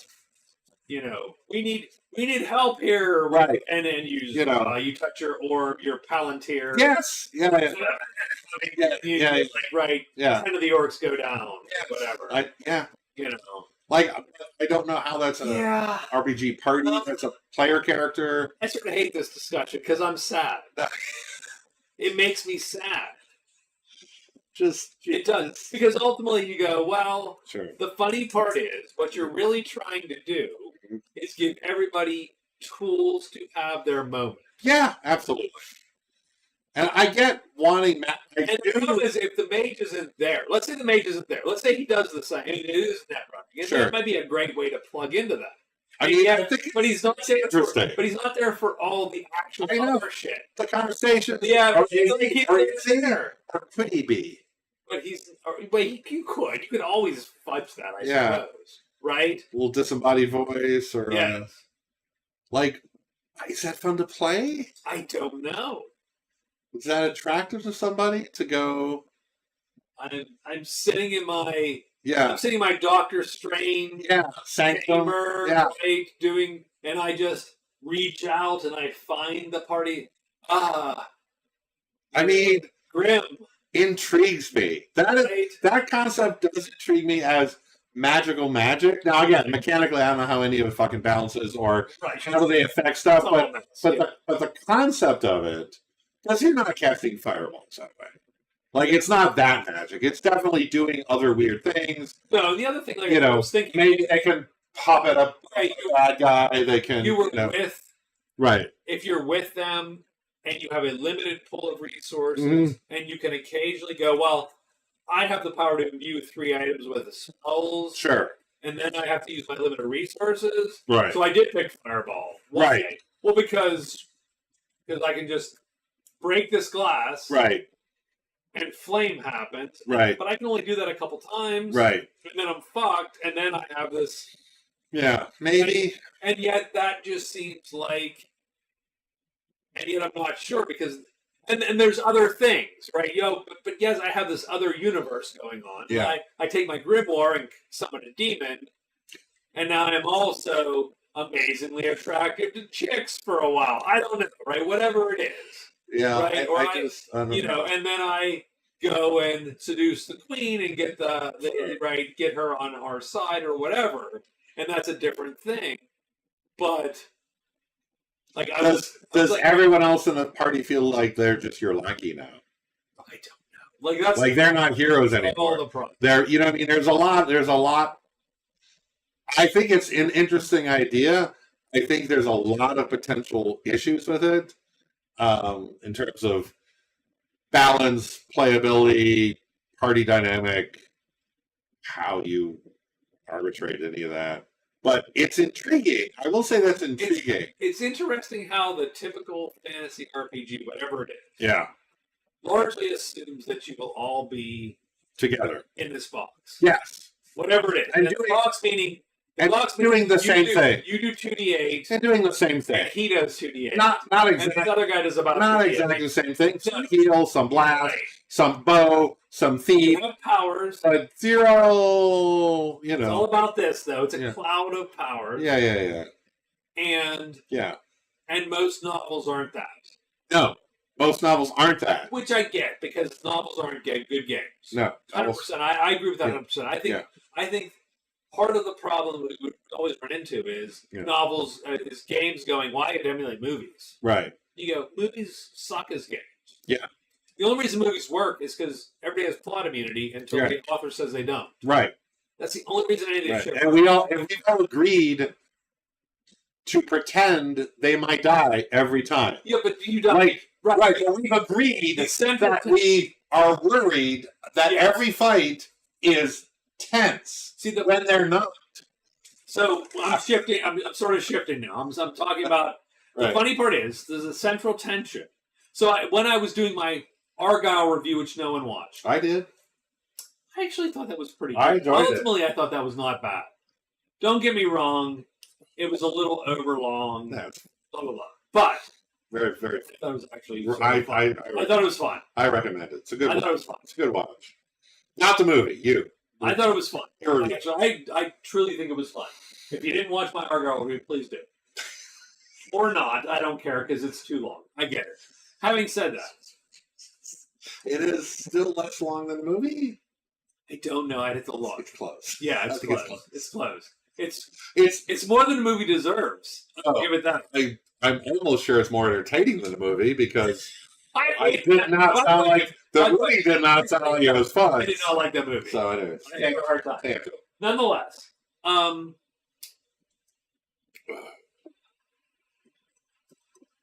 don't know where I'm at. Actually, shit! I just killed myself. I totally killed. We tangented too hard. Totally tangented. We tangented too hard.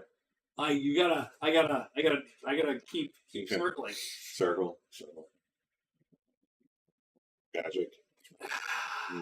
No, I'm good. I'm good. My thought is gone. I'm good. I'm not. This is a hard problem to solve. Actually, and also we've hit 11:30, so this is about. Is it? Yeah. This is about what? What? Do you have a lot more on your list? I've done 1,000 things on my list. This is about where the night goes, so yeah. Let's start a new topic since we're not going to fix magic tonight. But I did like chatting about it. No, it's an interesting problem. It's just super. I agree. I would like it if. And I do think the runes do a good. Here's the problem with the runes. The best part of the runes is figuring out how to interact with a rune. The best part of the rune's the bad parts. Right. But if you just start with a rune and you... Well, no, I mean, it's the bad part. The bad part's the best part of the rune. Weirdly enough. Yeah. Otherwise, the rune's just things you can do. Right. Which brings us back to all the other problems with magic, which is, well, it's a tool, blah, blah, blah. Right. It's the best part of the rune is the clunky part. Right. And they're flavorful, and I like that they're very flavorful. They're not generic. None of them feel generic. They all have a very much of a theme. I like the theme. But the best part of the runes is when you're like, you find out about a site, you try and figure it out. Right. And you're like, what do you do with that? Like it's the dangery bit. Do you put your head under the lava? That have nothing to do with the mechanics of the rune. Right. Which is, and the fact that the priests don't like the priestesses because of their rune. Like that's great. Like the fact that there's this tension the fact that nobody likes mages really in Bostonia because heresy. That's great. Like it's all very appropriate and cool. But when it's just a list of spells, you're like, it's just a list of powers. And you're trying to balance it. Right. Does it feel? Is it effective? What am I going to cast this round? And that is the boring part of it. But it needs, you have to have things. But if you don't have that, then you're like, what do I do? Yeah. So, and they're like, what can I? Yeah. What is my? Should I just be swinging a sword? Balance. Yeah. And I wouldn't mind if you had a game where mages are just like, well, I swing a sword. Sure. Until the wacky thing comes. I mean, Gandalf swung a sword. Gandalf fought with a sword. I don't mind that. Yeah. It doesn't quite. Sure. It's one of those things where you go, well, okay. Sure. It's not the vibe you're going for. Well, or it is, but it's one of those where you go, how do you make this playable, Right. and yet Interesting. not- Interesting. yeah, Yeah, interesting. not generic. Yeah. I don't see where anyone's gotten there to that. No. And yeah. And again, maybe you focus on the shitty, maybe that's it. Maybe you focus on the bad parts because the bad parts are the interesting parts somehow. Yeah. Right? Everything is bad. Everything is, that's what you focus on. Yeah. Uh, Where are we at? I feel bad. No, it's good. We're going to answer the question because this is a good one. Because all the other ones, I'm like, well, I could ask you about it and you would probably say, I don't know. I don't care. Fine. Oh, no. I'll have an opinion. So I dare you. I'll have an opinion. do you really want to pick the, Sure. No, I'm not going to do that. Okay. Because I know where we're at. It's not late. So I'm going to ask Yes. Jeff's question. Oh. How complex does your combat system need to be? What's the Sure. sweet spot of combat, right? You can go from old D&D, and old D&D was fairly simple. You didn't have a lot of rules. Yeah. And it was absolutely meant to be played. You got your 6 guys, you roll your d20s, blah blah blah. You kill the orcs, you move on. Yeah. 20 minutes, 10 minutes. Sure. You were Quick supposed fight. you're supposed to bam through this, Right. Quick right? fight. Sure. And you cast sleep, boom, 10 seconds, and we're done. Like all the orcs have gone to sleep. You slit their throats. You're good. Right. You got the XP. You move on, but you burned a resource. Right. And you move on to the next thing. D&D 3, D&D 5. It's a lot more set PC. Yeah. Right. Yeah. Powers. There's a lot more to it. A lot of abilities. Even Runebearer without powers. Let's presume you have no powers in Runebearer, which in this version you have no powers. The one we're doing now, you don't have many. But it's very positiony. Very position. It's very. Like, ooh, Yeah. why are you out there? Position. Stop it. Don't do that. Don't be. Why is the archer in front? Someone's gonna learn that someday. No, I don't think your wife ever learns that. I love you, Karen, by the way. Love you. If I didn't marry my wife, I'd marry your wife. By the way, I just want you to know that. I just want you to know. Why is the archer out in front? I just want you to know. That's a perennial question. Why is the wizard? Gamer girl. Why is the wizard or the archer or the archer Why did in front? Well, I don't know why that always happens, but I love it. Well, You can take my bottle if you want after I'm done drinking. No, we can drink my bottle. I mean, I don't care. I'm just saying. I'm good. I mean, have you seen my liquor? I mean, they're getting low, but I have a lot of it. But it's very positional. Yeah. It's not complicated. Right. I'm not saying it's not really that complicated, to be quite honest. It's not like there's 1,000 things to pay attention to. Look at that. Come on. Jesus. That's good. Like you own more booze than I do. Oh my God. Every time, by the way. Here's the thing. My son brought a lot of shit home from college. I'm like, really? Jesus fucking Christ. You either need to drink more or buy less. That's really those are the two. Yeah. Like your in out is not. Yeah, it's obviously not working. I mean, I haven't bought it. Just drinking these. That's weird. Anywho. I bought this, and it's fine. I'll give it to Jeff. Here, Jeff, take this. Yeah. Walk away, please. Well, I'm going to bring the Irish, which I like better. the small 12. Irish. Yeah, that's proper. Yeah, I'm bringing that to my proper 12.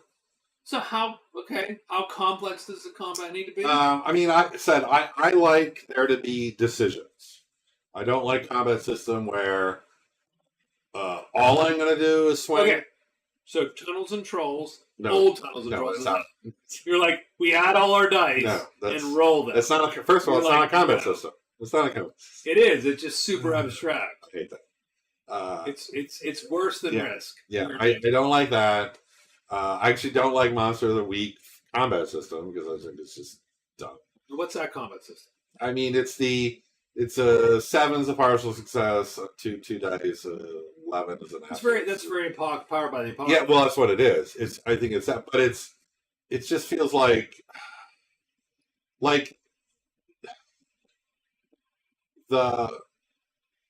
the enemy doesn't act. You just act. Then, depending on how well you roll, you determine if you do a good thing or they do a good thing. Right. Right. Which I'm like, just don't love any of that. Like, I just don't. That's just not a vibe I like. Like, I want to. I sort of want to. I want to be a war game. I want a But tactical nothing war you game. do tactically matters in those games, in my There- opinion. there- Like, it's no. not a tactical. You No. roll and you go, I got a 10. And Yeah, the GM's like, it's- okay, It feels like just an exercise in rolling, and I don't love it. I want an I go, you go war game. I want a tactical minis war game. You know, I want to have a mini. I go on my turn, and this should be whatever. But when I go, I'm doing a thing. You go, you're doing a thing. You know, I'm defending against you on your turn. You're defending against me on my turn. I want position to matter very much. Like, I want mapped combat because I want to know where everyone is and what I can reach and what I can't reach. and a mistake hurts. And a mistake hurts. Right. Like, being out of position is bad. It's not like I don't like theater of the mind, because I feel that's way too. At some point, it's just that's at some point It's just you're rolling to hit. Like, if Yeah, I mean, you that's- need 30 to the mind, is it just, okay. that's not much different from Tunnels and Trolls to me. It's like I'm rolling my dice, you're rolling your dice. Who the fuck cares where everyone is? I'm like, that's not a combat system. That's interesting. Oh, it is. That's interesting. I want positional. I want minis. I want a map. You know, I want there to be good choices and bad choices. And I do like to have options. Like, I don't want to, like, most of the time, yeah, I probably run up and hit you with my weapon. Sure. But some of the time I don't. Some of the time I throw a torch. Well, I will say, Some of the time I throw a lamp on the thing. which actually did, the lamp did work, and the spiders, you killed Right. probably, what, Half- two-thirds of them? Yeah. Almost, right? Sometimes I hold the door, you know, against Right. the thing. Sometimes I, you know, do what I can do a thing in combat that is not just, don't get wrong. Now, you can do all that in theater of the mind, but you can't do the other thing, which is that a rote decision in combat is a bad decision or a good decision. Like, you can't. So, for instance, when you guys were fighting the ice puppets, and Ricky's like, and you guys are like, you should give ground To come back so to that me. you can make the line. Right. Like, that's a good decision, Yes. right? Like, that's actually a Yeah. functional decision to make. And Serena should have done that on her side to come Just sort of to bring the line, bring her back into because she was out literally on the edge, and she didn't. and she was literally surrounded Yes. by like 4 guys. Yes. Like And she could have she could went to that line. yeah. And then she'd be fighting 2 maybe. Right, and that's a different fight all of a sudden. Like, give ground is like the best maneuver in. It's so Why people don't just? OP. Every defense you get, you take a big minus. Oh, you take. -3 now. Oh, I know that. It's actually a But- big deal. It's a massive buff to you not dying, and not just for the +2, for the positional Yes. improvement you get from it. Yes, I do agree. The ability to get into a better position is so, because again, you can't just you can't disengage. You're going to take Free attack. with With a a +2. which You can know. suck. Your engagement rules are punishing. It's horrible. And I've thought. By the way, I've But I like thought about this over and over. that. Is that bad? I like that because it means position really matters Right. for you and them. If you engage their enemy caster or archer, they're sort of fucked, Yes. right? What do? Do they disengage and take the free shot? You know. Now again, if you summon to occupy that person, you can disengage. Yes. You know why? Because position matters. That's No, it's a big deal. that's That's you know. actually the engagement rules. Again, I've thought about that a lot because again, You know, D&D yeah. 5 or even 3, I would do a disengage maneuver and I'm out. But you just burn your action, It burns your and I'm okay that it costs you a thing to do. but it's not as punishing. It's not because you can just agree to do it. Yeah, it's like, well, You like know. about my attack, Right. I can then back up to the thing and I can take no attack. right. I get And that's worth it. yeah. You know, Like, whereas if you're in a position where you have to do it, it is worth it. Right. Right? whereas in you know, Bostonia, you can't just do that. There's no just doing it. No. You either take the attack or someone has to come up and take that target, or you have to give ground until you can get to a position where you can do it. Right. So you have to work for it, and I prefer that. I think it's more. It is. I want a tactical war game. Because It is very positional, and Right. again, the so that's all. Like, here's the thing: when no offense, Jeff, but when he's like, we need all these sword styles and all, I need combat to have all this, detail. I'm like, nope, I don't. Like that, I don't want. Like, I don't mind the weapons are all slightly different. That's great, but I don't want this complicated tree of. Do you realize the Excel spreadsheet that exists to make the weapons all different? Oh, I know it's. Have you I've seen it. I know the It's math. ridiculous. I know the math. It's ridiculous.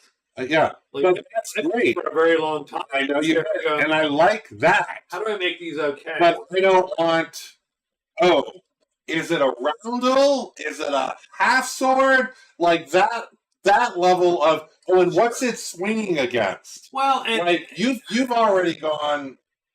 I mean, here's the thing: no one looks at the impact that weapons do on the armor, and we're all ignoring the armor stats sure. because they're all there. Nobody's cared about any of those at any point. Like, they all have minor tweaks to, Sure. but we've ignored all that. But like, Jeff wants that plus. Like, he wants. Well, He wants to- I wouldn't mind the armor stats, but we haven't done a lot of it. We should Yeah. pay attention. I mean, it's a lot because then a thing. it's what are you wearing in that spot, and who's swinging? What are they swinging with you exactly? It does. Like, and I haven't even like I'm like, because I'm using Warhammer. I know that has different things depending on what I hit. I'm like, I'm not going to ask you. Well, here's I'm not going to ask you every time I swing. against what, creatures, it barely matters. right. But there are But against dudes with armor. humanoids Yeah, with armor, it could matter. it could matter. But I'm not going to ask you every time I swing, what is he wearing? Let me look it up. It Because it just feels like that kills the flow of can it. be clunky. Like, I think that's but I like that all the weapons have their own little traits, and they're all different. Because, again, once you pick the weapon you're using, you know what it does. You know exactly what it does. You don't have to look that up. You're like, oh, it's a +1, Well, -1. the fact that axes are the damage weapon. Right, but they suck at pairing. But they're terrible at all that. Right. Right? Defensive scratch. The parry ones. Swords are the parry one. Technically. Right, Bases are good against certain things. right. It all sort of works. Oh, no, that's great. I think all I'm that's pretty great. happy with where But all that ends. I would want a higher level of detail, because to me, the best part of the detail is the maneuvers and the positioning. Like, that's the level of detail I like. And all the weapon details, I think there's enough difference to make them interesting. Yeah. But it's not like cumbersome. You're not like, oh, is he using a Florentine style against me? Well, let me look at the Matrix and Sure. figure out how to counter that. Like, no, I don't care about that. Can I just swing at it with the thing I have that hurts? Like, that's fine. I think I'm not looking for a mistake. a fencing simulation. Sure. Yeah. And I sort of get it. Right? Like there's a point which I think systems that go, this is great for one-on-one Right. Well, it's aces and eights. simulation is Gunslinger. that's great Yeah. until you realize no fights are one-on-one in most No, and you, because you're not playing. It's not the GM and one player. right, and you've got to run a dozen, 6 people. and you've got to run a dozen bad So guys. it's not one-on-one ever. Right, and you've got to run a And by the dozen way, bad if it's guys. one-on-one, you could use that rules. Absolutely. And just Sure go, you could. By the way, we're doing one-on-one. So now you're Florentine style against a half Sure. rondel, whatever. But that can be a whole like But it's set a piece. subsystem. That can be a subset set 100%. piece. You But know. in general, yeah. you have to edge the comment. Here's the mistake most games make, and I've said to this, and I've said this even today on our text. It's the initiative syndrome. Yeah. Trying to make your initiative system interesting. I think initiative systems, I have never seen a system for initiative Yeah. which gave you more than it cost. No, it's I agree. I like yours. Roll. If you roll and add a number, Yeah. done. Yeah, I would. If you go more than D20, effectively, if you go more than D&D 5th, Right. and even you have failed. No, and I think it's Because it just, I think it's aces and eights, I think it's aftermath. I do think it's preferential to have individual players and at least groups of enemies having individual initiatives, Not just group because go, it's go, blah, blah, blah. because I think that's cooler than just our side goes, your side goes, and that's also okay.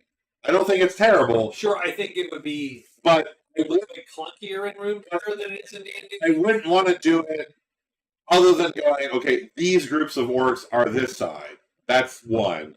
These groups of orcs are this guy, and the shamans is third. The main reason I don't do it in Runebearer is, imagine, let's say you're fighting your 11 ice, your 17 ice spots. No, you can't. And they all go. No, you can't have. Oh, I see what you mean. Right. And I could drop someone before it, like, Sure. easily. Sure. No, it's good to. Like It's good to break you them don't up. vaguely scatter it. Yeah, I would. I think it's worrisome, but no, I totally get you though. But here, I want Party to go one at a time. Here's the thing. Because it's more interesting. I love. Yeah. The funny thing is, if you give me Aftermath and look at the gun moves, I love those gun moves. Okay. I love the fact that a revolver, a bolt action, a semi-automatic all have different. Sure. They all load differently. Like you're like, oh, I pull the hammer back and look. Like I love that. Yeah. Good. Having said you that, keep loving this. Having said that, I would never. We'd never do that. We did not plan it. It's just played Aftermath one weekend, and I'm like, oh, never again. Yeah, but and it's not just because it was those guys. It sort of was. It didn't help. But also, I would never play Aftermath. It's a beautiful game. Nope. And awful all at the same time. I mean, FGU. Look, fantasy game. It's a clunky game. Yeah. I like the idea of it. I love the fact that, again, you can bolt, you're going to eject the round, put the round in, and then chamber the round, right, and then aim and shoot. I'm like, all right, no, we're not Creek for you. You've gone too far on the Aftermath. What? You get that was much too far. I'm gonna drink. I'm not gonna have. Don't make me drink McBacon over here. Don't make me drink that shit. I'm not gonna have another. It's so beautiful. It's so beautiful. But I agree with you. It's not worth it. It's not that it's bad. It's that it's not worth it. Yeah. No, I agree with that. The weird thing. I agree with that. It's like you can say, well, that's a good system. Totally not worth what it gets you. I agree with that. Like there are some. Yeah, like maybe. Like there is a weird. So again, so by the way, there's some campaign where literally maybe it's 2 or 3 players and that's it, and you do after you like really small, like super sort of hardcore, right? But it's still not worth it. Having said that, oh god, no. So here's the thing. But that's maybe difficult. So again, I have started thinking about this. Mm-hmm. And I have an axis which is emulation simulation. Yeah. Right? Sure. Yeah. My other axis is simulation gameplay. I see what you mean. Yeah. Right? What? So you go, well, hold on. How much am I going to abstract this because it's not really that interesting in a game? Right. And those are two separate things. Like I think this emulation simulation is almost the whole game. Like that's a game axis. Yeah. Like what is your game trying to do? Okay. And I think Runebearer tries to simulate. Blades in the Dark tries to emulate. Sure. I think that's fair. Yeah. I'm genre emulating. Right. I'm going to do things based on what the novel writer would do at this time. Right. Versus Runebearer tries to go, well, what would the world do at this time? Yeah, I think that's fair. Yeah. Right? And you come at problems differently there. Yeah. And again, on Reddit there was a thread where it's like, well, someone said in a game like genre emulation, you can't do the fact that you're running out of food. I go, yeah, of course you can. Of course you can. It's you rolled the thing and you got the yes spot. Right. And the GM says, well, you get to where you're going, but you're running out of food. Right. Or it's spoiled or whatever. Right, because that's the thing, but it's a narrative way to get at the thing where in a simulation game, you'd have bought the fucking amount of food. And you have tracked it and realized, oh shit, I'm out. And then you got lost 2 days. Right. and then your lost 2 days caused you to now be out of food. Right. 2 different games. Right. 2 different ways to get at the same thing. Sure. And some people are going to go, well, obviously the first one's better. I mean, they're both And I'm fine. going to go, obviously the I second think they're one's both better. fine. I think they're both fine. Right? And, Yeah. and you, whatever you care about is what you care about. Yeah. Did you roll navigate or not? And you go, yes, but Right. you ran out of food. And I go, well, roll navigate. Ooh, you failed, and thus 2 days passed. So and we rolled check off 2 more days of food, and now someone you're out goes, of "I didn't food." buy enough." Right. Same thing. You got to the same place. Same place. Yeah. So that's emulation versus sort of simulation. Right. Yeah. And then on that track, I go, well, hold on. There are some things that just aren't that fun to simulate. Sure. Encumbrance, you can go, Yeah. do we track Track every pounds. kilogram Yeah. It's not- and then make it, or do you go, I have 10 items? Right. And I think both of those can work, Both work. Yeah.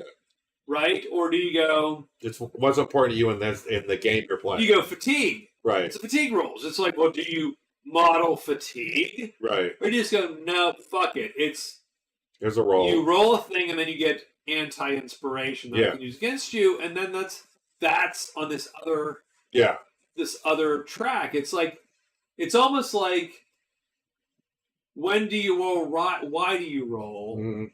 And sort of what is the mechanics that you then use to determine the effect, kind of, Right. right? And I think, like, we're both agreed that I want to be on the simulationist track for Sure. fighting, Sure. because that's sort of what we're doing. Right. We're having a fun narrative framework for fighting tactical minis battles on a map, Absolutely. right? Yeah. Like, you could go, I don't want to fight tactical minis, and that's a different game. Yeah. Like, you go, I don't like that game. Yeah. I don't like fighting tactical miniature battles, man-to-man. I don't want to play firepower, but with a reason. And you go, that's a different game. Yeah. Whereas you and I are like, well, I want to play fantasy firepower Yeah. with a context. Right. Now, we will agree to play that context out. Yeah. It's not a campaign design context that I just wrote for you. Right? You could write a campaign for firepower and just... Oh, sure. Like Ambush. Ambush is a Yeah. written campaign. Like Ambush. Yeah. It's a written campaign Right. with Man-to-man combat, combat. right? Yeah. And you go, well, that's fine. Right. But we'd rather do this other thing where that is sort of unknown a little bit. Yeah. And if you if you exalt the goblins, Right. then you fight them, and we have a tactical Right. combat. Right. Right. It's not If you just. It's not. You're not just doing mission A through D through World War II. You're actually going. Oh, here's a whole bunch of options. Here's a story. Here's a. It's a super branching campaign based on things that aren't just the fights. Right. If that makes any sense. But the fights are tactical combat. But then the fights, you just go down to ambush. Yeah. We're just playing fucking ambush with firepower, actually. Because Sure. firepower is way more... Ambush is a little less futzy than... Yeah. Like, Ambush is less. firepower is- Yeah. Ambush is a sort of a much more. Yeah, it's a streamlined... much more simplified combat system. But yeah, like, we're like, we don't play firepower. Right. Fantasy. Right. But in between, you go to this branching narrative structure that has nothing to do with any of that, and Right. just is what it is based on these other factors. Right. But when we get there, you want to get there. Yeah. When you're like fighting, I'm like, well, I want to fucking do this. Like, Yeah. I'm putting 30 goblins down, and there's 20 of you. Right. Good luck. Yeah. And we're rolling initiative, and everything's going. Yeah. And blah blah blah. Oh, you got hit in the head, and now you're bleeding. Right. Yeah. And there's a whole thing. Now we've streamlined it more than it was. Sure. But I think we still want that. But on the other hand, there's a weird invisible limit by which you go, yeah, that's too. Oh yeah. Sure. There's too much detail. It's like, nope, that's going to take 16 because- hours. Yeah. Whatever it is. Fights are long anyways, and that's fine. But I don't want. Like, you don't want an hour fight taking 3 hours. Right. You don't want a 2-hour fight taking the entire night. Right. Yeah. For instance. Yeah. I agree. Like the set piece. Like, the only fight should take an entire night is literally the end fight. Yes. Right. Like, the the last thing. It's the giant Sure. blah blah blah blah blah. Right. And and most of us are going to die, and 2 of us are going to win, Right. and blah. That's the fight that takes 4.5 hours. Right. And you're like, oh, I'm okay with it. Or otherwise, you're like, it'd be nice if we could do this in an hour. Yeah, or less. Or yeah. Yeah, like you want, Yeah. like, okay, we're in a dungeon. Sure. This is just 11 guys. Like, that fight shouldn't have taken a long time. There were more than 11 guys. But there were 17 guys. Why? Because of you. Doors. Because doors. Because you opened the fucking second door. Why do you open? Done. Love it. Done. Sure. I mean, I did fine in that fight. And I think the party did fine too, but you obviously lost. The door guy didn't do fine. No, he got his ass beat. As did Karen. Yeah. But again, you know, there's a certain but that fight didn't have to last a long time necessarily. Frankly, if they'd been 2 fights, the total would have been quicker. Oh yeah, absolutely. Like because I think you easily win the 11. Because we sort of would. Strangely enough, like 6v11 is not hard with those. We would have had an easier sort of steamroll in both fights. And actually, it took you a round or two to figure out, hey, we need to double team these guys real quick, and then we can just knock them down, bam, bam, bam. Right. And once you did that, the other fight sort of got under control. Right. It just so happened that Karen had been stabbed first. Right. Like it was messy before you came to that. We got better. Yeah. So I like the level of detail we have about now. Yeah, I think it's good. I wouldn't add more. Okay-ish. I think it's. I would add more or less. Like I think it's. Yeah. You know. But I could see, I get it. I could see, like, I could see, especially like Jeff, who's like, oh, I'm one-on-one fighting. Like that's sort of a hobby of mine, right?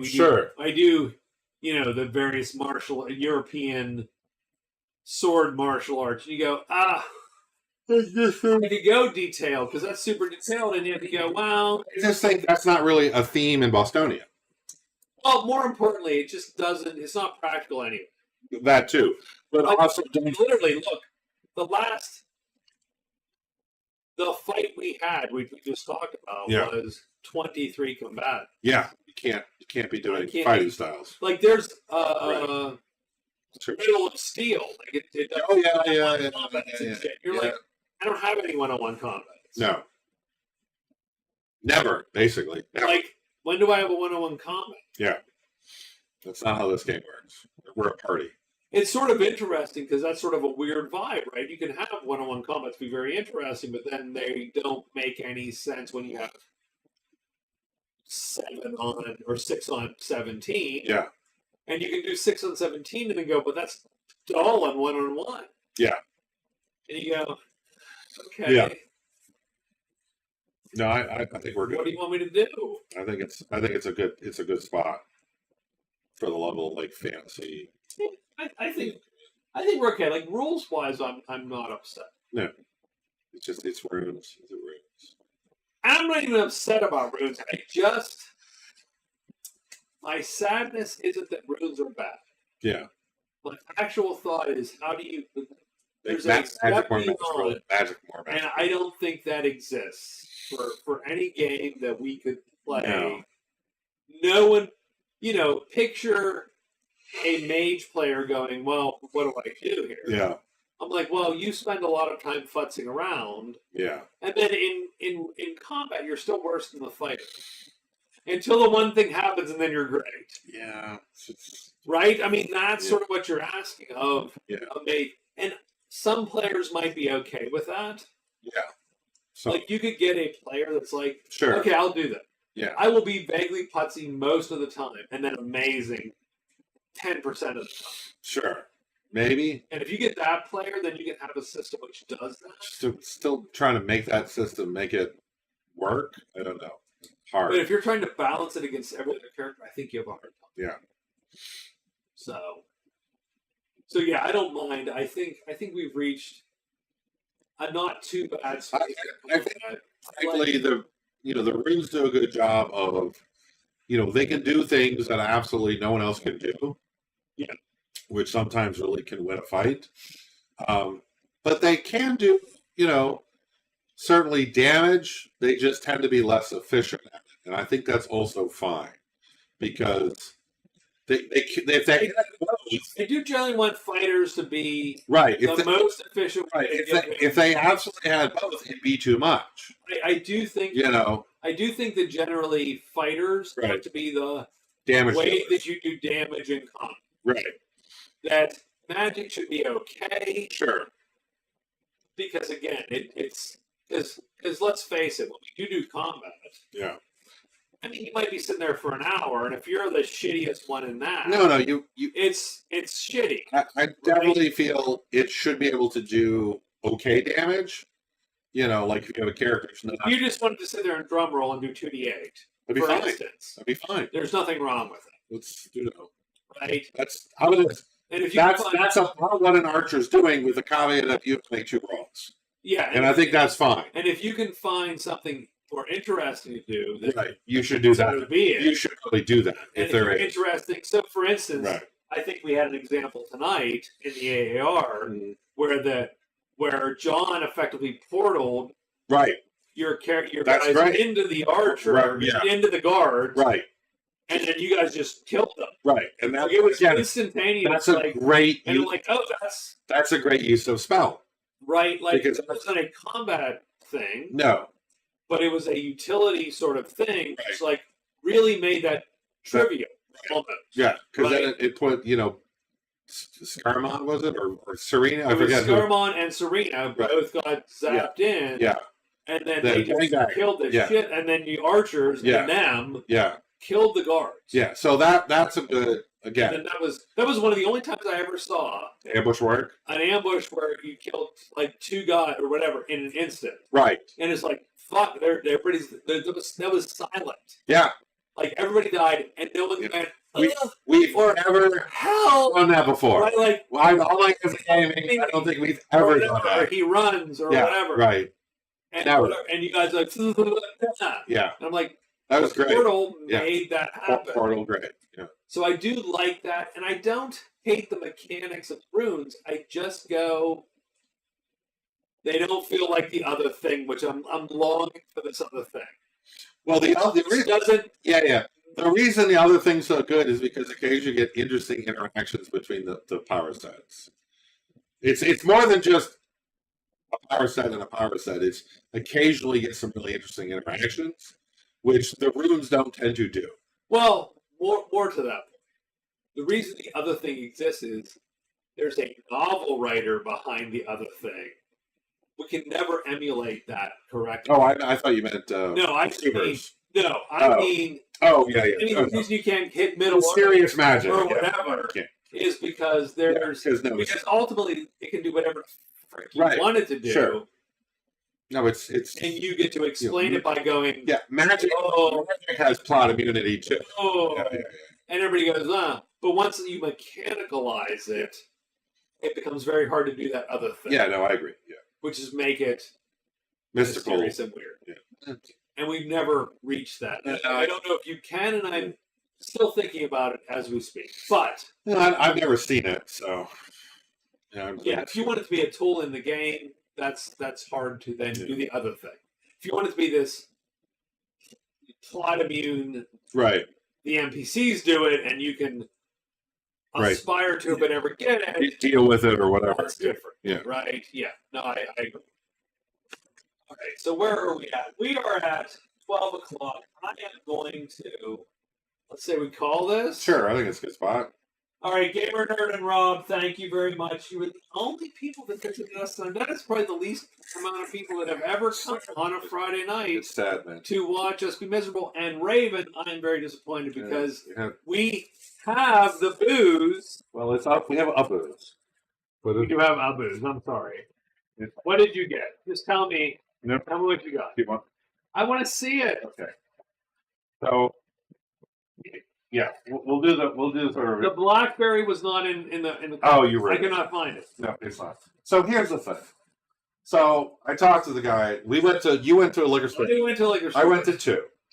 So apparently, Crown Royal Blackberry is a summer-only limited release, and they're sold out. And we're out. So we are First off, who's buying this shit? I don't know. Secondly, but apparently sold out instantly. it's sold out. And so I did the next best thing. I got it's Crown Royal Black. See, okay. Just black. So though. you, just black. I was gonna buy. No. I looked at it. I was gonna buy the apple. I looked at Because it. that's probably grosser. Yeah, and I said no. Like I went. I for said the- no because Are we doing this to spite Raven right now? I'm spiteful. I'm a spiteful person. Yeah, we're angry. Because We're angry you didn't show. I'm sorry, we're angry. we're just Grr. we're just By the way, we're look at that. Come on, look at this. Here's and you get a dice here, bag. here, I do get this. Here, there it is. There it is. There it is. No, we are doing this. We're doing it. That's fine, and I'm perfectly willing to Because, not. I think I think of all the Crown Royals, this is probably the one. That it might be okay. Yes. Like you went for the might be okay, and I was gonna I go did. for Nope. what's the I was gonna buy peach. All right. Yeah, but you are not me. Because I'm awful. Like I'm Yeah. awful. Like I'm like let's do the bad thing as best we can. I'm not gonna. Yes. Okay. All right. Crown Royal Black. Oh, Crown Royal Black. But no, I couldn't find blackberry. Nope. Okay. I mean, I No. hate that aroma.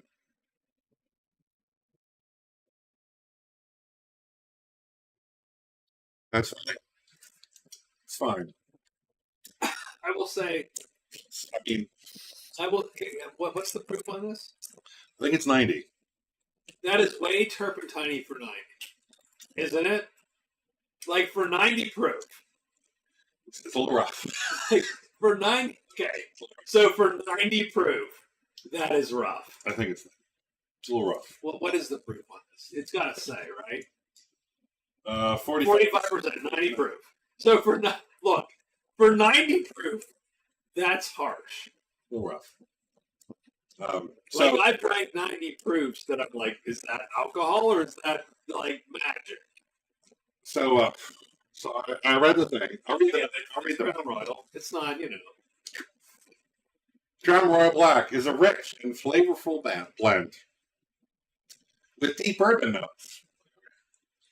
All the smoothness of Crown Royal Fine Deluxe. Oh, God. Matured in charred oak barrels and blended in a higher proof for a richer texture and bold finish. I don't super hate it. Nope. I figured it would be the. Like, if you gave me blackberry of that, I bet you I'd hate it. Yeah. Too sweet. I can't be. Like, that's not sweet. No, it's not sweet. That is not sweet. That's closer to a bourbon. Like that is. Well, But it's not anywhere near a bourbon. no. Let's keep that. It's also, Stop it. Stop what you just said. Stop it. it's also what you. Like, even the shittiest bourbon I've drank is No, not that. it's- Like, that is a different vibe. It is. It doesn't have that. It is Canadian whiskey. Yeah, it's Canadian whiskey. It's not horrible. Nope.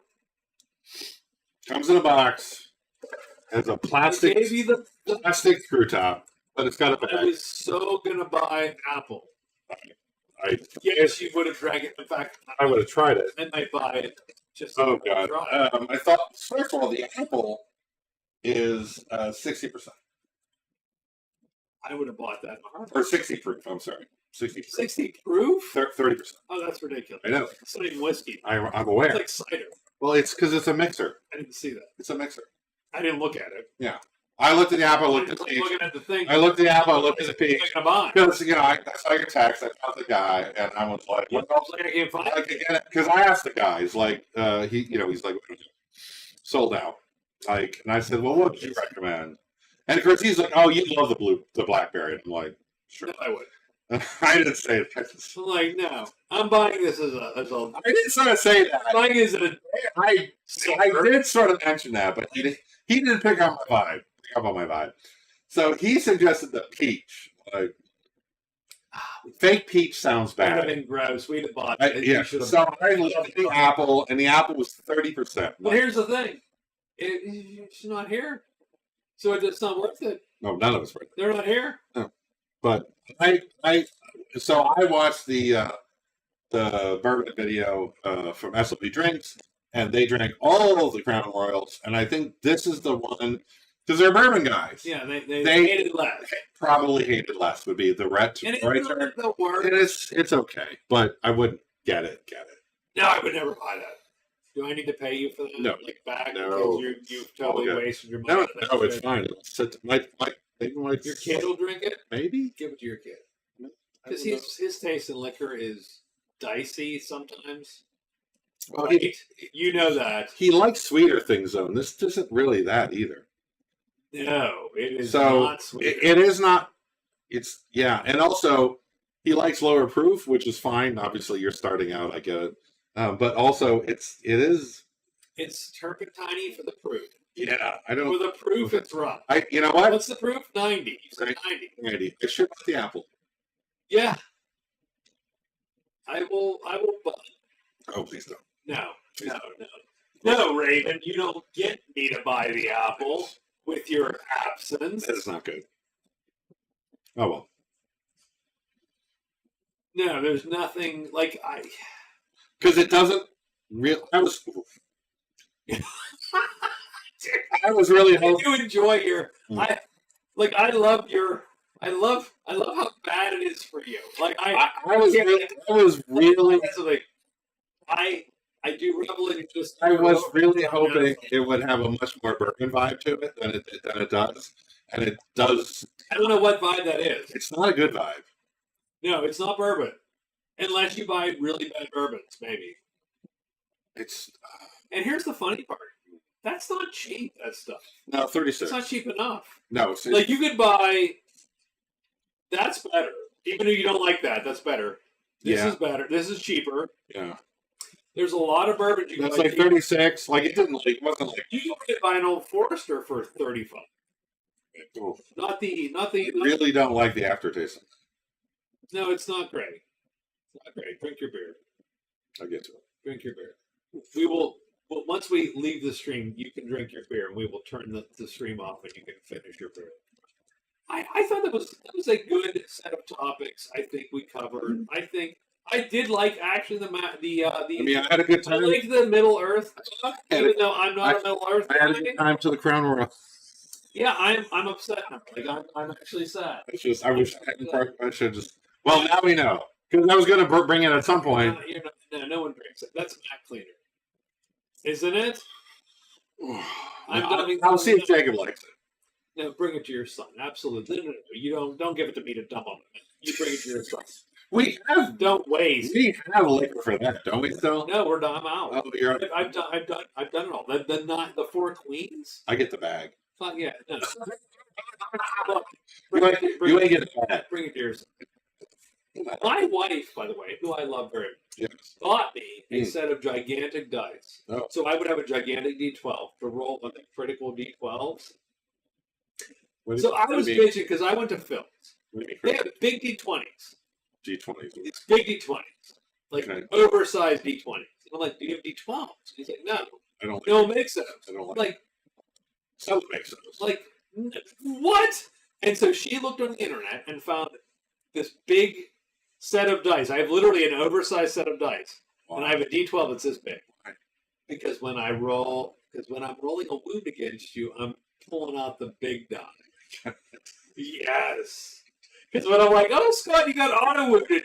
Well, that's too bad. Let me roll severity. Make you drink more. I don't make you drink more of this. It's like, here you go, buddy. Oh, how much D shock is that? You tell me. This stays for tomorrow. How much shock is that? What kind of monster are you? I love. Yes. I want you to win, but boy, I want you to suffer. You're like That is the most DM thing you have ever said in my lifetime. I want you to win, but I want you to suffer. I like my children. I want you to win, Ah, but I want you to suffer. that is. Yes. I felt that. That's good. I like You know what that is, right? No, I You get it. yeah, I get it. I Once get you it. win, that's what I want you to suffer. You know what? That's a better win. I'm on board. I'm on board. Man. Look, I like making characters who suffer. So which one of us is the problem? I don't I know. want all that.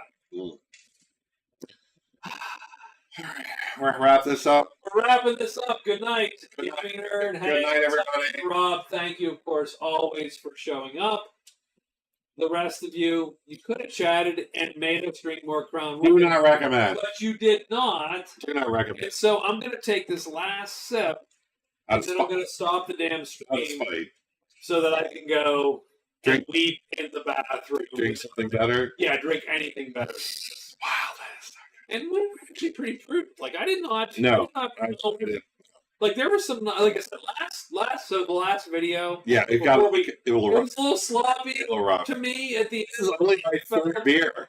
Yeah, like you were way in and Yeah. I was way in.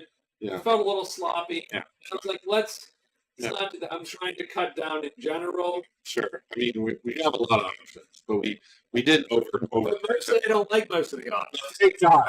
Well, So maybe we just picked bad options. I don't like. Mill Creek's the best Yeah, of all that's- by that's- it's- 100 miles. yeah, it's not even close.